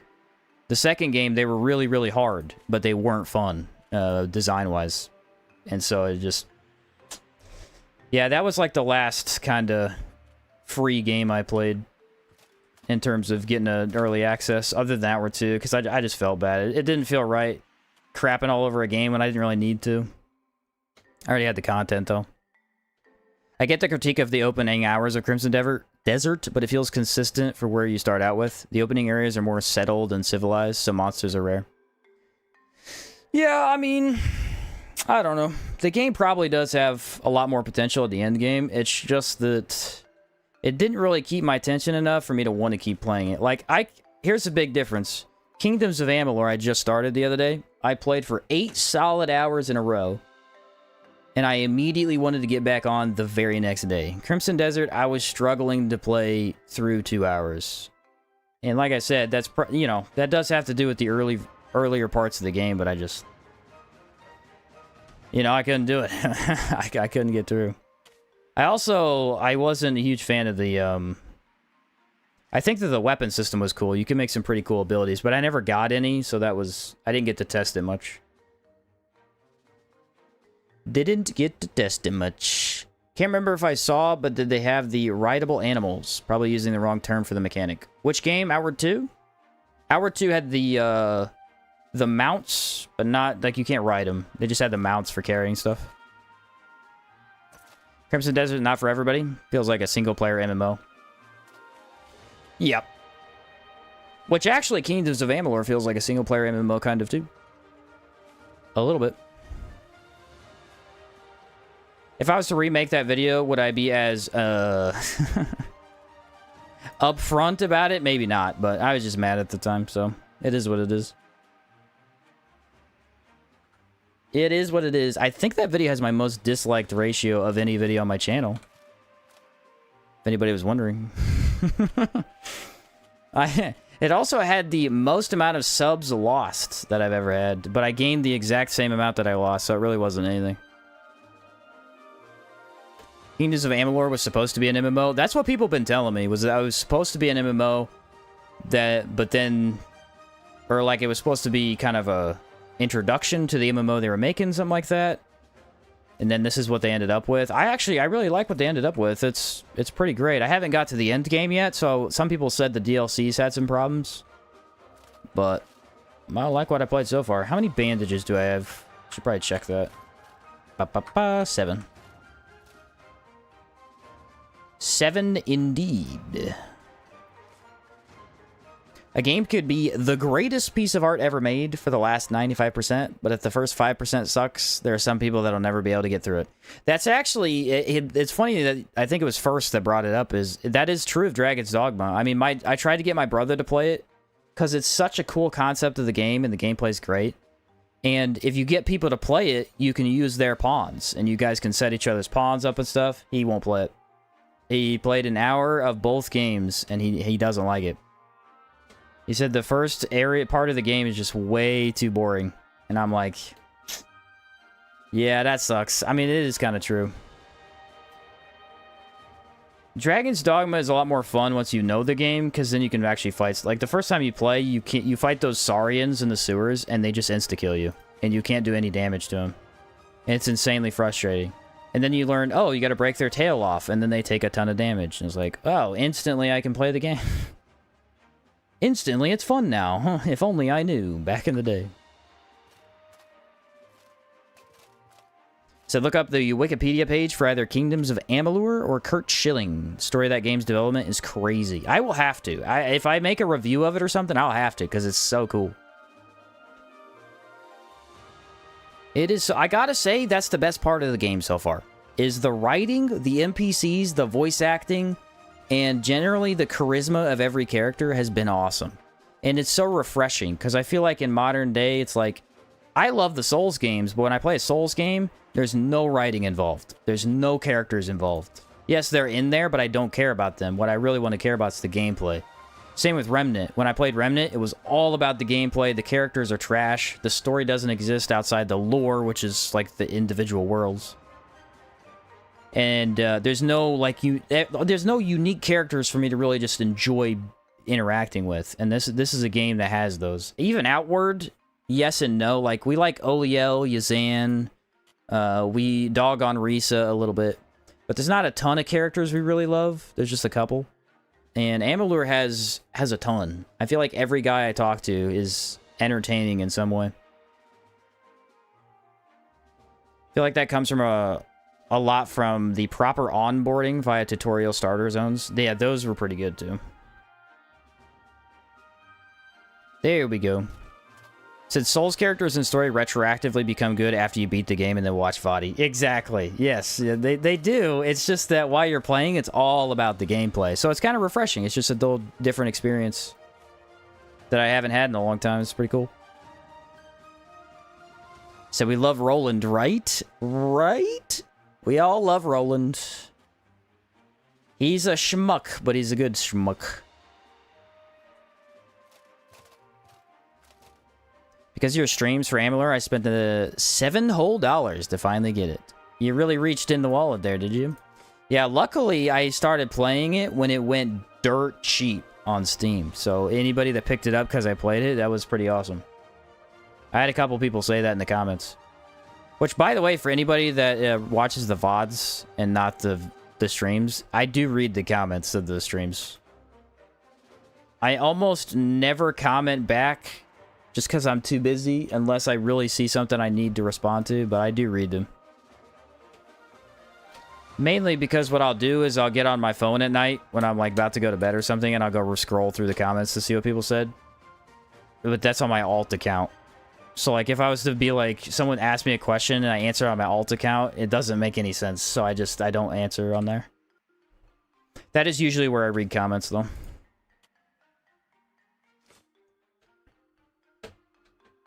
Usually, if it weren't for Roland, we wouldn't have gone outward.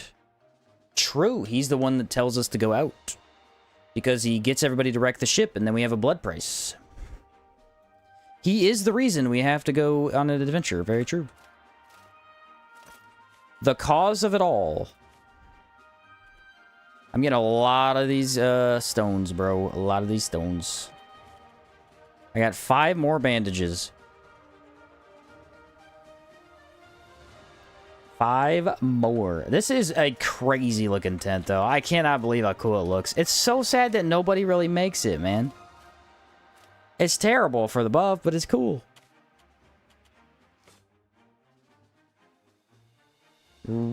Really, really cool. Excuse me.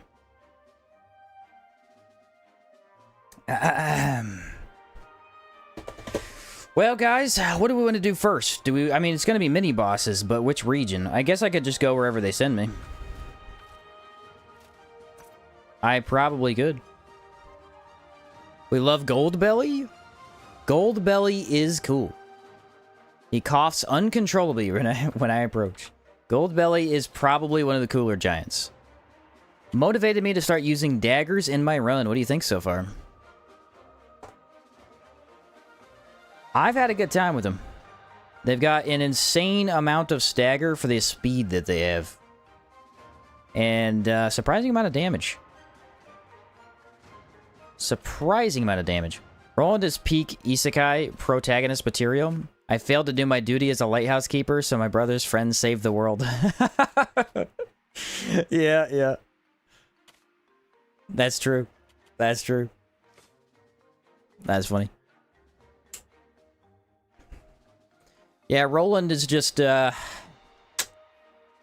he's got that side character syndrome.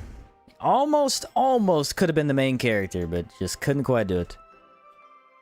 Having a tremendous time. The staggering mixed with co-op with my partner's nuts. Oh yeah, that's interesting. You're playing co-op. That's cool because enemies get a significant stagger resist buff in cooperative play. I was wondering how well they would do with that. That one time I got my brother and my friend shipwrecked, so I got reincarnated as a mana spirit. Yep. Isn't that reincarnated as a slime? What's the title for that? I can't remember. I think it's longer than that. There's a lot of those, though. I'm still Team Zeph. Zeph is great. Zeph's great. ZapQ doesn't like Zeph. ZapQ's against him. I'm still with the man, though. He's a holy paladin. Holy paladins stick together, you know? It's just what we do. Anyway, I guess we'll just go wherever they send us. I was thinking we'll probably start with the desert because I clear it out fast, but... we could also start Monsoon because it has double liches. I have not fought either lich. Jade Lich is going to unbelievably suck. He is like the worst fight ever when you don't have range. I am already fully aware. Some manga names these days are essay length. I think that's a meme. It's just a manga length of the titles. I'm pretty sure it's a meme. What's up, Rupkron? Long time no see. Your notifications are not coming. Yeah, I need to get used to post them in my Discord again. The problem is, not everybody that watches me uses Discord even. So it's like, it doesn't really do that much for me to post them there. I also really hate Discord anymore after all the stuff they've done. I have it because it's the easiest way to get intact with me. If people need to. It's kind of necessary as somebody like me, because it's the way I contact 9dots and stuff like that. I kind of have to have it. Did Zeph expose a peasant role to the captors? Kind of get disliking him, unfortunately. He's kind of... what was the reason he explained for not liking him? Basically, Zeph was a mercenary kind of deal. Like a holy mission mercenary.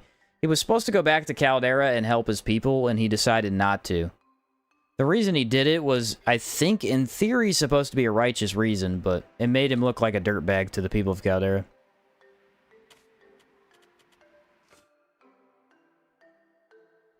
Because a lot of cool short titles are taken. Yeah, anime's got to go out there. Said to be for real, I didn't realize you had a Discord server. That's because I don't promote it. I don't do any promotion. Here's the thing. The way I've always done YouTube is... I do YouTube based on how I want to watch. You know what I mean? When people at the very beginning of their video go, I'm about to show you this. Like, sub, comment, blah, blah, blah. I hate that. And I will click off the video. So I've never done that stuff. Just because it's annoying. Technically, it does improve how many views and subs you can get. But it is insanely annoying and I won't do it. I just put the sub at the end of the video or say, hey, like it, whatever. And then there's other stuff like promoting Discords and other TikToks and whatever. Again, I'm not a huge fan. Like, if I wanted to catch you on whatever channel, I just would. And so... that's why I don't have chat on my screen. Because a lot of people in the past have asked, hey, if you're going to post these, like, longer videos, because you put the chat on the screen so we don't have to... You know, so we can read them. I don't like that. You know, I know a lot of other people do, but I hate it. I'll do one more and then I'll be done with this. I absolutely hate it. It annoys me. It also means that I have to watch random people talking, and sometimes the random people say really stupid stuff in other people's streams, so it just frustrates you sometimes if you happen to catch what someone read and it's in a goofy person's chat that just sounds awful. You know, like the best example I have is Lil Aggie's chat. Because Lil Aggie's awesome. I love his content, but his chat is awful. And they just say the worst stuff in his chat. and you have to read it because it's on screen. It's like, ah. So I don't do any of that stuff. I just don't like it. So that's probably why you have never seen my Discord. There is a link in my description, but I just don't promote it. If people really, really want to get intact with me, they usually find it by themselves. Said, the old nobles, yes, he warned the nobles about the rebellion. Yeah, that's the only part of his story that's not really well explained. Like, why, how did he not know that was going to have repercussions? He had to have. He had to have. He had to know. Why did he do that? I don't know. Can't quite figure it out. And there's our last stone, boys. That's pretty good. That's going to get us a long way through this. And we have no corruption level. Kind of nailed it. Now we got to figure out what kind of loot we want to bring with us. Also, I should probably go check where they're taking me. Should probably check. Have you seen the new game Like Outward coming out? It was in development for 8 years. There is a new game for Like Outward coming out. Do I have it written down? Is it Wild Heart? Or no, is it Veyron's Call? I was looking into either of those two games. I think it was Veyron's Call. Friend. Yes. Berg? I don't really want to go to Berg.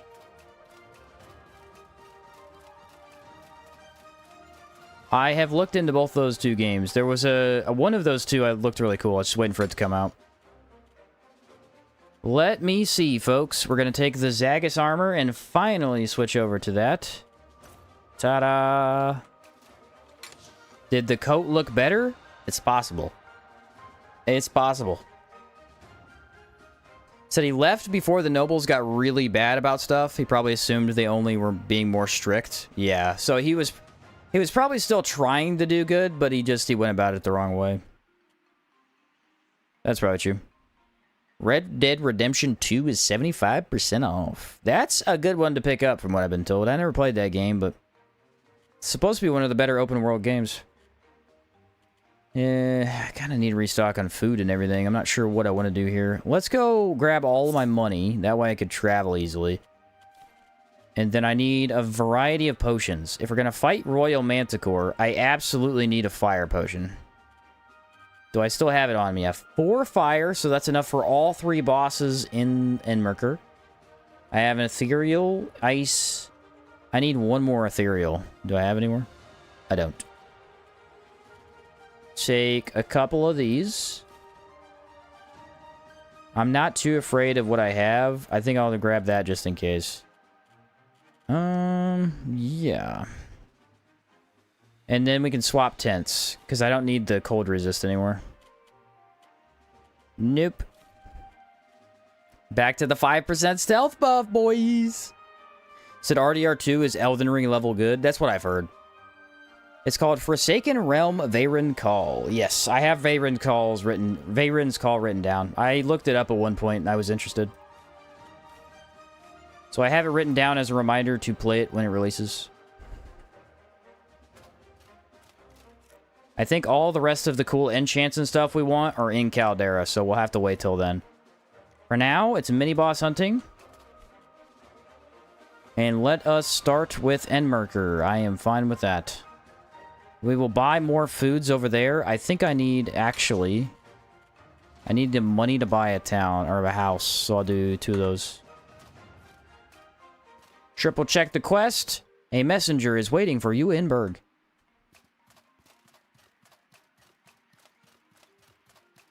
Waiting for you in Berg. Greetings. I would like to travel to Berg. Nailed it.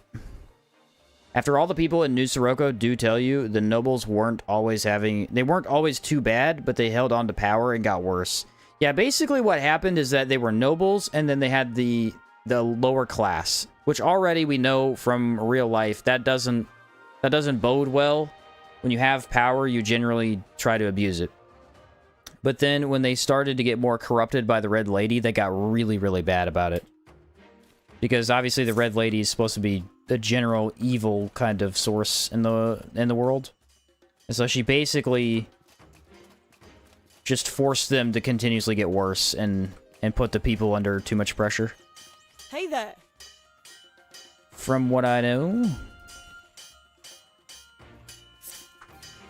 I can grab an ice shard and probably get more weather defense. I don't know, man. Wasn't it said that the Ambrain addiction control method had been in place for years? Yeah, they actually use it. It's not even really... They don't even really consider it an addiction. They need it in order to survive the really hot working conditions. All right. Nice. The Red Lady was after the rebellion. Oh, okay. So they got really greedy and then they had the rebellion, but then it got even worse after the Red Lady, probably-ish. Am I close to right about that? Stealth buff. So we can potentially make, hopefully, some alpha sandwiches. This is usually where I get all my food. Is in town. I need one single ice shard. I say we go... Let's go Necropolis. Yeah, let's go Necropolis, kill all the ghosts. And then after that, we'll go Barrier Man. How can I help Royal you? Manticore. Green Hive Lord. And after that, we'll go How first can I one to go. help you? Here's the plan. Pay attention. You. That sound like a plan? How can I help you? I think that works for me. Now fire varnish? I can't say no to that. You're speaking my language, lady. Actually, guys, we gotta go kill the other... Guys, don't let me forget the mini-boss in the Cabal Wind Temple. I have not killed that. I almost always kill it by now, so I will probably forget. Want to buy some? Stringy Salad also does stealth. That is a good pickup. Very good pickup. Not a lot of really good things for health right now, though. That's the sucky part. I think I just have the jerky, really. Red Lady lore is so good. Yeah, I think some people are fair when they criticize Outward for it not having, like, the most amazing story ever. I think it's really good, but I think that's a fair assessment. But if we're talking lore, it definitely has good lore. Absolutely has good lore. Especially on specific characters. Red Lady, Cryptea, like, that's a really cool storyline for lore.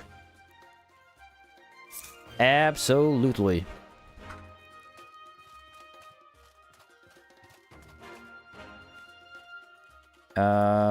Is there anything else I could cook? No, it's just the tartines, I think. 1, 2, 3. Yeah, so Ambrain was always around, but the nobles controlled the distribution. So they left people with withdrawal. Oh, okay. So it was always around, but they started to abuse what people needed, essentially. And now, I take out my camo tent for my 5% stealth buff. Truly incredible and required. How could it not be? Red dagger would be really nice for the Manticore. Okay, so maybe we go 2 human enemies, then first cannibal? And then after that we go Royal... Maybe we do Royal Manticore last. I either do her sooner or last. Let's go last. Fire damage. The thing is, extreme poison would be good on her, too. I think Red Lady's dagger has the best impact, which I will need for her. That is probably better. I'm with you. Oh, I could probably drink from that, too.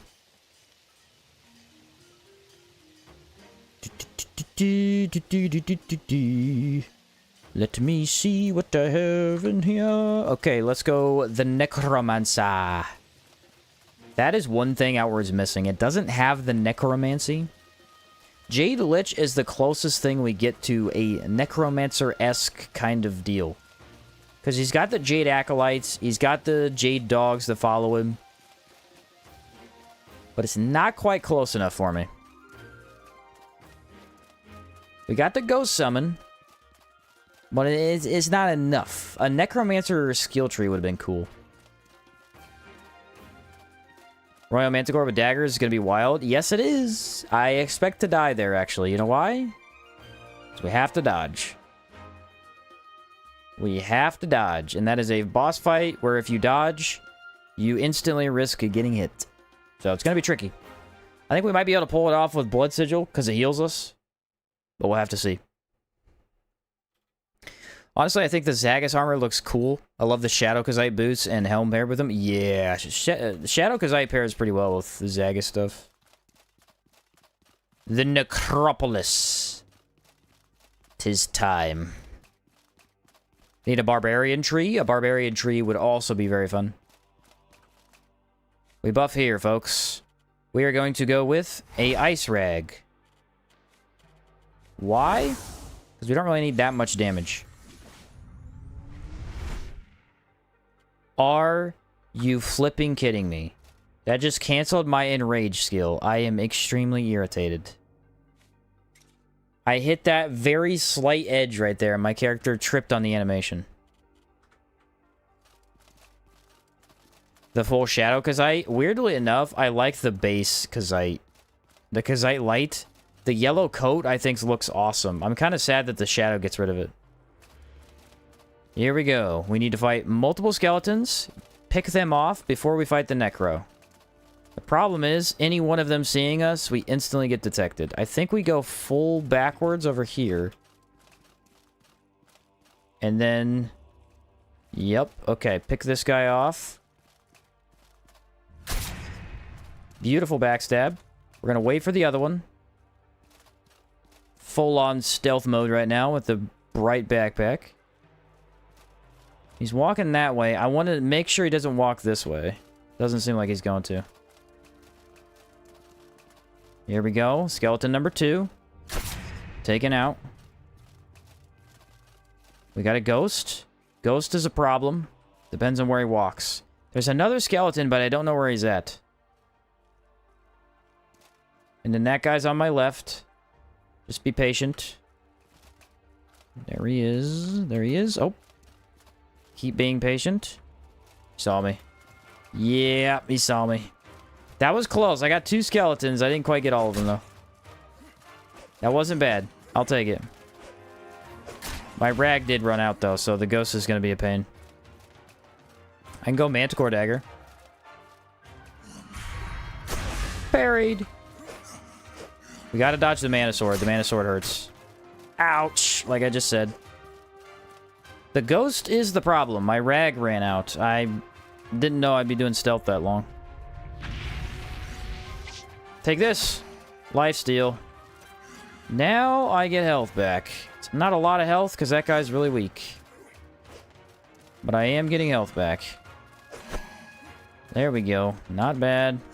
We're working on it. I'm just going to get rid of the ghost. Then I'll fight the guy.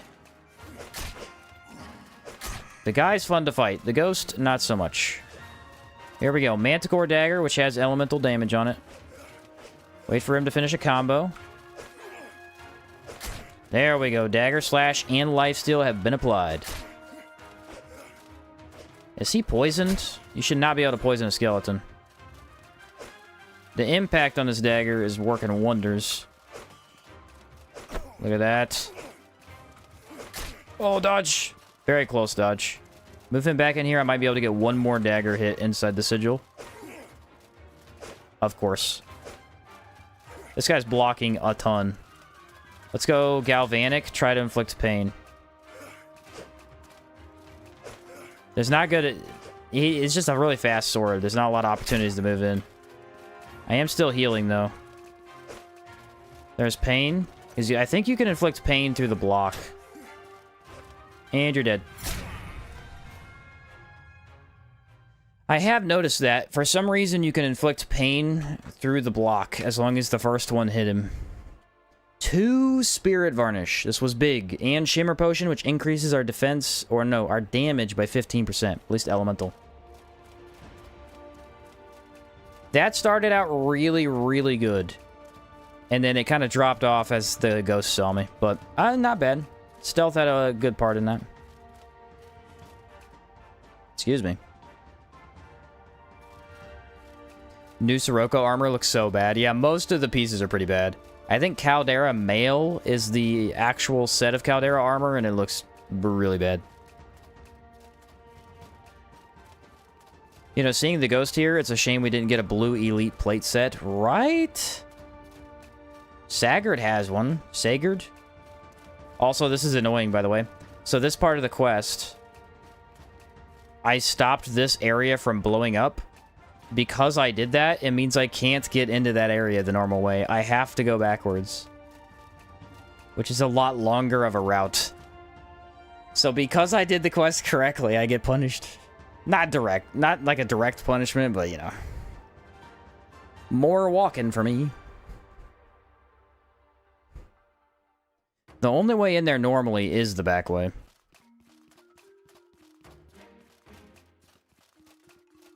All the way over here. How did I get corrupted? Okay, yeah, because as I use the sigil, I'll probably get corrupted. That adds up. That does make me wonder if the rune sword would have any feeling to it. Like, does it have some resistance from cutting through the world's innate magic? Good question. I feel as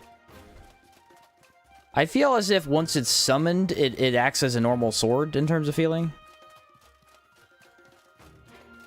So it would actually... Yeah, I mean, it has less impact, though. I don't know. I mean, when ghosts hit you, it's impact. You definitely feel it. So I feel like you would definitely have some... It wouldn't just kind of swoosh through you as a ghost would. That's kind of an interesting aspect of ghosts in video games, because if you think about ghosts, you think of a being that you can't touch, but exists. But in video games, ghosts are often just whatever kind of visual you want to put as the ghost. You can actually hit it, but it's very resistant to physical damage. I'm thinking Dragon's Dogma, Outward. Those are two ghost games I can think. They're highly, highly difficult to kill with physical, or possibly immune. But then with elemental, you can trash them. Which is weird to think about. Like, if you have a basic sword, you can't kill this thing. But if you have a sword coated with poison, go ahead. What? Alright. Well, not poison, probably fire. Does Witcher 3 have ghosts? I haven't played Witcher 3 yet. The thing is, Witcher 3 I would like to play, but it's another game where it's kind of a huge time sink. So I haven't had the time to do it. That game does look right up my alley, but I just haven't had the time. I do own Witcher 3. I bought it dirt cheap at one point. I think it was like $3. Ho ho! Extra 5% stealth kicking in. It's gotta be that. It's gotta be. And this is the dungeon that you have to go into. Ancestors' resting place. But we can't get to the top until we kill Barrier Man. Because that unlocks the door.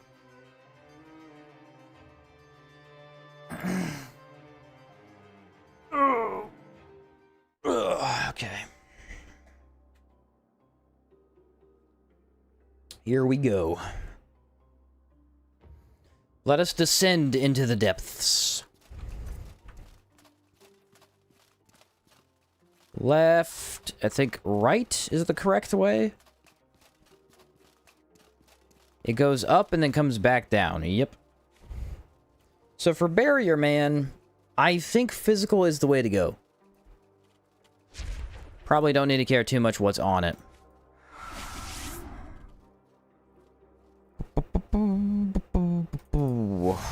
What do I do? What do I do? It's gonna be ice damage from the Ice Witch, probably. I need a little bit of healing, which I could take from Jerky. And I might be good. If I could stealth them, that'd be great. Oh, I dripped water on my keyboard. That's what I'm feeling right there. I'm like, that's weird. I'm roly. There she is. The Wicked Witch of Ice. Oh no, they see me. Oh no, they both see me. Oh no. Oh, if this works, this is a game changer. I genuinely didn't know this was over here. A palladium spot. There's a rock man. No way. There's a rock mantis here. I have never seen this enemy. I genuinely did not know this part of the cave existed. That's so weird. Usually you're in the bottom part of this cave, too. Once you come up here, you just kind of leave. There's no reason to come back here. It's cool to know there's a palladium spot, though. That's a really easy one to get if you forget one. But yeah, look at this. This is this whole area up here. Huh. They just added that, like, right now. They have to have, right? Like, there's no way any of us have ever been over here. There's no way. Oh, Barrier Man saw me. How? What? Everybody saw me. Barrier Man doesn't know how stairs work, though. Barrier Man is stupid. Okay, so I'm going to need a better varnish if I'm going to take on all those guys. I'm going to think ice, I guess. Just dropped by to ask, Vampiric Dagger done yet? Yes, sir, we do have it. I'm not using it a ton because I don't really know the situation in which I should use it, but I do have it now. Barrier Man? All of the NPCs know where I am. Okay. I got a plan. I'm gonna roll off this edge, and I'm gonna gun for one of these two. Watch this.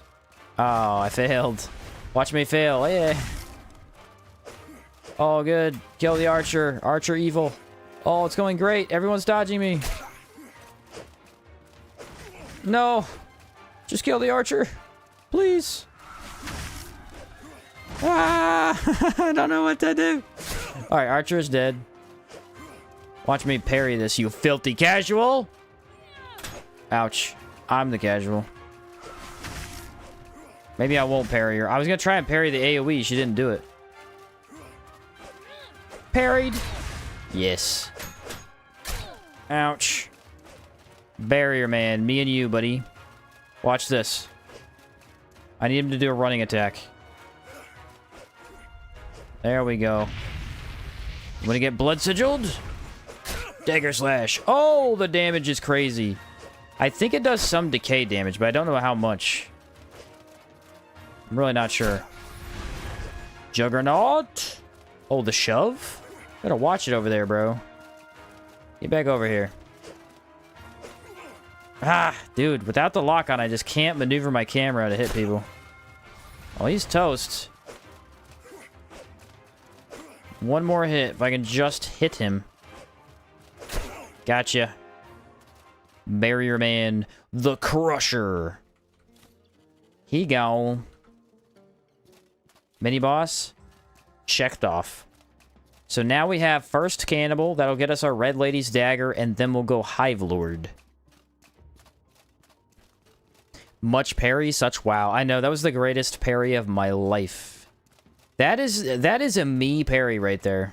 Oh, look, I can parry. Nope, fails. Fails epically. Hammer said, nice parry, Sheen. Very cool. I know.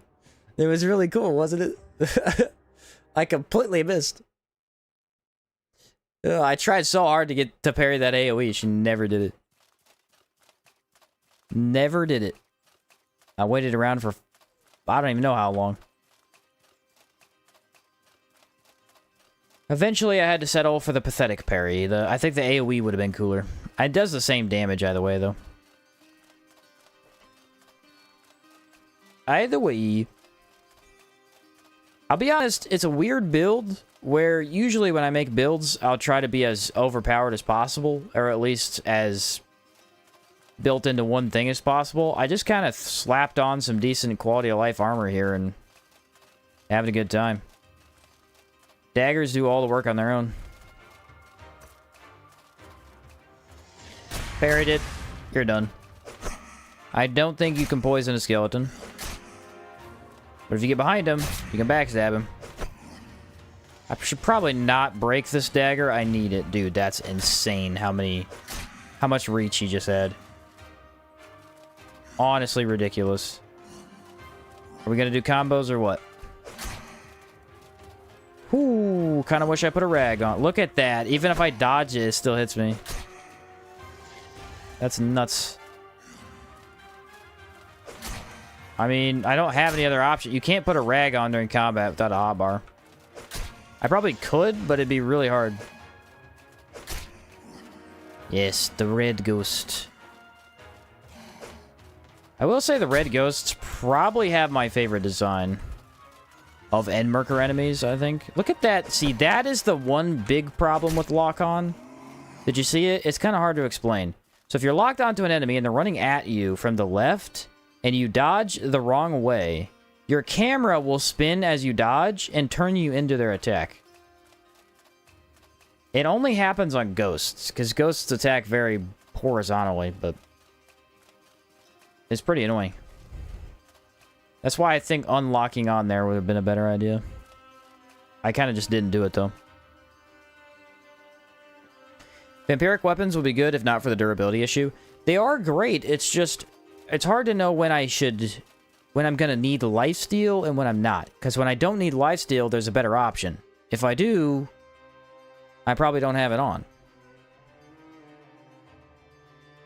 It's rough. I don't know when to use it. That's what's so great with Speedster Sheen. The parries come back fast enough to be used multiple times per fight. So you can whiff twice as much. You sold to me. We're taking Speedster next time. Full parry build. I'm gonna miss every parry in the world. Honestly, now that I'm thinking about it, a parry-only outward challenge run. And you might be thinking, oh, but you can't use all the parries. What if we swap weapons to all the parries? That'd be kind of cool. That'd be an insanely difficult run. But it'd be kind of fun to watch me miss counters constantly. How can I help you? I think I would be amused by that. I mean, a parry-only run? I mean, you'd have to make use of Speedster. You'd have to. You got to get the skills to come back. And then you have to make sure that you have all of them for each fight. That way you could keep enemies staggering backwards. Like, you got Pommel Counter. You've got Simeon's Gambit. Those two on themselves are decent. Counter-Strike is a third one. Dagger parry's a fourth. There's a Great Axe parry in Caldera. If we were to do that, I'd probably debug it in early. Just to give you more parries. Parry only, no clothing. Okay, now this really got difficult. How you gonna alert up? We'd probably have to allow probe. But then it's not parry only. Require me to use potions? I don't know. I don't know. Some of the potential challenge runs you could do in Outward kind of require breaking some rules, because it's just otherwise, because it's not really a short game, you have to be able to do certain things or they don't work. That would be one of them. I don't know how you would, like, a build where you rely purely on potions for alert and have to have the alert just doesn't work. Maybe unless I got really good at making alert potions. I probably could. Just find the spots where I could craft them. Make 1,000. I don't know. Parry only asterisk. Yeah, that might work. Yeah, Warrior's Vein is a parry from the Great Axe, I believe. Could discount Probe. I feel like Probe doesn't do enough damage to matter that much.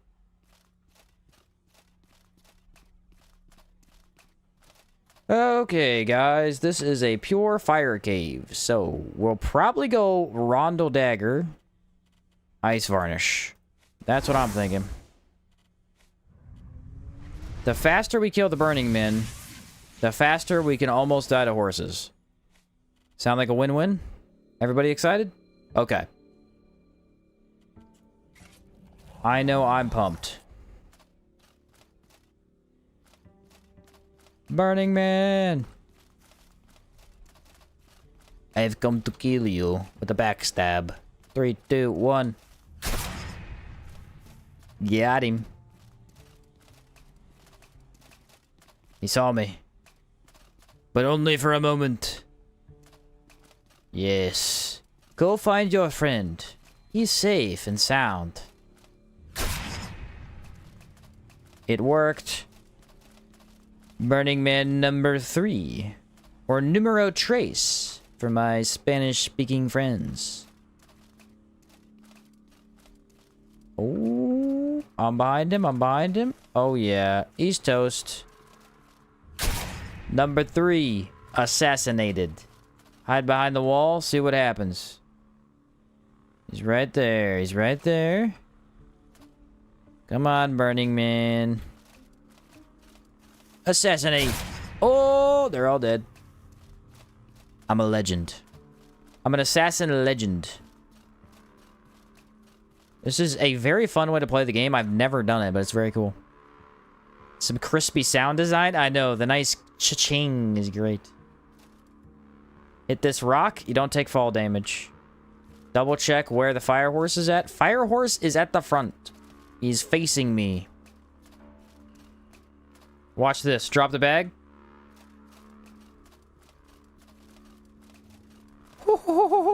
If you drop the bag, they don't see you. You walk right up to him. See you later. Drop the bag right in front of his face. Roll in front of him. He has no idea what's going on. What do we got here? What do we got here? Oh, easy mark. Roly, roly, roly. Behind him. Backstab. Easy cave. Easy cave. Why was anybody worried? What a joke. Now we gotta go figure out what's going on over here. There's nobody in that hallway. This is where the element... Oh, crap. Okay. I mean, maybe if I just take the bag off and roll in front of their face.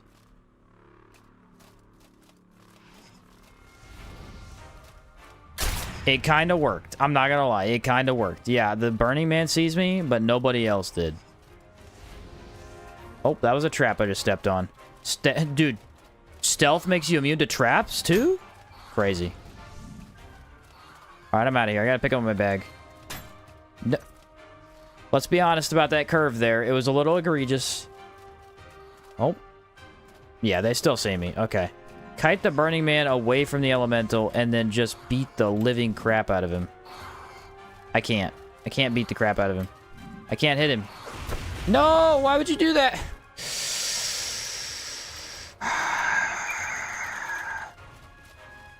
The only thing the Burning Man had to do was not that move, okay?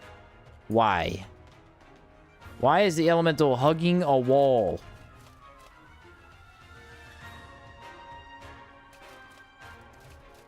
Yes, yes, go for it, go for it. Get out of here. You deserve that.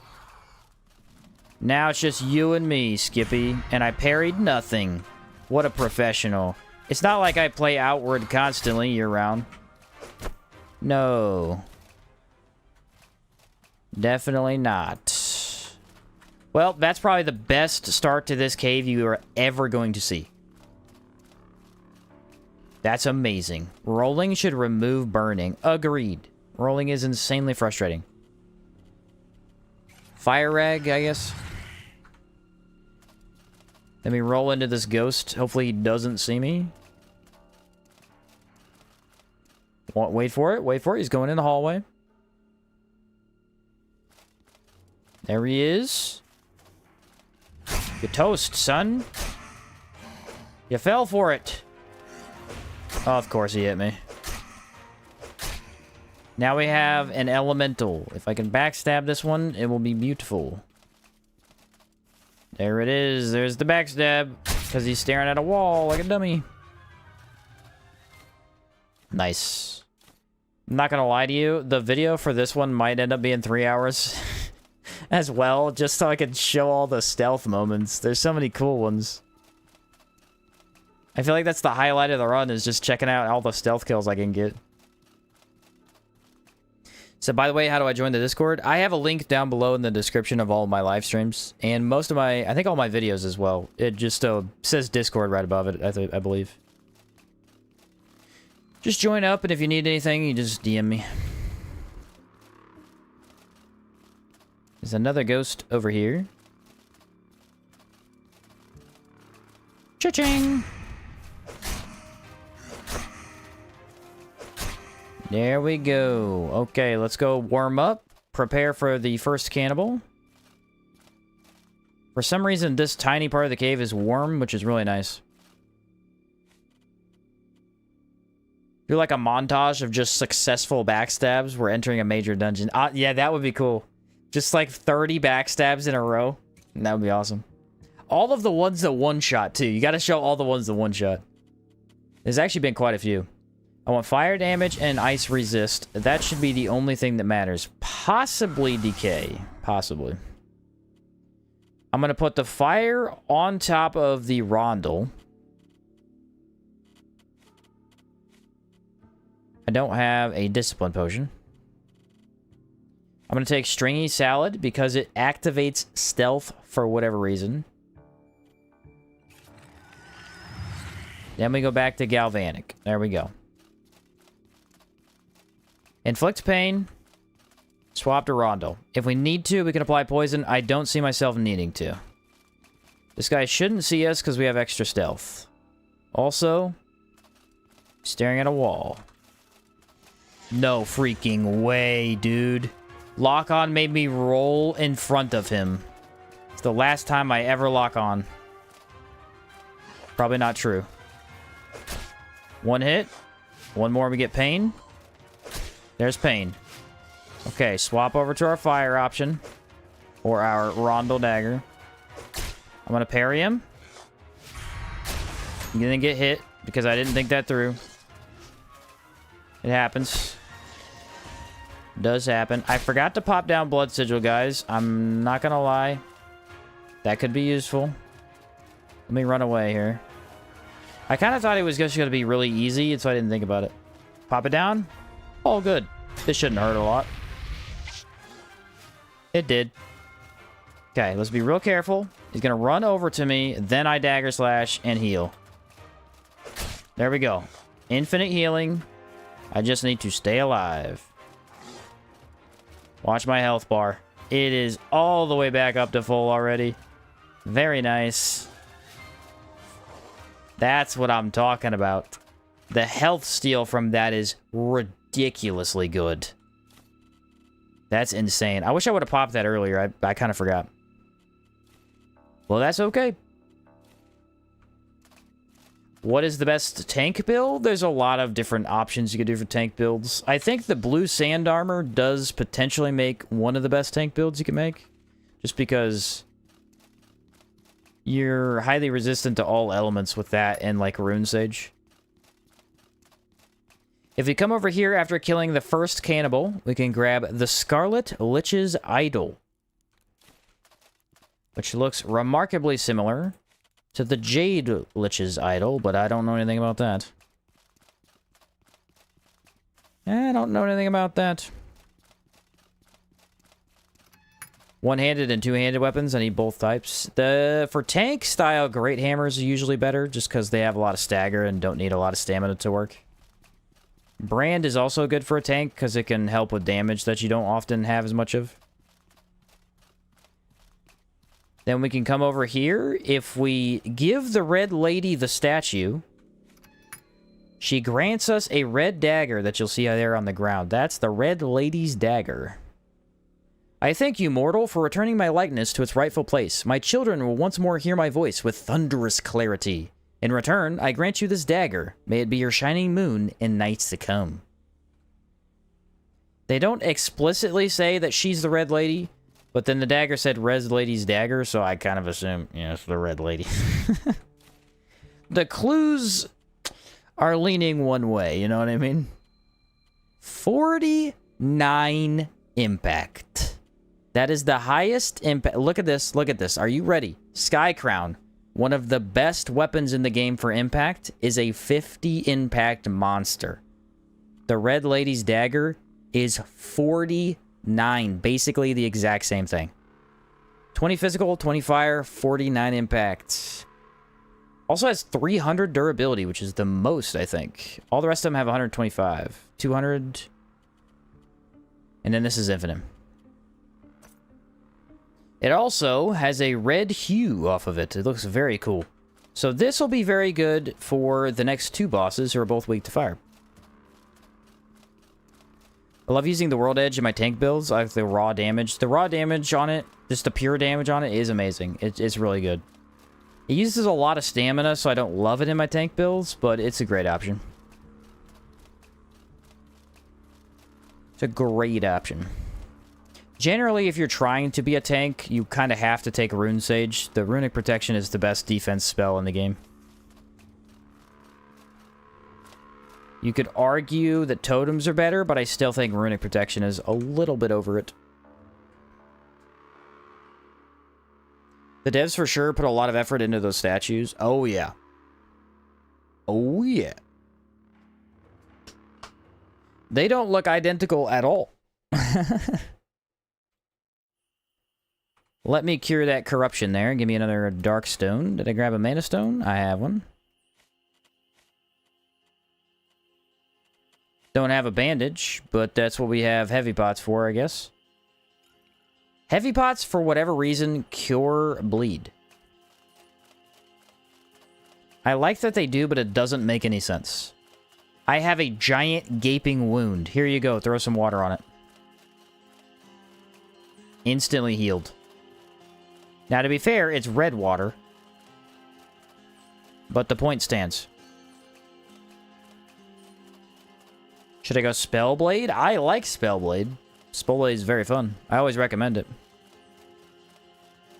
I know you're just dying to equip Skycrown Mace and show them what's the Dagger Mace combo. Yeah. Here you go. Skycrown and Red Ladies. Actually looks insane. Let me get to a brighter area so you can see it. Not really... If you're making an actual build, this doesn't really make it, because it's ice and fire, so there's not a ton of ways to buff both. Except for maybe adventure armor and chance. But if you're going for just, I want to use some fun stuff, this right here works. Because you have ridiculous impact and two different elements. Ice and fire, baby. What's up, Pandru? Hey, do you still play Remnant 2? I have it downloaded. I don't play it very often, but I played it, I think, last month. I made a new character, beat it with my brother, played it a little bit more. I don't play it very often anymore, but I have played it on occasion. Still love it, but I just haven't had much ideas for content for it at the moment. There are some challenge run ideas I could do for it, but I just haven't spent the time. There you go. Fire and ice. How cool does that look? Red dagger, blue sky crown. They pair really well together. Found in the same cave. Both have basically the same impact. Kinda crazy. Drop that off. What was the other thing? I think I dropped the hammer because I couldn't pick it up. So let's sleep, and then we'll go fight the hive guy.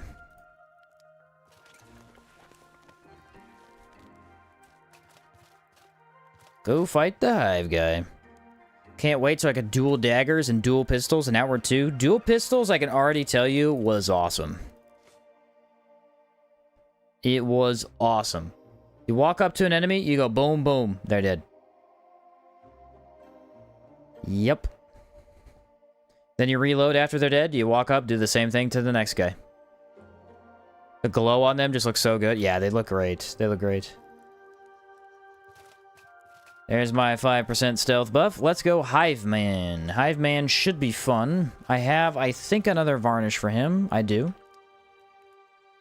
Remind me to put my blood sigil down this time, though. That was kind of a blunder by me. It wasn't the worst thing in the world, but it did get me hit 3 times.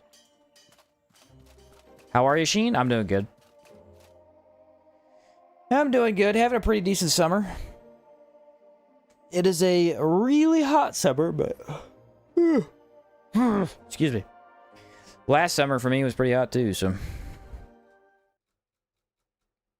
Don't forget the Wind Temple mini-boss. I actually already did forget, so thank you. I gotta go do that. Stamina. Did we confirm if the backpack hurts your stealth? I can't say for sure or not still. But my ultimate conclusion is that yes, it does hurt your stealth. But not by a ton.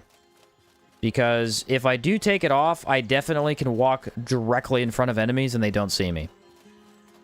If I keep it on, I can walk to the side of enemies, but not directly in front of them. So it clearly does affect it a little bit, but not a crazy amount.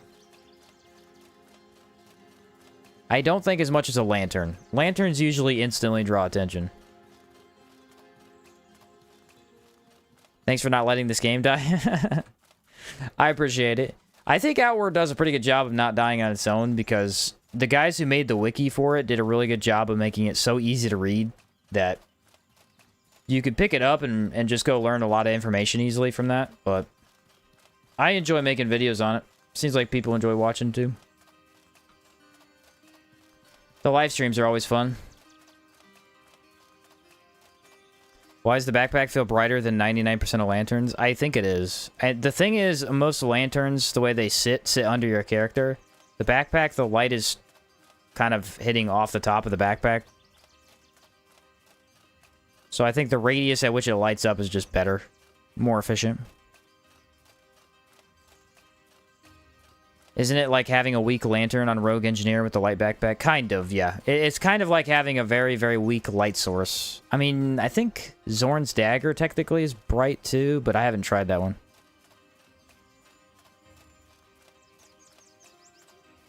The Hive. The Hive, we're definitely using Manticore dagger.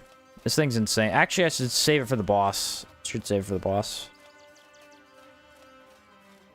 Your videos do give great insight. The wiki doesn't. Not to knock the wiki, it is fantastic. Yeah, the guys who built it did an amazing job. It's one of my favorite wikis. I like the Remnant 2 wikis. I like all the Souls game wikis. Extra Life is not the best, but you can at least go look for a lot of information on there. They're all organized decently well. But the Outward wiki is just something special. I mean, you can find really good icons on there. There's video descriptions of combos. They do a great job. They do a very good job. There's actually 2 different wikis. I think they remade it on wiki.gg, I think it's called, because the other one got overrun by ads. Dragon's Dogma Dark Arisen wiki is pretty good. It is pretty good. I don't think it's as good as Outwards, but I like that one too. That gives a lot of information. Stringy salad. That's what I want. This guy does decay damage, and I will probably sleep before I fight the guy, just because I have to fight a whole bunch of enemies in this dungeon. Whoops, my water bottle. Now I need to sneak up behind him. I'm a visual learner, so I just watch tutorials anyway. That's fair. A lot of times I look stuff up too. I don't blame you. The bees have a mind of their own. They saw me. He didn't, but his bees did. Sir? You're staggered. You're not allowed to attack me. Why are we breaking the rules of the game? So supposedly this cave has a camouflage tent. And supposedly it's up there, but I don't know how to get up there. I wanted to see. Supposedly, somebody told me, I think it was Rusi, he said you could get one for free. And I didn't know that. Where are you, beetles? There you are. Oh. That one's on the left. It's up there from the other entrance. Oh, you have to take the other entrance, though? Okay. I really hate duo fights. Really not a fan. Don't see a way out of this one, though. They just randomly turn around? Perfect! Oh, it's a one-shot. I'm gonna let you just kind of take him for a minute. You saw the shiny on the screen a minute back, so it's on there right there. Okay. I just don't ever go up there, I guess. Probably gonna be bleeding soon. Help me out, Assassin Beetle. Yeah, get him. Go for it. Not the bees, please.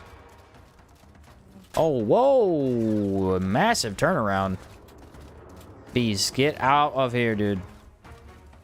Must have done... Oh, I did poison damage. That's why he's not off the beetle. Or he got off the beetle.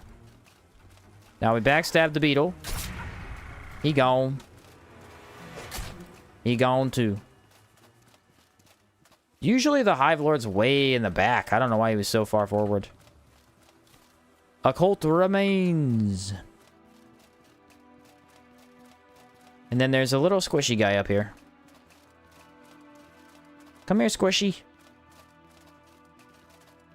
3, 2, 1, goodbye. Didn't even get to summon the bees. Yeah, so you get the camouflage here in the luxury and purifier tree where the immaculate is. 2 decent tents for free, not bad. So can I just jump off of here and then come back around? Is that how that works? Because there's an exit here. Oh, you can only jump into this side. You can't jump out. I gotcha. Do I still need to sleep? Because I mainly did that because of the skills. Yeah, I'd like to have those. I can get enraged from this, but no discipline. I don't really need it. I guess we'll just keep going. Manticore dagger. We go fire varnish. This should be easy walk in the park. So without the wiki, I wouldn't have known 90% of the things in this game. Yeah, no, for sure. For sure. Like the compass puzzle, the clock tower puzzle. Would red ladies be better for this mini-boss? Yeah, maybe. Since I just got it, let's try that. That's a good point. It's definitely better for Manticore, but let's try it. I would have poison and burn, but this is fine, I guess. And then I go... This is actually impact resist and the rage. This is stealth, though. I'm gonna go stealth for Royal Manticore. I feel like I need that for Royal Manticore. If I don't get the backstab on her, I think I just kind of roll over. It's not gonna go well.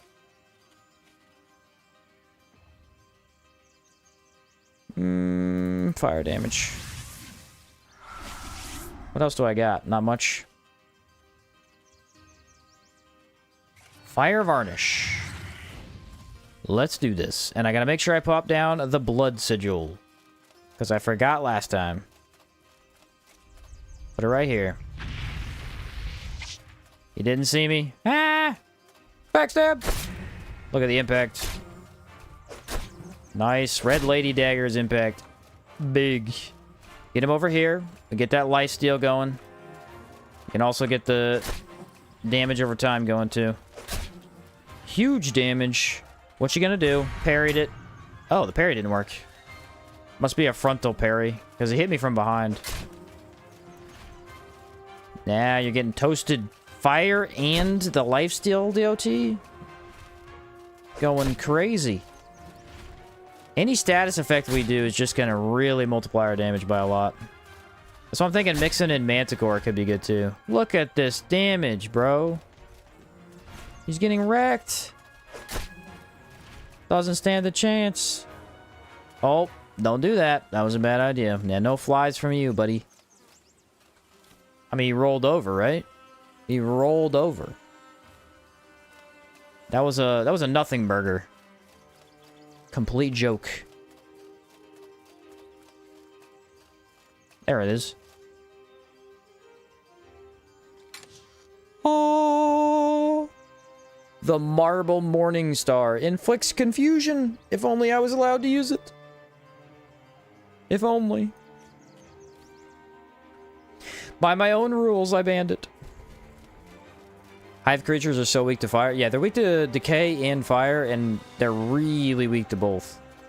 I think... I can't ever remember which one they're more weak to. I honestly can't. Honestly can't. More time walking towards him than actually fighting him. Yeah, exactly. Here's the thing. If we can get this damage over time effect onto the Royal Manticore, I think I have a chance. It's just, if I can't, then I'm in trouble.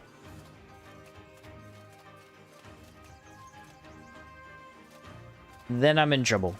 No, I picked up World Edge, I think. Yeah, I grabbed World Edge. I didn't grab the Morning Star, but I grabbed World Edge. I can't leave that on the ground. Porcelain weapons sell for 600.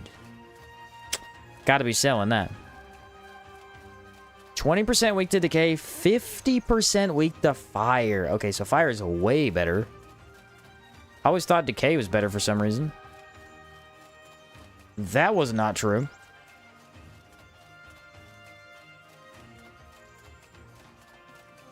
"50% weak. Wow. That's brutal.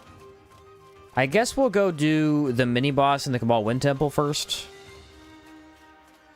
Should probably use Red Ladies for him, too. Maybe not, actually. Should we save Red Lady's durability? It has so much durability, it probably doesn't matter. Probably doesn't matter. Let's go this one into the Rondel. So I need to fight an Immaculate first. I guess that is probably a Rondel situation. Sheen, got any tips for Royal Manticore? I really want Star Child, but he's too hard. Royal Manticore is a pain in the butt. Doesn't really matter what you do, she's going to be hard because she is kind of an antithesis or like a... I don't really know what the word is, but she's anti-outwards combat design. I'm not really saying in a bad way, but she just... The way that she behaves, it makes it very hard to play the way you usually do. Mainly because if you heavily block, she can spin around you with her tail whips and still somehow hit you. If you ever try to get out of her melee range, she throws extreme poison spikes at you. And then her claws do, I think, a lot of physical damage, so they just wreck you. Her main thing is you want to have a lot of impact resist, because you want to be able to block at least 2 or 3 attacks. It's best if you can inflict fire as soon as possible and then kite her. Because the more you go on the attack, the more she's going to hit you. It's almost guaranteed. If you have to attack more than 12 times, I would say more than 7 times, you're definitely having gotten hit by Manticore at least once. The tail swipes and the claw swipes are just, especially the bite, is really just quick and it's hard to avoid. So get Burning applied really, really fast. If you can sneak up on her, that helps. The problem with her also is that, say you do magically impact her, because she has a lot of impact, she falls backwards. So typically, you can't exploit that. You have to just run up to her, and then she's back on the aggression. So I really just focus on the Fire Varnish almost every run. Let that do most of your damage. Focus on staying alive, blocking, dodging. Hit here and there when it feels really safe. Fire does tend to carry. Rondel Dagger with probably just basic stamina stuff. I think it's like 21 fire plates in total you'll need. Yeah, you could do a lot of pressure plates. That does work well, but you need a ton of them. Immaculate. Don't turn around, please. He turned around. He turned around. Why would he do that? I don't know. Ouch. I feel like this is where I need the Vampiric Dagger. Immaculates. Because I constantly keep taking damage from them. Not a ton, but some. That would be a good weapon choice. It's just all about when deciding to use it. I keep not using it. Whoa, that was a quick dodge. Oh, I pressed the button and I just kind of didn't press it all the way. Immaculates are really weird. They're pretty tough with this build. Not overly difficult, but enough to matter. It's mostly the blocking. I think spears in general are just really strong against her. The reach is extremely helpful. Yeah, that probably does help a lot. I've not really used spears much against her, so I wouldn't know, but I imagine that does help. I like halberds on her just because of the extra reach. So I bet you're right.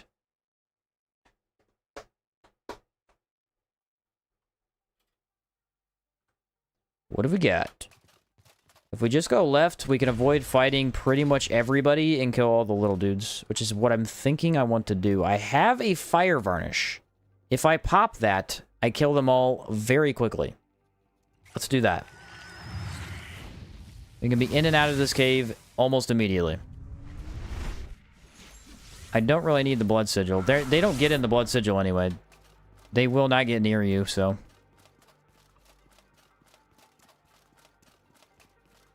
Hello, tiny man. Goodbye, tiny man. 3 hits and you're out of there. Hello, other tiny man. You are dead. Tiny man number 3. Number 3 dead. The elite. Watch this. Hug the wall. Hug the wall. It saw me? How? I'm right in front of it? Impossible. And it dies. That was a mini-boss. Allegedly. Allegedly. Do you think the fire circle from Fire Sigil will work? Yes, actually. If you can pop the fire circle from Fire Sigil close enough to her before you aggro her and then bring her over, it'll do a ton of damage to her, actually. A ton of damage. Because she'll sit in the entire ring. One of the mini-bosses of all time. Yes, it is one of them. I found the Royal Manticore slain. I don't know how it happened, but one time I went there and she was just dead. That's interesting, because I have no idea what would have killed her. I think technically it's possible that you can get a group of bandits together and 2 Coral Horn to fight her at the same time. Because at least that many spawns in that area. Maybe they just all aggroed at the exact same time. I mean, the chances are slim, but maybe it's possible. I think she still wins that, though. That's the problem. My guess is she still wins that. Because her spin tail attack could hit everybody.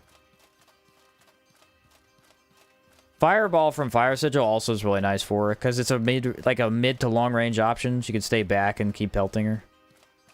There she blows. Fighting a Coral Horn, which might mean she has pain on her. Maybe.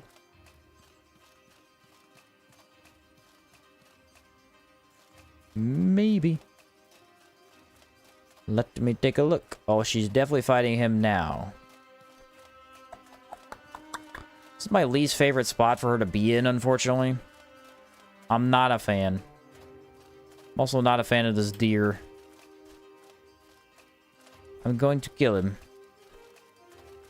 Roly, roly, roly. What kind of 360 vision you got, brother? That was ridiculous. I was behind the guy and he saw me. Coral Horn. Out of the way. Out of my mind. Get a little bit closer. We said Red Lady's Dagger. This is gonna be tough. I don't really see a way in which this isn't gonna be tough. I could go Shimmer Potion. That might make it easier.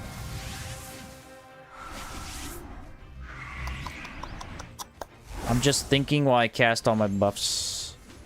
Just the thinking. Shimmer Potion is good. Don't know how long it lasts, though. Let's go Stealth Mode. Ultimate activation of Stealth Mode. Healing.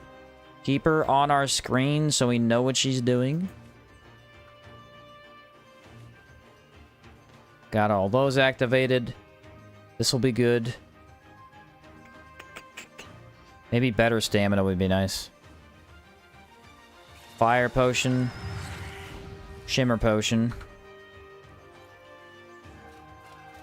Yeah, the tricky part is doing Backstab and Blood Sigil. This is just rough. I might have to cast another Blood Sigil. I'm going for the Backstab. Roll on in. She's gigantic. I forgot.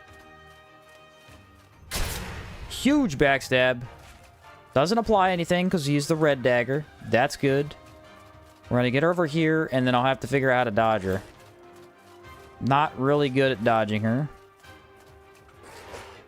She also backsteps. That's rough. I need her inside the circle. Ooh, tricky. This is why you block her right here. This right here, she backsteps a lot. Oof. I cannot hit her. Maybe I lock on. There we go. Blood Leech. The reason I wasn't locking on is because it messes with the camera real bad. But I think I need to be locked on. It didn't lifesteal. Okay. Absolutely horrible start. What else to expect, my guy? Dodge. Got her. Got her. There's life leech.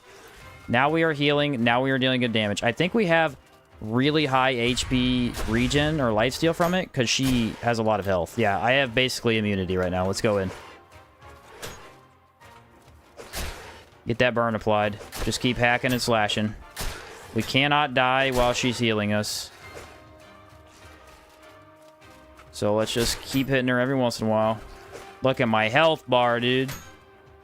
I technically can die still. It's just probably not going to happen.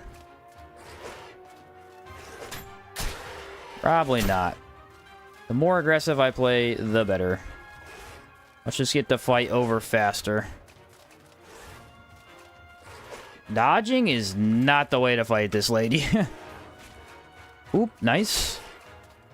She's toast. What a fight. What a fight. As soon as I got the blood leech, it was over. It was instantly over. I have no way to cure that. The second I got that done, it was over. I got eaten like 14 times. Didn't matter. Did not matter. That's insane. Ta-da! Good stuff. This is a really cool run. I honestly have not got to use this Blood Sigil Dagger Slash much. This thing heals... Because here's how it works, for those who don't know, if you guys are just tuning in. The Dagger Slash applies a DOT, a damage over time effect. It slowly decreases the enemy's health, right? And it also lifesteals that health to you. Because it's percentage-based, the more health the enemy has, the more damage it does, and the more health they have, the more healing you get. So basically, what was happening there is it was fully healing me in one tick, because she has so much HP. And my health is only to 140. So it really doesn't take that much to heal me all the way back up. That's insane. I mean, if you made a genuine tank build with this, it would be really tough to die. Really tough. What's up, Midnight? You're so freaking tanky. Yeah, I mean, that's crazy. I've gotten hit by Royal Manticore a lot before. You die in 3 hits. I think I took 15 or so. I don't really know why she didn't get Blood Leech in the beginning, though. Did anybody notice? Did I miss the Dagger Slash, or was I not in the Sigil? I thought for sure I hit her inside the Sigil. You have the DOT passive? Which DOT passive are you talking about? I have the Heroic Kingdom that buffs all damage. I have Lockwell's. That buffs elemental damage.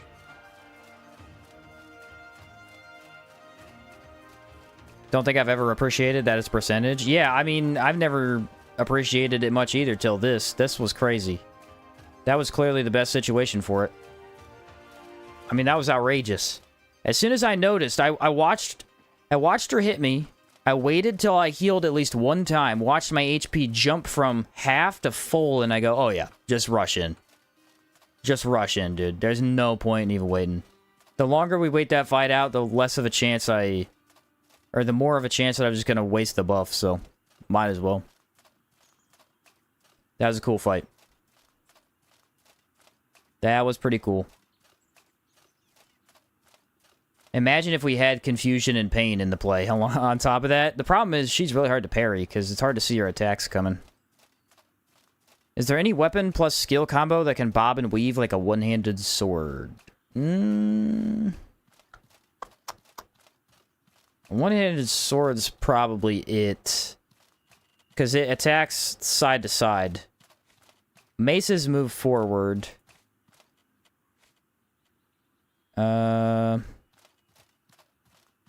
I don't think so. I don't really know. Maybe should not have done that. How long does bleed last? Oh, way too freaking long? Okay. Whoopsie daisy. I don't have bandages. It's okay. Dark Sigil's underrated. I need to use it more. It's really good. It's just the fact that it's a little bit difficult to get the Dark Stones. But I think I just proved that realistically, you just take a half hour, you can farm about 40 of them. And that's all you need for anything significant. It really is. I mean, you can't go through 40 Darkstones that fast. Unless you're just popping 3 per fight, which why are you doing that in the first place? I have another health potion. I kind of forgot I was out of bandages. What I'm talking about with the one-handed sword is that you can manipulate the direction you'll move. Yeah, that basically is just a one-handed sword thing. That's a huge advantage of the one-handed sword. It allows you to move sideways very, very easily in your combos. Most others don't. Most others don't. The only one you can kind of move around a little bit is the halberd. That's just because halberd is the most similar thing to a one-handed sword in this game. They both attack the same direction. It's just that one is way longer and their movesets are different, obviously. Health potion. Now I need the bandages. Bandages, where are you? I could take like 20 of these. Knuckles are dope. Honestly, highly recommend trying them. Knuckles are crazy good. Knuckles are amazing. Love me some Knuckle gameplay. They are probably one of the harder weapon types to master, but they're very good. Spear backstep likes to miss a whole lot. Yeah, that's what kind of sucks. This is what was worrying me about Outward 2. Because they were so excited about this movesets. One of the ones that they were testing out was the spear. And they were showing how it has this really cool backstep attack, right? And I'm like, yeah, the backstep attack is cool. And then I tried to use it. The backstep attack backs up so far and never hits the enemy. Here's what I need. So yeah, it's a really cool combo, but it doesn't help me. It's kind of useless. I can't use it. Want to buy something? The rest of the weapon's great, but that one combo I couldn't make work very well. Couldn't do it. Does Cruelty affect Blood Leech? I know it uses the same damage formula as Bleed, and that's boosted. I honestly don't know. That's a good question. ZapQ would be the only guy that would know, and he's not in chat right now, I don't think. He would be the one that would know. He is a numbers guy. You could ask him pretty much anything about the numbers, he would know. Oh yeah, do I make alpha jerky? Probably, because I have to transition through regions. And I can make bouillon. Bouillon is delicious. Bouillon is phenomenal. We've got very little left in the mini-boss department. I already killed Concealed Knight, so Chersonese is done, this region's done, Antique is done. We got Swamp and Desert. I think I'm going to go do Desert and then be done for the day. And then we'll do Swamp next time we play. I think that's what I'm going to do. I'd like to get them all done right now, but I think that's a better option. And that'll be kind of cool because both the Liches will be next time too. We got Virulent Hive Man, Compass Guardian, which I have varnishes for, don't I? Yes, I do. And the other one is the Jade Acolyte. Will this run on a potato rig? Yes, it does. You have to lower all the settings, but it does run. Rations. I was picking up rations. What's the best way to farm blood sigils? You could actually go back in the video a little bit. I don't know exactly when it was if you wanted to watch it. But basically, there's a tent. It's called the Scourge Cocoon. It gives you 10% corruption every hour. So you sleep an hour, gives you 10%. You do that 5 times.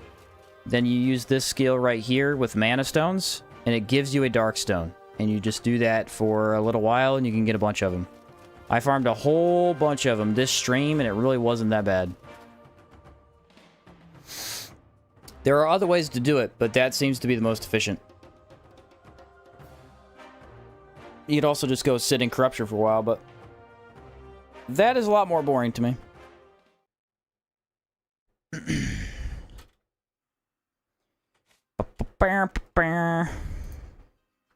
Can we actually buy merchants? He said everything for sale, even my mother.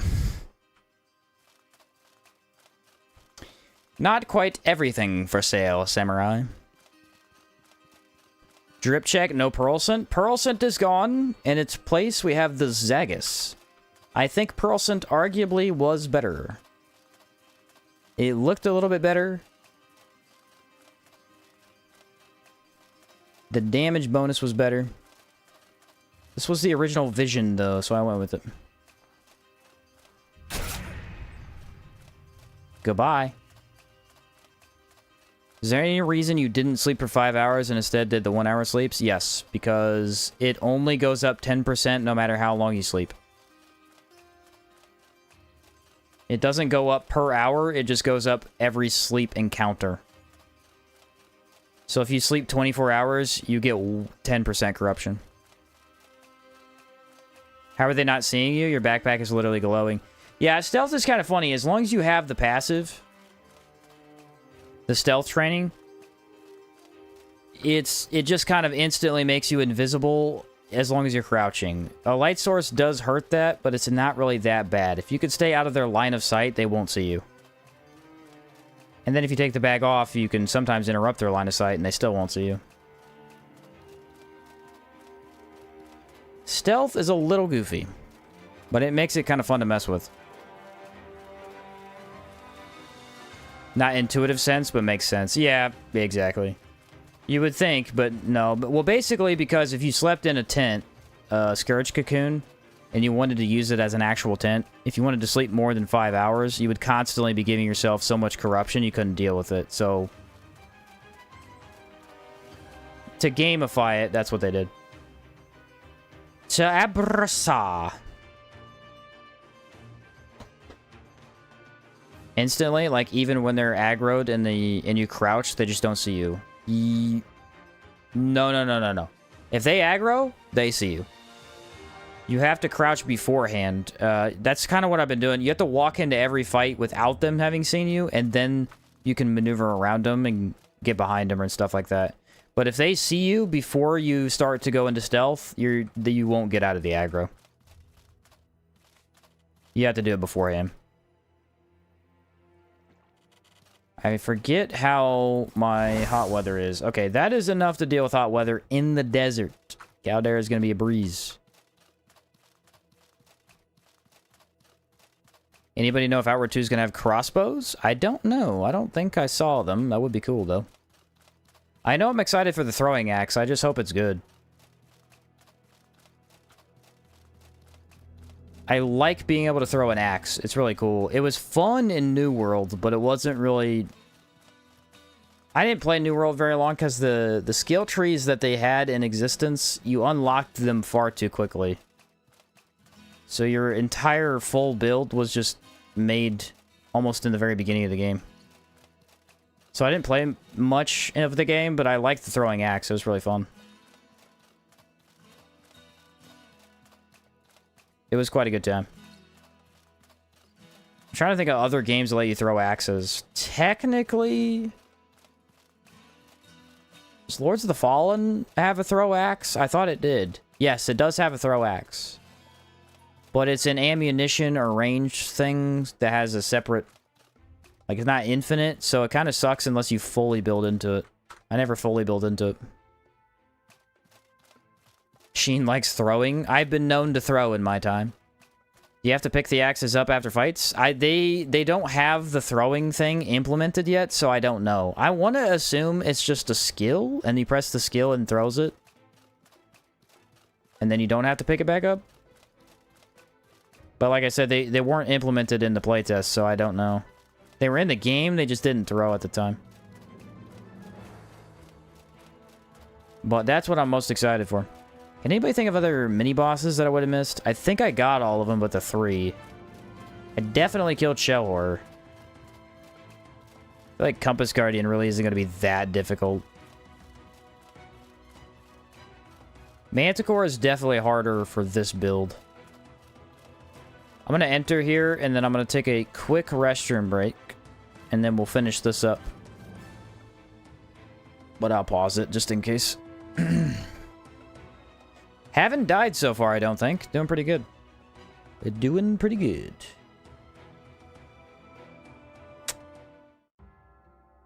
Alright, here we go. You probably won't hear any music because dungeon music is very quiet. But I will be right back. I'm going to use the restroom. Give me about 3 to 4 minutes. BRB.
I'm back.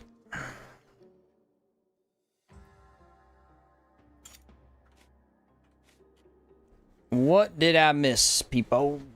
I hope the throwing axes get impaled and debuff enemies. That would make it a great opener. Throw it out, it does a debuff. That's cool. That's a cool idea.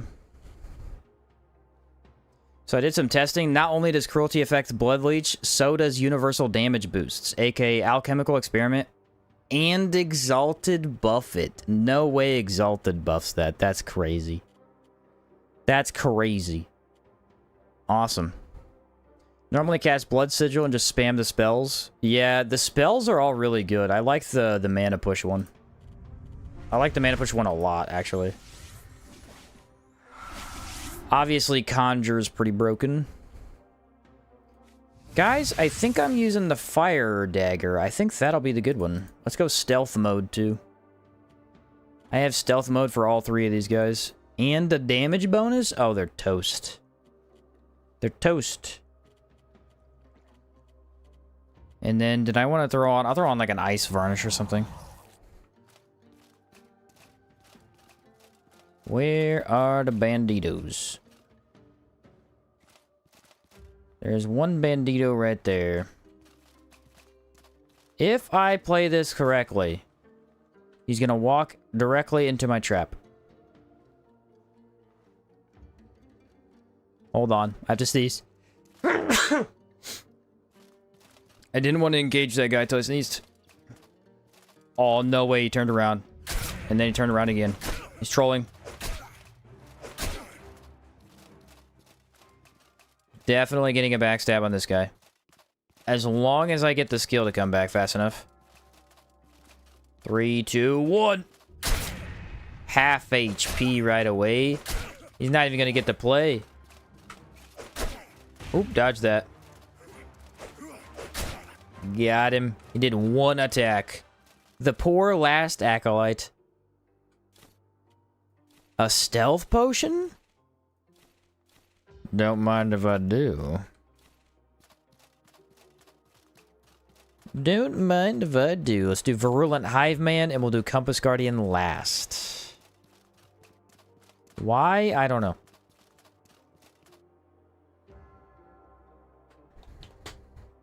Just finished a brawl between myself, the band outside Ventville, the Wendigo, and the Black Pearl Bird. I'm the only one who walked away. Nice. Yeah, they tend to engage a lot.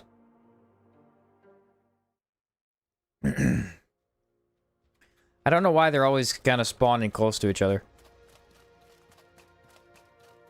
Exalted Bloodleech one-shots everything in the game. What? What do you mean by that? Do we have to do some testing? Do we have to do some testing? Praboina! What's up, man? Bless you. Thank you, Chica. It was a bad one. Out hard today! Out hard today. No, I won't be able to. After I get done streaming, I have to go to bed, and then my dad wants to tear off the roof of one of the buildings, so I have to go do that today. No, I won't be able to get on, unfortunately. Fridays are constantly days he wants to go do stuff outside. We are replacing the roof of that building because it leaks. It leaked when we moved here. We haven't used the building yet. We put a tarp over it, so we're finally fixing it. Exalted is a 100% universal damage boost. 50% times 2 equals 100%. Is that how it works? I feel like it... I don't know. Yeah, but does maybe it does work. I'm not sure. That's confusing. That's weird math. I don't know. Maybe it does work though. That would be worth testing, just to see if it killed the enemy. In theory, you could just walk away and they'd die. Alchemical experiment and cruelty do stack 45%. Ooh, that's nice. That's nice. Yeah, I was gonna say, is it another 50% 75? Because it's 50%, and then it's 2 times 50, 25. So wouldn't that be 75? Unless it's not, that's not how you do it. I'm not fighting these guys. I'm moving on. Actually, do I one-shot them? I have to. I have fire damage. Brother, I have fire damage. Pop blood sigil, hit Calexa once, waited 2 minutes, and she died. Okay, it does work. I don't know. That's crazy. New strat, everybody?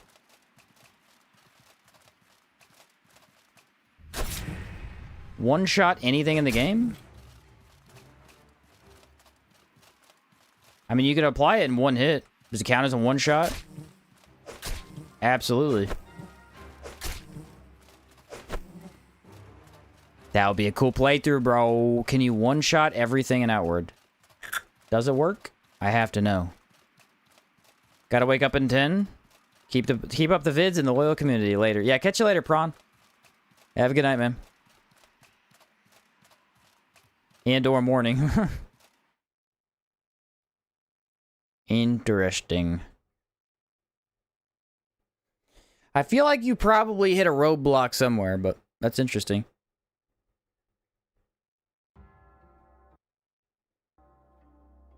Alright, lots of bugs. I say we use an ice varnish. We got him. No way that hits me. Okay, I thought for sure that was going towards me. I'm like, wait a minute. Don't you dare do that. Only works for enemies without HP regen. True, good point, because that would counter it. Ooh, buddy, the backstab is too surreal. Is it beautiful? It does all the damage. How much damage you want? All of it. Oh, I missed. No, sad face. Oh, now you're... How'd it hit me? What? Something's fishy about that. There ain't no way that fireball hit me. I was behind the beetle and everything. Revenge. Revenge on you too. The Troll Queen? Yeah, the Troll Queen would heal through it all, too. There's quite a few that have high healing. Giant also has really high healing. Bummer. How far could you get, though? Dude, there's 3 freaking beetles in here, man. Now there's only 2. See what I did there with the math? 3 minus 1 equals better odds for me. Not a backstab. Still good damage. Red Lady's dagger is crazy. What in the world? This thing does ridiculous impact. Just knocking over everything. One backstab, one backstab. Got him. Backstab is the greatest invention ever. Ever. One more big enemy. There's also the double dagger damage, so that too is gonna hurt. Double dagger damage, what? Did I miss something? How do I want to engage, fellas?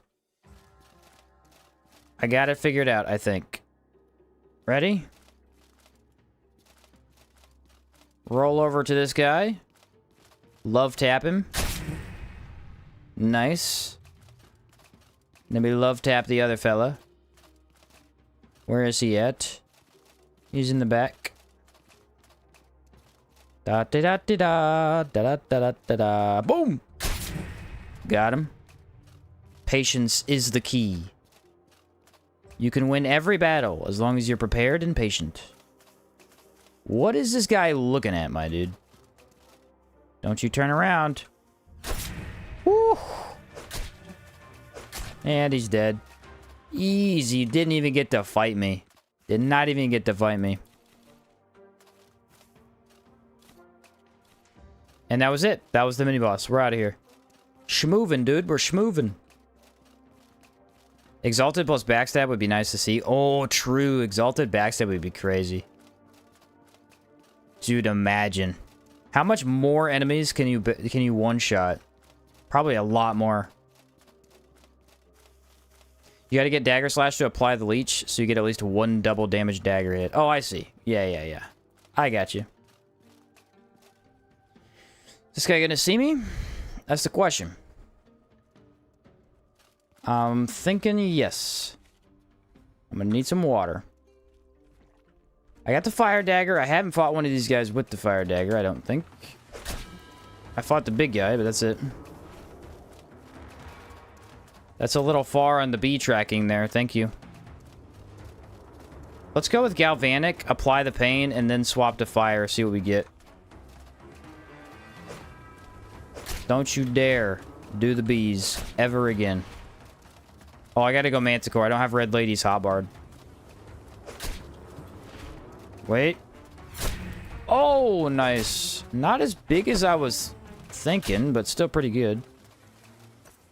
My Scholar Boots are damaged? How? I've done nothing. I've done nothing but win. That was nice. Goodbye. Run away! I don't like this attack. It hurts. Thank you. Well, that was it. What'd I say I needed to do? I need to repair. How much? They didn't really do that much anyway. I probably should repair anyway, just so I'm careful. What needs repaired? Probably this. Yeah. Red Lady's fine. Red Lady is gonna last. Oof. What about right there-ish? The bees cause damage to durability. My equipment is always ruined after fighting the bee guys. Okay, so I probably just sat in the bees too long. I wonder how much durability it does. Is it just a really fast degradation? It's funny how you can somersault into a group of enemies wearing a bright glowing backpack and remain unseen. It does happen. I don't know how, but it does happen. The best is when you... I've had this happen before when I play no stealth builds, but I take the stealth passive. I think it was the Great Axe run and the Rune run, where you just walk directly in front of the enemy, not even thinking about stealth, and randomly don't get seen, and you just get confused. I kind of exploited it a lot on the Rune run, because I used it in the arena boss fights, and I would walk in, crouch, and then roll behind him, and get a free hit. And somehow that worked. It doesn't seem like it should, but it does. This guy is looking at me. He's looking at his dead friends. He's all confused. Let's send him home. That still counts as a one-shot. Because I did not attack twice. Goodbye. Still counts. Trying to one-shot Trog Queen would be a pain. I don't even know how you would do it. I don't think you can. Maybe with Rupture? Could you do it with Rupture with enough elemental damage bonus? It's just that her one healing ability... And you could technically stop her healing ability, but if you only get one hit, there's no way you're doing that. Yeah, I don't know. That's crazy you could do it to Calixa, though. I don't know how you could one-shot multi-group enemies unless, like triple giants, are you allowed to one-shot each one individually, or do you have to one-shot all three in one hit? Probably individually. I'd love to one-shot Crescent Sharks. They're awful. What's up, offline? I remember strategy with gun and dagger. Times 6 times damage. Yep, it works like a charm. With Rupture, you don't get enough impact to stop the healing. Ah, yeah, you're probably right. Does it do any impact? I think if you have Confusion, it does a little bit. The damage is quite good, but yeah, I don't know about the stagger. That's what I'm saying. We need to do a Hex run soon, because I haven't played a Hex run in a long time. I'm kind of... Specifically, I've used Hexes, but I haven't used Rupture in a long time. I made 3 builds with Rupture that were super OP and super fun, and then I never used it again because I was like, whoa, I gotta try this stuff. Said very little, I died trying. Okay. I will take that as a guarantee then. If you died trying, it means you're probably right. Did some more testing. Ash Giant High Monk, I think, has the highest HP regen, 15 per second. Heals too quickly for the Exalted and Cruelty combo. Alright, I mean, that adds up. That's a lot of HP regen. Unless you're doing another status on top of it, maybe Burning. But then you can't apply Burning with one hit, so...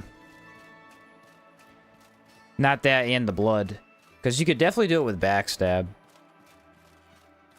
What do we get? What do we get? Let me take... I have 4 Spirit Varnishes. I say we go with Rondel Dagger. Spirit Varnish that up. Fight the little dudes. Get rid of them. Then go for the big guy. High Monk stronger than Calixa? Technically, on a lot of builds, yes. Elemental builds that are heavy elemental, absolutely. Calixa is kind of a joke with elemental stuff. High Monk just has a lot of HP. Because of the healing. Where's the dog? There he is. Come on, doggo. Stealth attack. Keep her moving. And you're toast. Thank you for playing. Watch this. Ooh, yeah. Oh, it didn't work. No, it almost worked, and then he randomly turned around. Ruined all my fun. Probably should have saved that for the boss, but it's okay. Oh, shoot. I'm not ready to fight you yet. I did not know he saw me. That's okay. Come down here and we'll buff. Just watch this exit. If he shows up, that means I need to dip out. Let me think. If we apply Pain, the Rondel Dagger does good. If we use Red Ladies, Elemental Damage does good. I think Impact is more important. Let's go with Red Ladies. Or do I go with Pain? Let's go Pain into Red Lady. So I need to apply this with the Varnish. It is fire damage, decay damage, cold damage. I do ethereal. And I need my attack buff. If we go stealth, the backstab insta-inflicts pain. That'll be huge. Take this for the hot weather. Don't need stability, though. Alright. I need a hot bar. The Red Lady's dagger. There it is. Compass Guardian coming up. I'm gonna go all the way over here. Pop the sigil. Now that's down. Very quickly run over to try and backstab. There's pain. Just keep him stunned while he's stunned. Alright, swap daggers, move back over here. If he rushes us, parry. That was the most amazing parry I've ever pulled off. I got life leech on him, I think. It's hard to tell. That is a rough... Yes, I do have life leech because I just ate that. It didn't do anything. There we go. Oh yeah, we're immune now. You ain't touching me. You ain't doing nothing. Tainted is fine. We don't care about that. Look at the extra impact. Red Ladies might be the best dagger. The impact, it makes up for the... everything else. I mean, it's just so good. What? Alright, my blood sigil's out, but I think we keep blood leech for the rest of the fight. Okay, doggo. Not my favorite. We kill doggo while that guy's alive. We have the healing. You get out of here. Oh, dang. Look at that health. I took half damage and just healed through it. And you're dead. Ow, that would have killed me. Heal one more time. And he's dead. The lifesteal was crazy. I've never seen lifesteal like this. He did a lot of damage after inflicting pain, though. Whew, that was close. One more hit, 2 separate times would have killed me. That lifesteal is crazy, though. I think I might take the perk to get the sigil to last longer. It doesn't... it lasts almost long enough. 20 extra seconds would be huge, though. Absolutely huge. Woohoo! Okay. Yeah, the lifesteal, literally, I think he has, what, 2,500 HP? It gave me, I think, over half my health back in a single hit. That's nuts. Half health to full in a matter of seconds. You just have to be patient and wait for it to click, because I think it's every 2 to 3 seconds that it siphons. You ever wonder how you can make a golem feel pain? Good question.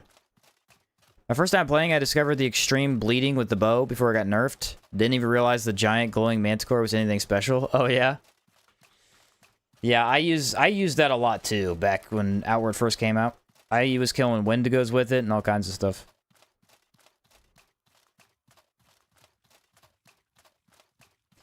Said it is just good enough that I'll never use it, yeah.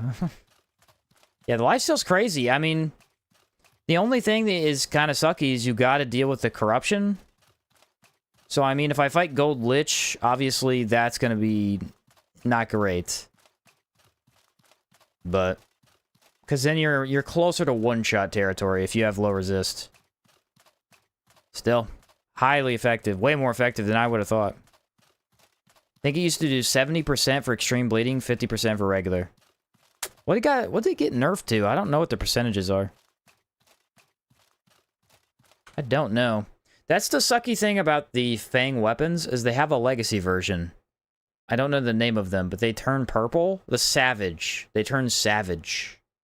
And it's a cool weapon type, but it's practically worthless because they still just do bleed.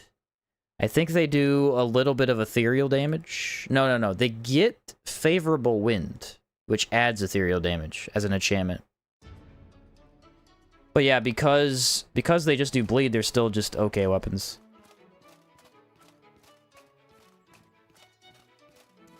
Tested Exalted plus Cruelty Blood Leech against Royal Manticore. Heals 4 HP per second, just enough to survive.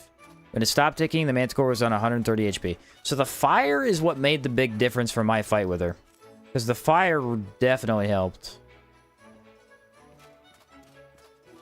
That's a lot more damage over time, especially with the heroic passive. Fang weapons used to carry me early game. I still use them a lot early game. Like, if I use a normal weapon, I always go iron into Fang. But often, you can get better stuff.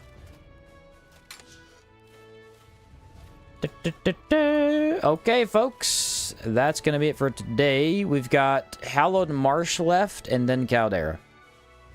Which is pretty good. Hallowed Marsh is going to be the hardest, because Gold Lich and Jade Lich are...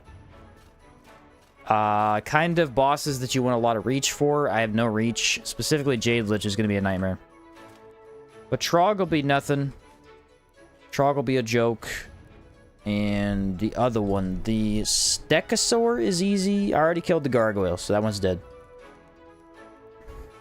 Might have been 65-50%. Might have been negative 15% nerf to both. Oh, okay. Good progression is Iron into Fang into Horror. Yeah, I like that one. Another really good one I like is Iron into Fang and then Gold Lich. They don't craft into each other, but the Gold Lich is another upgrade. The Sword and Mace are pretty great.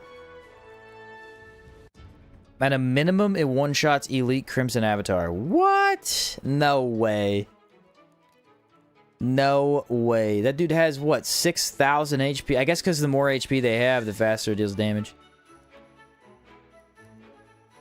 That's crazy. How long did that fight take? Wow. Huh. That is nutty. Whew. I feel like we had a good run today, guys. What do we think? Rust Lich was a joke. I was worried about that fight a little bit. It was really easy. Two-phased him. Royal Manticore, we lifestealed through. Honestly, Compass Guardian did almost kill me. Twice. I should have gotten rid of the Beast Golem, but I thought he was dead. I guess that was the one from the back. Because there is another one in the very back of that building. His fight went really, really well. Blood Sigil is very much carrying. In some of the harder fights. As they say, GG. Heck yeah. Well, it's Blood Leech, so 2 minutes. If you add extra attacks onto it, you're laughing. I got you. Very cool. Very cool.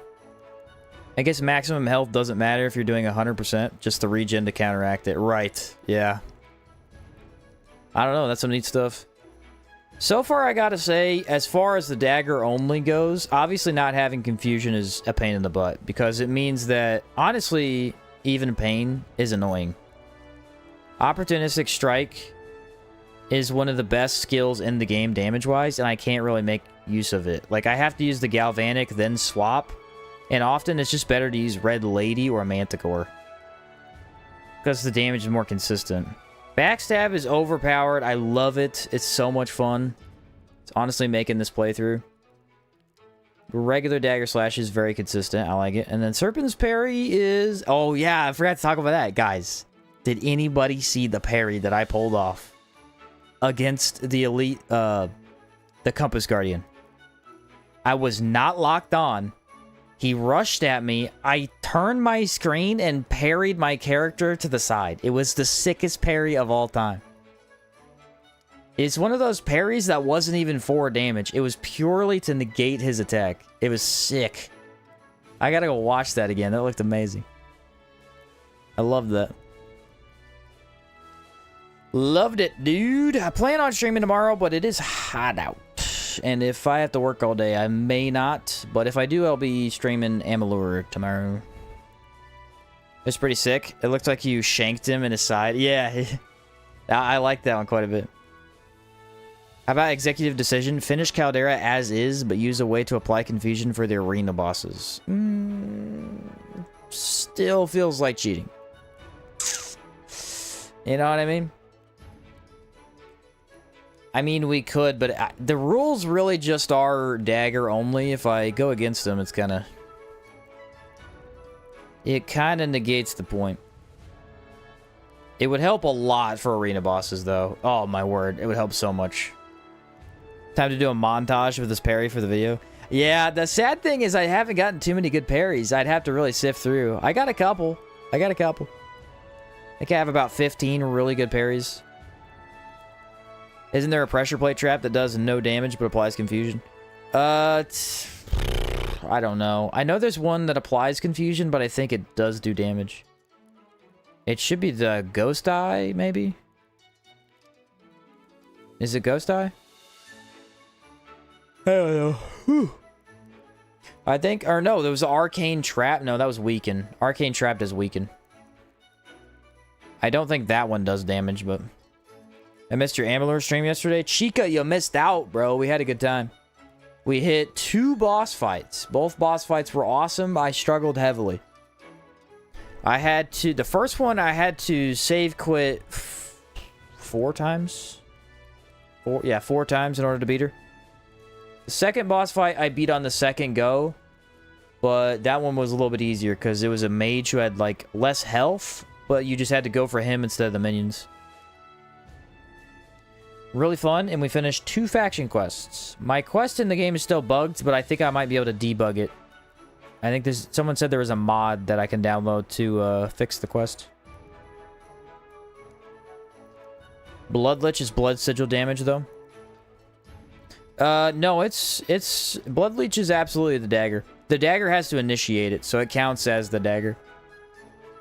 It's just a dagger combo. Like, it's part of the dagger.